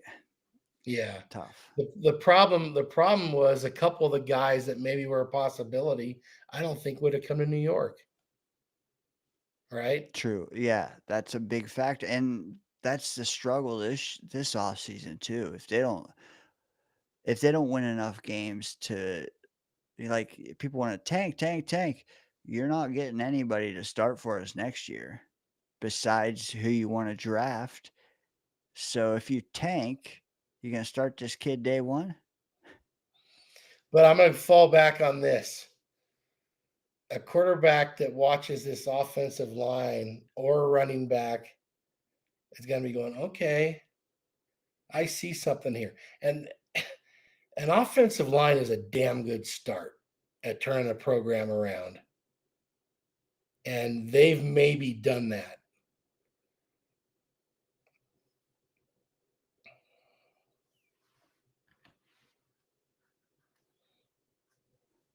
Leads me to my next question there, Scott. Oh, shit. I knew you were going to throw this one at me. Simpson, Myers, AVT. The popular hot take these days are that people don't care who, you just have to keep 2 out of those 3. Would you agree with that? Would I agree with you can only keep 2 or you have to keep 2? You got to keep 2 out of 3. Doesn't matter who. Doesn't matter who. Without knowing what money is going to be, I'm kicking Myers down the road. I think they can find a center. Apparently, the top center in the draft tore up his knee, and he probably is going to go back to school next year. Top 40 pick type of guy. I'd rather have Simpson and AVT than Myers. Okay. But you got to keep 2 of them, or can you just do 1 and sell incoming quarterbacks that you're professing will love this O-line, that we can just we'll keep 4 out of 5 and be okay?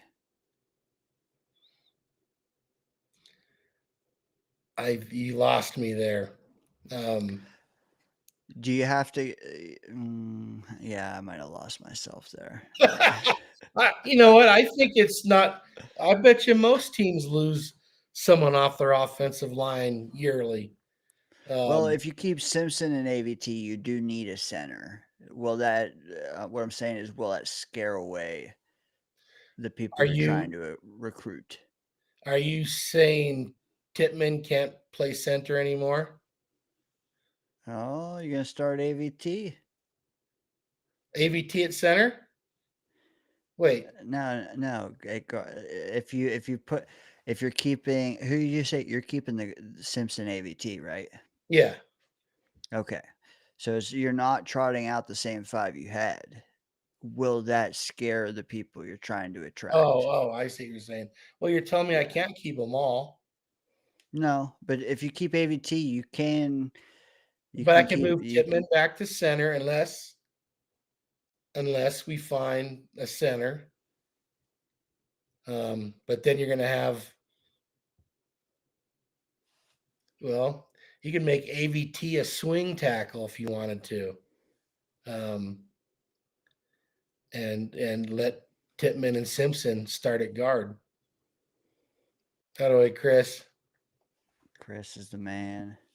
I got his picks earlier. I got almost everybody who's still here, their picks.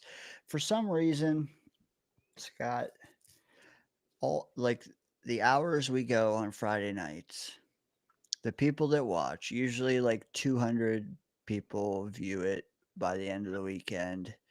If we're lucky, 300 like last week. Murph pulled in 330 or some shit for a 4 or 5 hour stream. Out of all those hours people watch, 30% of the hours watched are from people who aren't subscribed.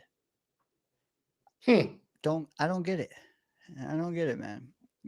So You will, subscribe. yeah, MF. yeah, exactly. You'll watch us. You won't. Dude, live chatting's the best part. Engaging. Maybe you can't. Maybe you have to listen in the car, like Snowball did earlier. Maybe you have to listen the next day, like Yeti said earlier. But to make that a practice, come on, man, join the fun. Come, tell us how idiotic a take was. Come tell us that I have a booger on my face. Whatever, man. Just subscribe. I don't even care. Subscribe, man. It's not even for me. It's for you, man. If you're gonna watch, fully enjoy it. Fully enjoy it by throwing your thoughts into this chat so we can pick them apart, or so you can pick us apart. Right? Did you have any call-ins tonight? We had 2. Okay. But they only called in with the guest. After that, everyone was afraid of talking to me and Murph. So who called in? Charles? Charles. Okay. Shit, I didn't. I'm going to tell you, the second caller is not a regular, but he Okay. has called in probably 5 or 6 times, and it's usually every couple months. I will say it's usually a coffee table shot, coffee table angle. Not always great audio. And he's also way out of market like you. Ricky? No. Like very close to you. Oh. Close to me. Relatively speaking. California, maybe? Let's see I if don't Scott know. can figure this out. Okay, shit. Keep going. I'll kind of think about it as we're Okay. Hazel says he's a regular watcher, not a regular caller. He's also Dano's twin, says Hazel. Yeti. Oh, did that give it away that he's my twin? Well, no, but over anyone else I can think of. Plus, you had mentioned Yeti earlier, so Yeah, I did. Verbally, I did. So you connected those dots rather nicely, Scott. Oh shit. Chaos says have him. Yeah, he's my twin. He is. he's closer to my twin. That he is, man. We got to get you on with him soon too. Oh shit, we were damn near neighbors not all that long ago. Really? We were almost all out here on the edge of the United States, man. One big wave would have took us all. Yeah, I'm safe now. It did take a hell of a wave to get up to where I am. Not me, man. It'd take a puddle. Yeah. Dude, we were riding high. Brought down to earth. What do you think of all that? Anything like I've asked you several questions. Anything you got to say or ask me?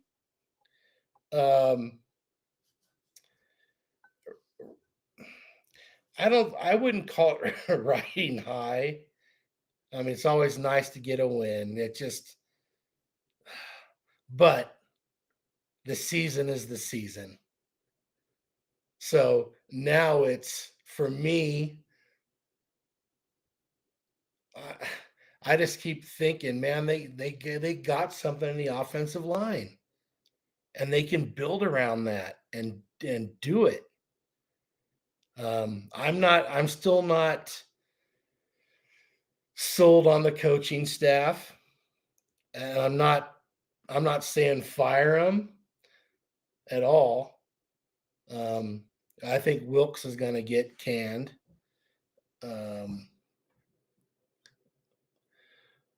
But if the right coach becomes available, you got to make that move. Don't wait, Woody. I mean, what if he hadn't waited to fire Sala and had been able to hire Vrabel?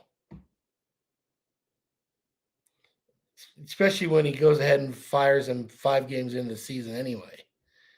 So if the right guy pops up and the right guy that you think can develop a young quarterback,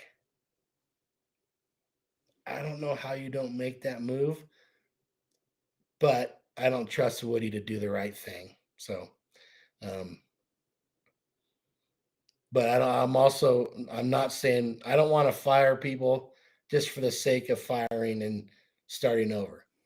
Yeah. Only if it's the right guy. I'm with you. Not Mike McCarthy. Yeah, I don't know. I mean, he's been successful, but he's developed one quarterback. But they're different. It's different now. Yeah. I mean, he might be a better head coach than Aaron Glenn. But I'm not firing Aaron Glenn for Mike McCarthy. Yeah. It's like I don't know, man. That 2022 class, we've squandered so much of all of their cheap years. Now you got all these picks. I mean, we can still do it. We parted with some of them, obviously, to replenish that well. And I will say Muji kind of impressed me the last month, man. How could he not? Because even if we wanted those guys, you couldn't keep them all at 30 million, 20 million to 30 million a piece, you know? Like it made no sense. So to keep some, and then now you have 5 first-round picks, like, man, we got to hit on 3 of them as long as one is a quarterback. 4 of them. One has to be a quarterback. Yeah, one has to be a quarterback either way. Or one. Are you okay with combining them to get a quarterback? Because I'm kind of not. Well, I think for the next 2 drafts, the Jets are going to be drafting high enough to get a good quarterback. Now, maybe it'll be 2027 draft. Next year is going to be rough. Next year is going to be rough. Hopefully not as ugly as it has been this year at times, but we don't know. But they may not have to trade anything to get the quarterback they want. I mean, they might be the second pick of the draft this year, but they might have to trade. They might have to trade up one just to make sure no one else trades with Tennessee, assuming Tennessee is, wins 1 game or something this year. Yeah, they may not have to do anything to get the quarterback they want. As bad as we are, I can't fathom using 2 ones to draft a guy. Like you said, you move up 1 space, it shouldn't cost you 2 ones, so that's okay. But yeah, I don't know. Hey, if it hits, it hits. It's worth it. But 5 first-round picks, you can overhaul an entire roster pretty quick. Especially if you're drafting top 5. Like the worse you are, the better these picks will look. The worse Dallas is, the better these picks will look. The worse Indianapolis. Like, I don't know. That Indianapolis pick might not age well, but the Dallas one should. But you still got to get it right. And then if you do get them right, if you get them all right, then you got to pay them. but that's down the road. A good problem to have, though, right? So Yeah. Then it's just, keep them and buy Tipman and Will McDonald. Just kidding. Now, yeah, good problem to have because then you got Aaron's money off the books. We got Justin Fields' money off the books. God, That's they should. 40 They really thought they were going to be able to win this year. I get it, which is why they didn't eat all Rodgers' money. But boy, they should have just taken it all this year. It was like we set it up like 23 and 35 or something. It's just eat all 50 some, man. But I guess what we didn't spend this year just rolls over into next year. So it's kind of the same, but like at the same time, you knew you weren't going to spend this money. Come on. Like, who are you going to treat? Okay, if you started 5-2 at the trade deadline, you're really going to trade for a $20 million salary. Really? And maybe it was good they didn't, so they didn't do something stupid with it next year.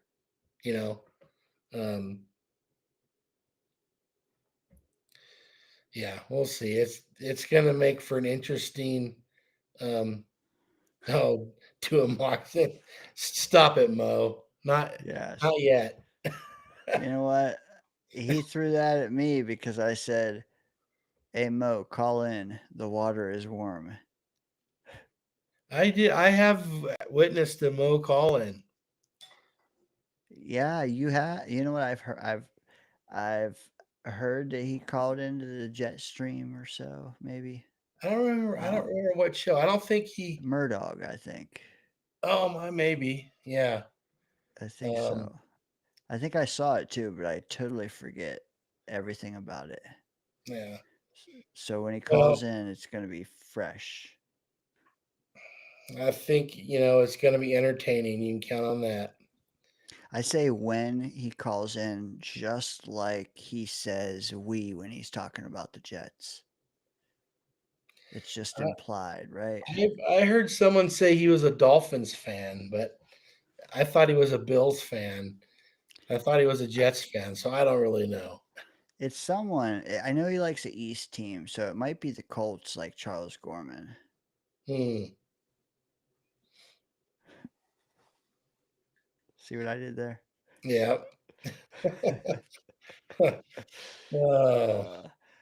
Scott, you're plugged into college more than I am. Can you say anything about these guys that hasn't already been said tonight? No, because I'm pretty much watching the Ducks. I will say Dante Moore looked great tonight. We love Mo. Patriots. Oh shit! Of course, the one we didn't say. I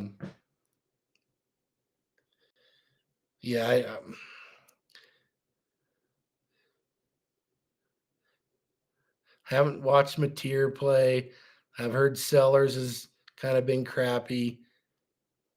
Yeah, I haven't really watched enough of these guys to. I saw some good stuff out of the USC quarterback. He looked impressive. But yeah, I'm not. If I give you a breakdown on Cade Klubnik or something, it's just going to be because I heard it somewhere else. So Arch Manning, the one game I watched, he sucked. Yeah. But I guess he's been doing better. Yeah. Why is that a Yamalava dude not on here? Is he just not as good as I saw him in the one game I saw him in? Is he the UCLA? Is he the guy that transferred to UCLA? I don't think he's been doing. Okay. Well, he single-handedly beat the one team I was watching, but it must just be a flash in the pan.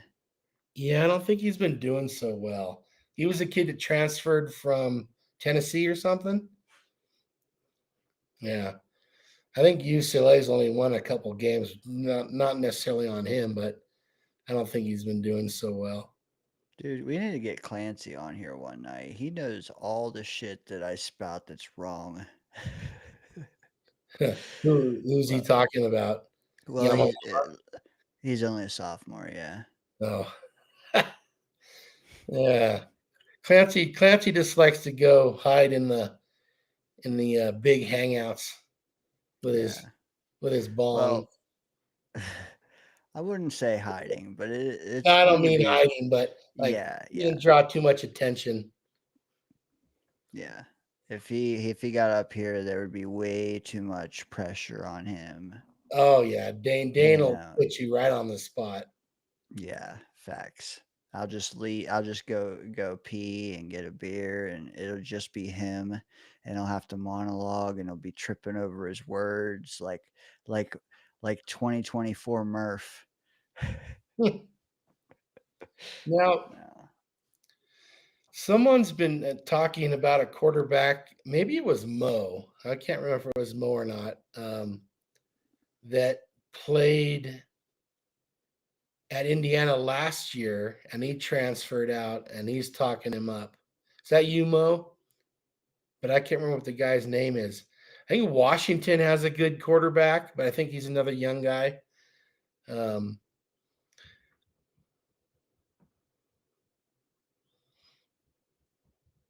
Hey, that's good, Clancy. Make sure people get their shit right. Facts.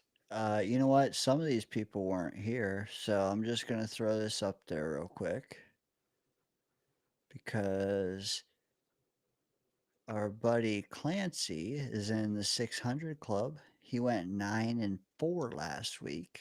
Damn. That'll win you money.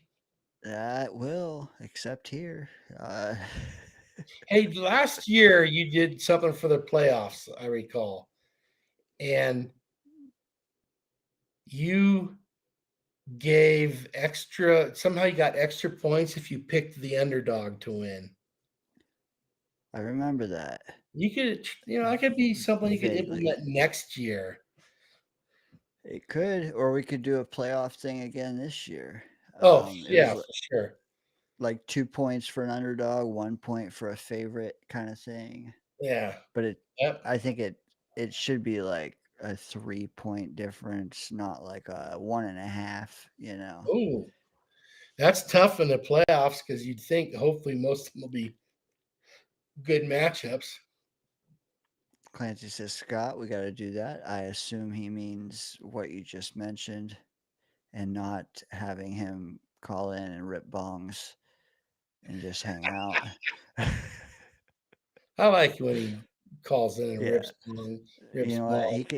We could just put him in the corner and just have him muted and just see how many clouds he can make. Yeah, for every game we pick, he takes a bong rip. You know what? Hazel's right. 2 points, like overtime losses in hockey kind of thing, or something like that. Their scoring system's whack. Is And Hazel it makes sense. Is Hazel a Kraken fan? Yep. Release the Kraken. Crispy says he loves seeing the standings. You know what? Let me go to the next set. There's Crispy, 500 club. 8-5 is a strong week. Yeah. You know who that was better than? Murph.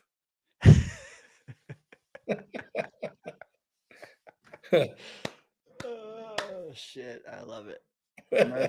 Murph doesn't watch the end of the show, or else he would he would start. Yeah, you know what? A lot of people improved their scores, and Not the me. ones who didn't play. So hopefully you guys submitted your picks this week. Jerry is going to be in the mix next week. I guarantee you. The only way you can raise those winning percentages is by picking the games. Yep.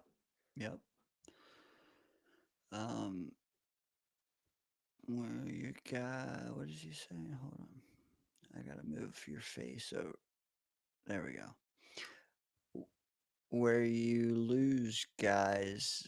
Where Oh you yeah, lose I'll do that. guys. I'll do that again, Clancy. I'll set that up. Maybe we can get some Danger Zone folks to get involved in that. Yes. Yes. Pick it. Yeah, that was cool. What's that called again? It was just a playoff draft. Just a playoff fantasy draft. Yeah, Well, yeah, and so you lose players as their teams lose. I mean, I think keep them. You can keep them, but they're not going to play anymore. right. I remember who won. I think three. I think Jay won. Jay, good guy. That guy. I wish I haven't seen him in a popped in here long more. time, but Yeah. he's probably making the rounds where I'm not really making them anymore. Yeah. Jay's a good guy. I saw him a little while back, but I think he's just family stuff, Yeah. Yeah, he won, says Clancy. Yeah, we took one of the guys that I just had to bust his balls for months until he finally paid him. That's the other. Yeah, you got to do that up front from now on just to be safe. Well, And then it was $25. If it was $200, yeah. So, that's yeah. I don't remember who it was though, so I guess I could probably I still might have all that shit on my computer. Just blacklist them. Yeah. I joke. If you are going to submit your picks later or now, here is the board. Feel free to pick your teams. I wonder what Charles will do on Sunday since How come neither one Charles of never picks the games? Yeah, you know what? He rarely chats unless it's pre-call-in. And then once he calls in, he is out of here. Probably off to call some other show, that slut. Hey, you know what? There are people like that, but I don't mind as long as when they do call, they're focused. And Modine does his best to prevent that, but he was rather focused tonight. Charles just can't keep from reading the chat when he's on there, which can be really entertaining. Dude, I put as soon as he called in 3 straight comments for 3 different people. Boo, boo, boo. Oh, tomatoes, everything. Jerry was getting him. It's like Jerry's like, put your smoke detector on the ceiling, Charles. It shouldn't be on the wall. Just the observational comedy of the chat when a caller calls is top notch. Man, Sunday with Chaos was the hardest I've laughed in eons. oh yeah. That's why I love watching live streams because I try to make the hosts laugh, and I aspire to make a host laugh as hard as the chat made me laugh this past Sunday. And if you didn't see it, tune in and just go to the call-in section. Swear to God, I was crying. They had me rolling so hard. Midnight Mike called in, Oh yeah. and it was just hilarious. Clancy was majority. You can count on Clancy for mixing some shit up in the chat. I guarantee Dude, that. I was dying. I had to go off screen for a moment and just leave Chaos because I was literally, my face was red. I was crying. That's how hard I was laughing. They were zinger after zinger, all of them, but Clancy is the one who really got me. So shout out Clancy. He brought it. Like I said, I try to do that shit routinely, and I never got someone to crack up as hard as he made me. Just hit me right time, right comment. It got me. Good show on Sunday. Scott, I'm running out of shit. You got anything? It's hard to come up with stuff week 11, especially since we've already had the game. We know what happened. We've all seen it, heard it, talked about it, seen everyone else talking about it. Beatles haircut. Really? Yeah, you know what? Midnight Mike with no hat on. It's I a busted vibe. balls over that a couple times. Yeah. Yeah, check that out though. Charles started it off, and it unraveled from there. And I didn't see. Yeah, he always has a hat on, but I didn't see his show at all on Monday because I was watching Monday Night Football. I don't remember who was playing. Oh, me either. Is that Okay, here's one. Green Bay and good one. And it does not jet specific. Right. I don't think. Yeah. Well, a few weeks ago I would have said Mike McDonald, but Miami's kind of pulling out of it a little bit. McDaniel. What'd I say? You said McDonald. He's 7-2. Oh fuck, dude! I gotta go to bed. Yeah, you knew who I meant. I did. McDaniel, yeah, he's a little. What Rex call him? He's just weird. I don't know. Rex called him Nerd Boy. Yeah, I probably called him that myself.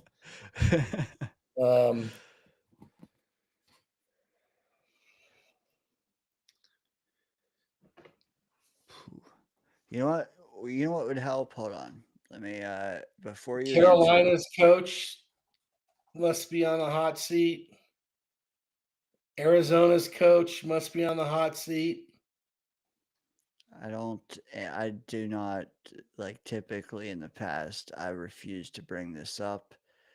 I'm gonna make an exception for old Scott here. Maybe it'll help him. Not for the purposes y'all would want me to bring this up for, but for the purposes of, yeah. All right. Thoughts here, Scott. Does this help you at all?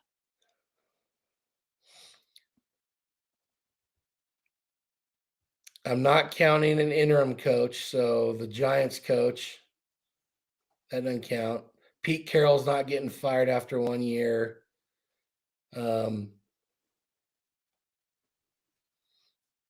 New Orleans coach is not getting fired after 1 year. Tennessee's got an interim coach, and I'm not counting that. So I don't think the Saints coach will get fired after 1 year. AG won't get fired after 1 year, I don't think. But what if Cleveland fires their coach? Would you like to have him come develop a quarterback? I mean, a legit quarterback? Stefanski, Murph will be all over that, man. I would be also. Okay. Cincinnati's coach? Yeah. Marvin Lewis. God. No, but maybe they'll rehire him. I forgot where I was. Who's their coach again? Remind me. I can't remember his name. Another ex-Ram. I know Clancy will know. Maybe I should get him on here. I don't know. Dable just got fired. That was the easy choice. What if it was Kyle Shanahan? No. Well, hey, people talk about that stuff. Let the 49ers win 7 games this year. They got an easy schedule and missed the playoffs. Zach Taylor, right? Yeah.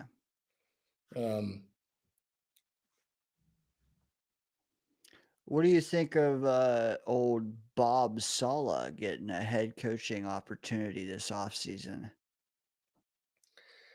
I don't know because the 49ers defense has gone to shit, which won't help. Giving away a lot of touchdowns on the ground. I've seen. I think like And 6 they're the last 4 injured. weeks. And they're injured.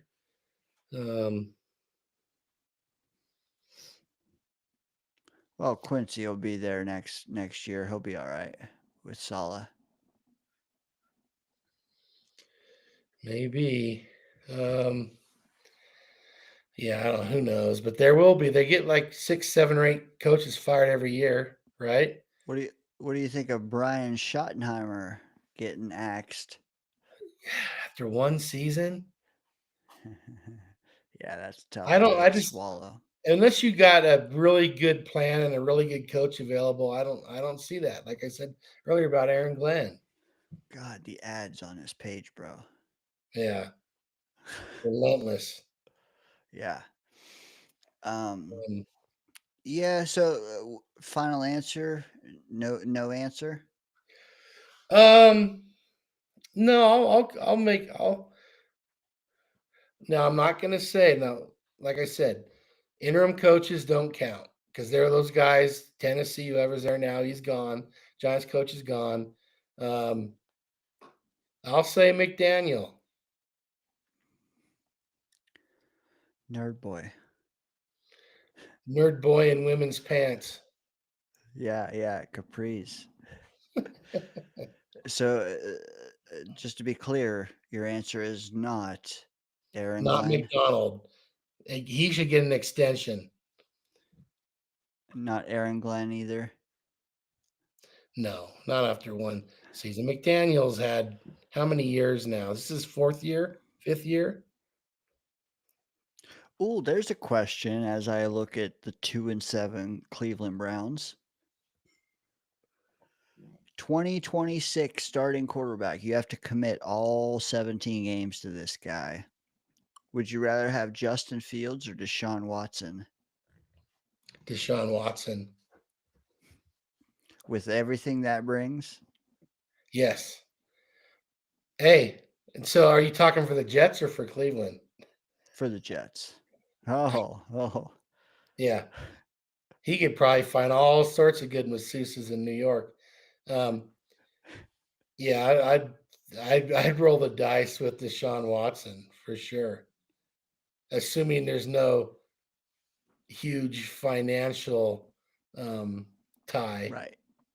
Well, man, if they were to cut him, I would imagine you get him for like nothing, you know. Yeah, and he has played at a level that Justin Fields will never come close to. Whether or not he can do it again, yeah, I don't know. I'd rather give Shadur a chance. I mean, how much of Fields do we need to see? Is it? Oh, man. Do we have a worse room than Cleveland?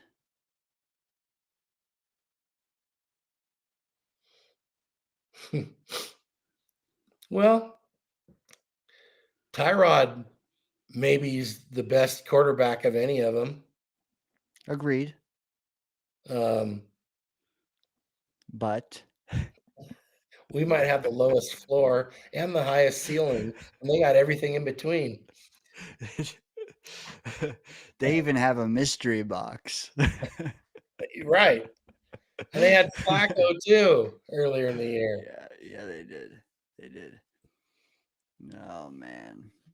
He can throw at least. Yeah, Modine says Shodor is my guy. You know what? He was mine in college. Every Jets pick in 2025, take him. Yeah, you know what? We all wanted day 3, it's like, why wouldn't you? Why wouldn't you take him, Tez Johnson? Instead, we got Tyler Barron. Yeah. Who we traded up for. Smith. Yeah, and Arian Smith. Tyler Barron did make a nice, I won't say a key, a nice 6-yard tackle for loss that I would have been in on, but probably not made. It was fed to him, but hey, he snuffed it out. Nice TFL last night, but I didn't think the Jets defense was all that bad. I really whatever night that was. Was that last you night? know, it Was was that last last night. night? Oh my It was god, it last feels night so long ago. for us. Yes. And they had a short drive score right after the fumble. I don't remember even what they did. I think that was a 3-pointer, but it was key because it was like it put it to 2 scores again or something. Yeah. If you had to guess how many tackles our defensive ends had, what would you say? And I'm talking Will McDonald and Jermaine.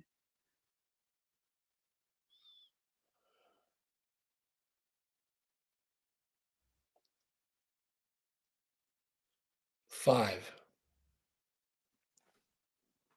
Only one? Phew. You know, they did a good job stopping the run until they were down on the goal line.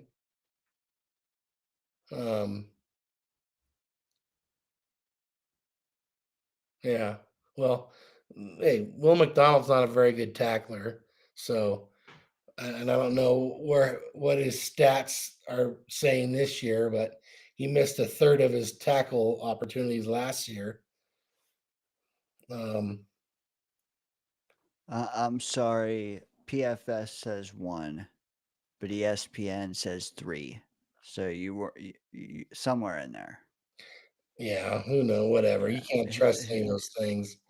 No, but 3 is not enough. That's all. No, but also depends on what the offense is doing. If they're running the ball right up the gut every time. Yeah. I feel like I saw those guys doing more than that, but I guess it could just be a quarterback pressure or something also. Yeah, that it could have. I know Jermaine had the only sack or one of the only sacks. Nice to see him getting back into the only sack. Nice to see him getting back into form. I want to see him close out this year healthy. Please, God. Please, God. Garrett, I would love to see close out this year healthy. So many people have said that Braylon has been shut down for the year, but I have not seen that officially. I would love to see him come back for a couple of games at the end and close out this year healthy. Well, you can guarantee they close out the year healthy if they don't play. Yeah, I get it. But there's also something to be said when they get back into game action before hitting an off season, you know? Well, and there's something to be said that finishing the season strong with a win or two also. Yeah. So that's it. We're not wanting to limp into the off season as a team or as a key player will be nice. Yeah. All right. About over it. Yeah, I'm beat. I'm ready to Same. climb into bed and call it a night. Jets use a monkey throwing darts at names on a God, Modine. I mean, at least he said darts and not what I would envision that euphemism to be. Yeah. He should have thrown a dart, as it turns out. Yeah, dude. Don't throw the darts. Keep them. Right. Well, we'll see. It'll be a lot of debating come the off season. I'm starting to see. I'm starting to see better than watching the Jets. I'm starting to see mock drafts popping up on YouTube. You know what? That is like, well, I mean, we've talked. There's no about point right now because We don't know what the draft order is going to be. What we can say is this is freaking awesome, man. This is gonna be so entertaining compared to what like Jets live for the off season, right? Jet fans, myself included. I'm not calling people out. Like when our 17 games are shit, what if you can give me 8 good months a year? Relatively speaking, 8 good months, dude. Multiple first round picks, man, and we can And chop it second up. And round pick. here in the Danger Zone Friday nights, that's gonna fuel us for months, man. Um, so yeah, Yeah. that'll be fun. Just don't screw those picks up. No, do not indeed. Oh, sorry. As Greenbean would say, hit those milk thumbs.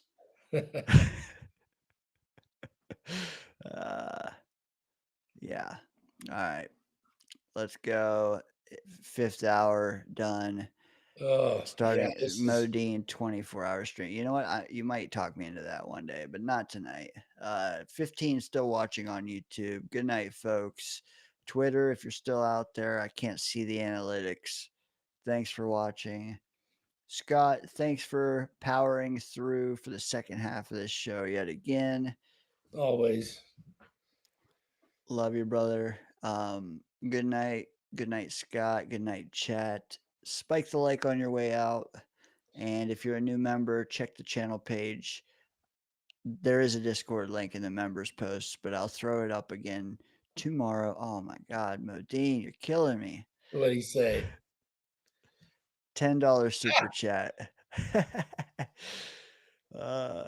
Great show, he says. $10. Glad I can lead you guys to victory in Wordle. Shit, did he beat me again? Did he beat us again today? If you know, you know. You know what? He gets tomorrow's answers before us. Today as in Friday. I don't know. But here in an hour, we're going to be fighting over Saturday Wordle. What are we talking about, folks? You can find out too. Become a member to the Danger Zone. Join the Discord. And don't let Modine win every day like he has been. Hopefully, that entices you. Modine, appreciate the super chat as Scott is. I got his ass yesterday once. Wordle Gang, Clancy says, yeah, dude, that shit gets ruthless, man. Dude, It's an it gets so infection. bad sometimes. I'm just making up words that I don't even know that I know don't even exist, but just hoping it triggers something. Dude, I put in lucid the other day. LU was right, C wasn't, and ID wasn't. That was today's like, word. Lurid. Yeah, Lurid what the fuck is that? Lurid? You never heard What that is word? that? No. The word I hate the ones where, and this has happened to me a few times, where you have like four of the letters.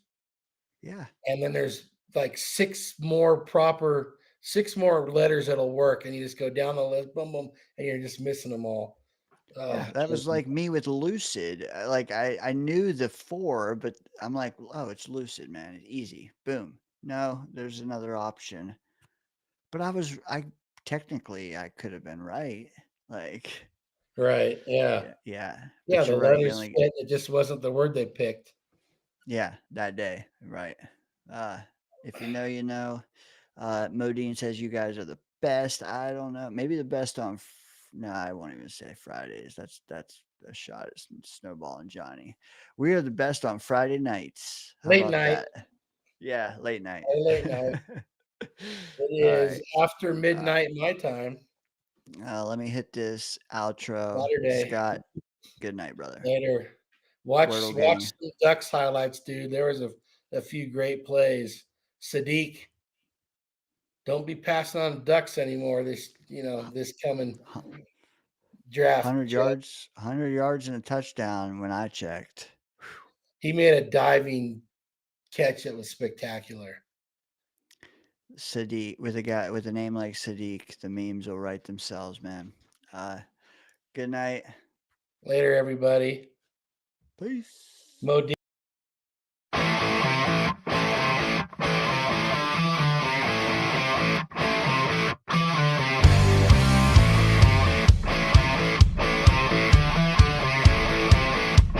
I love the show. I love you guys. Fucking, let's go Jets. JTS, Jets.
We can't all be beautiful.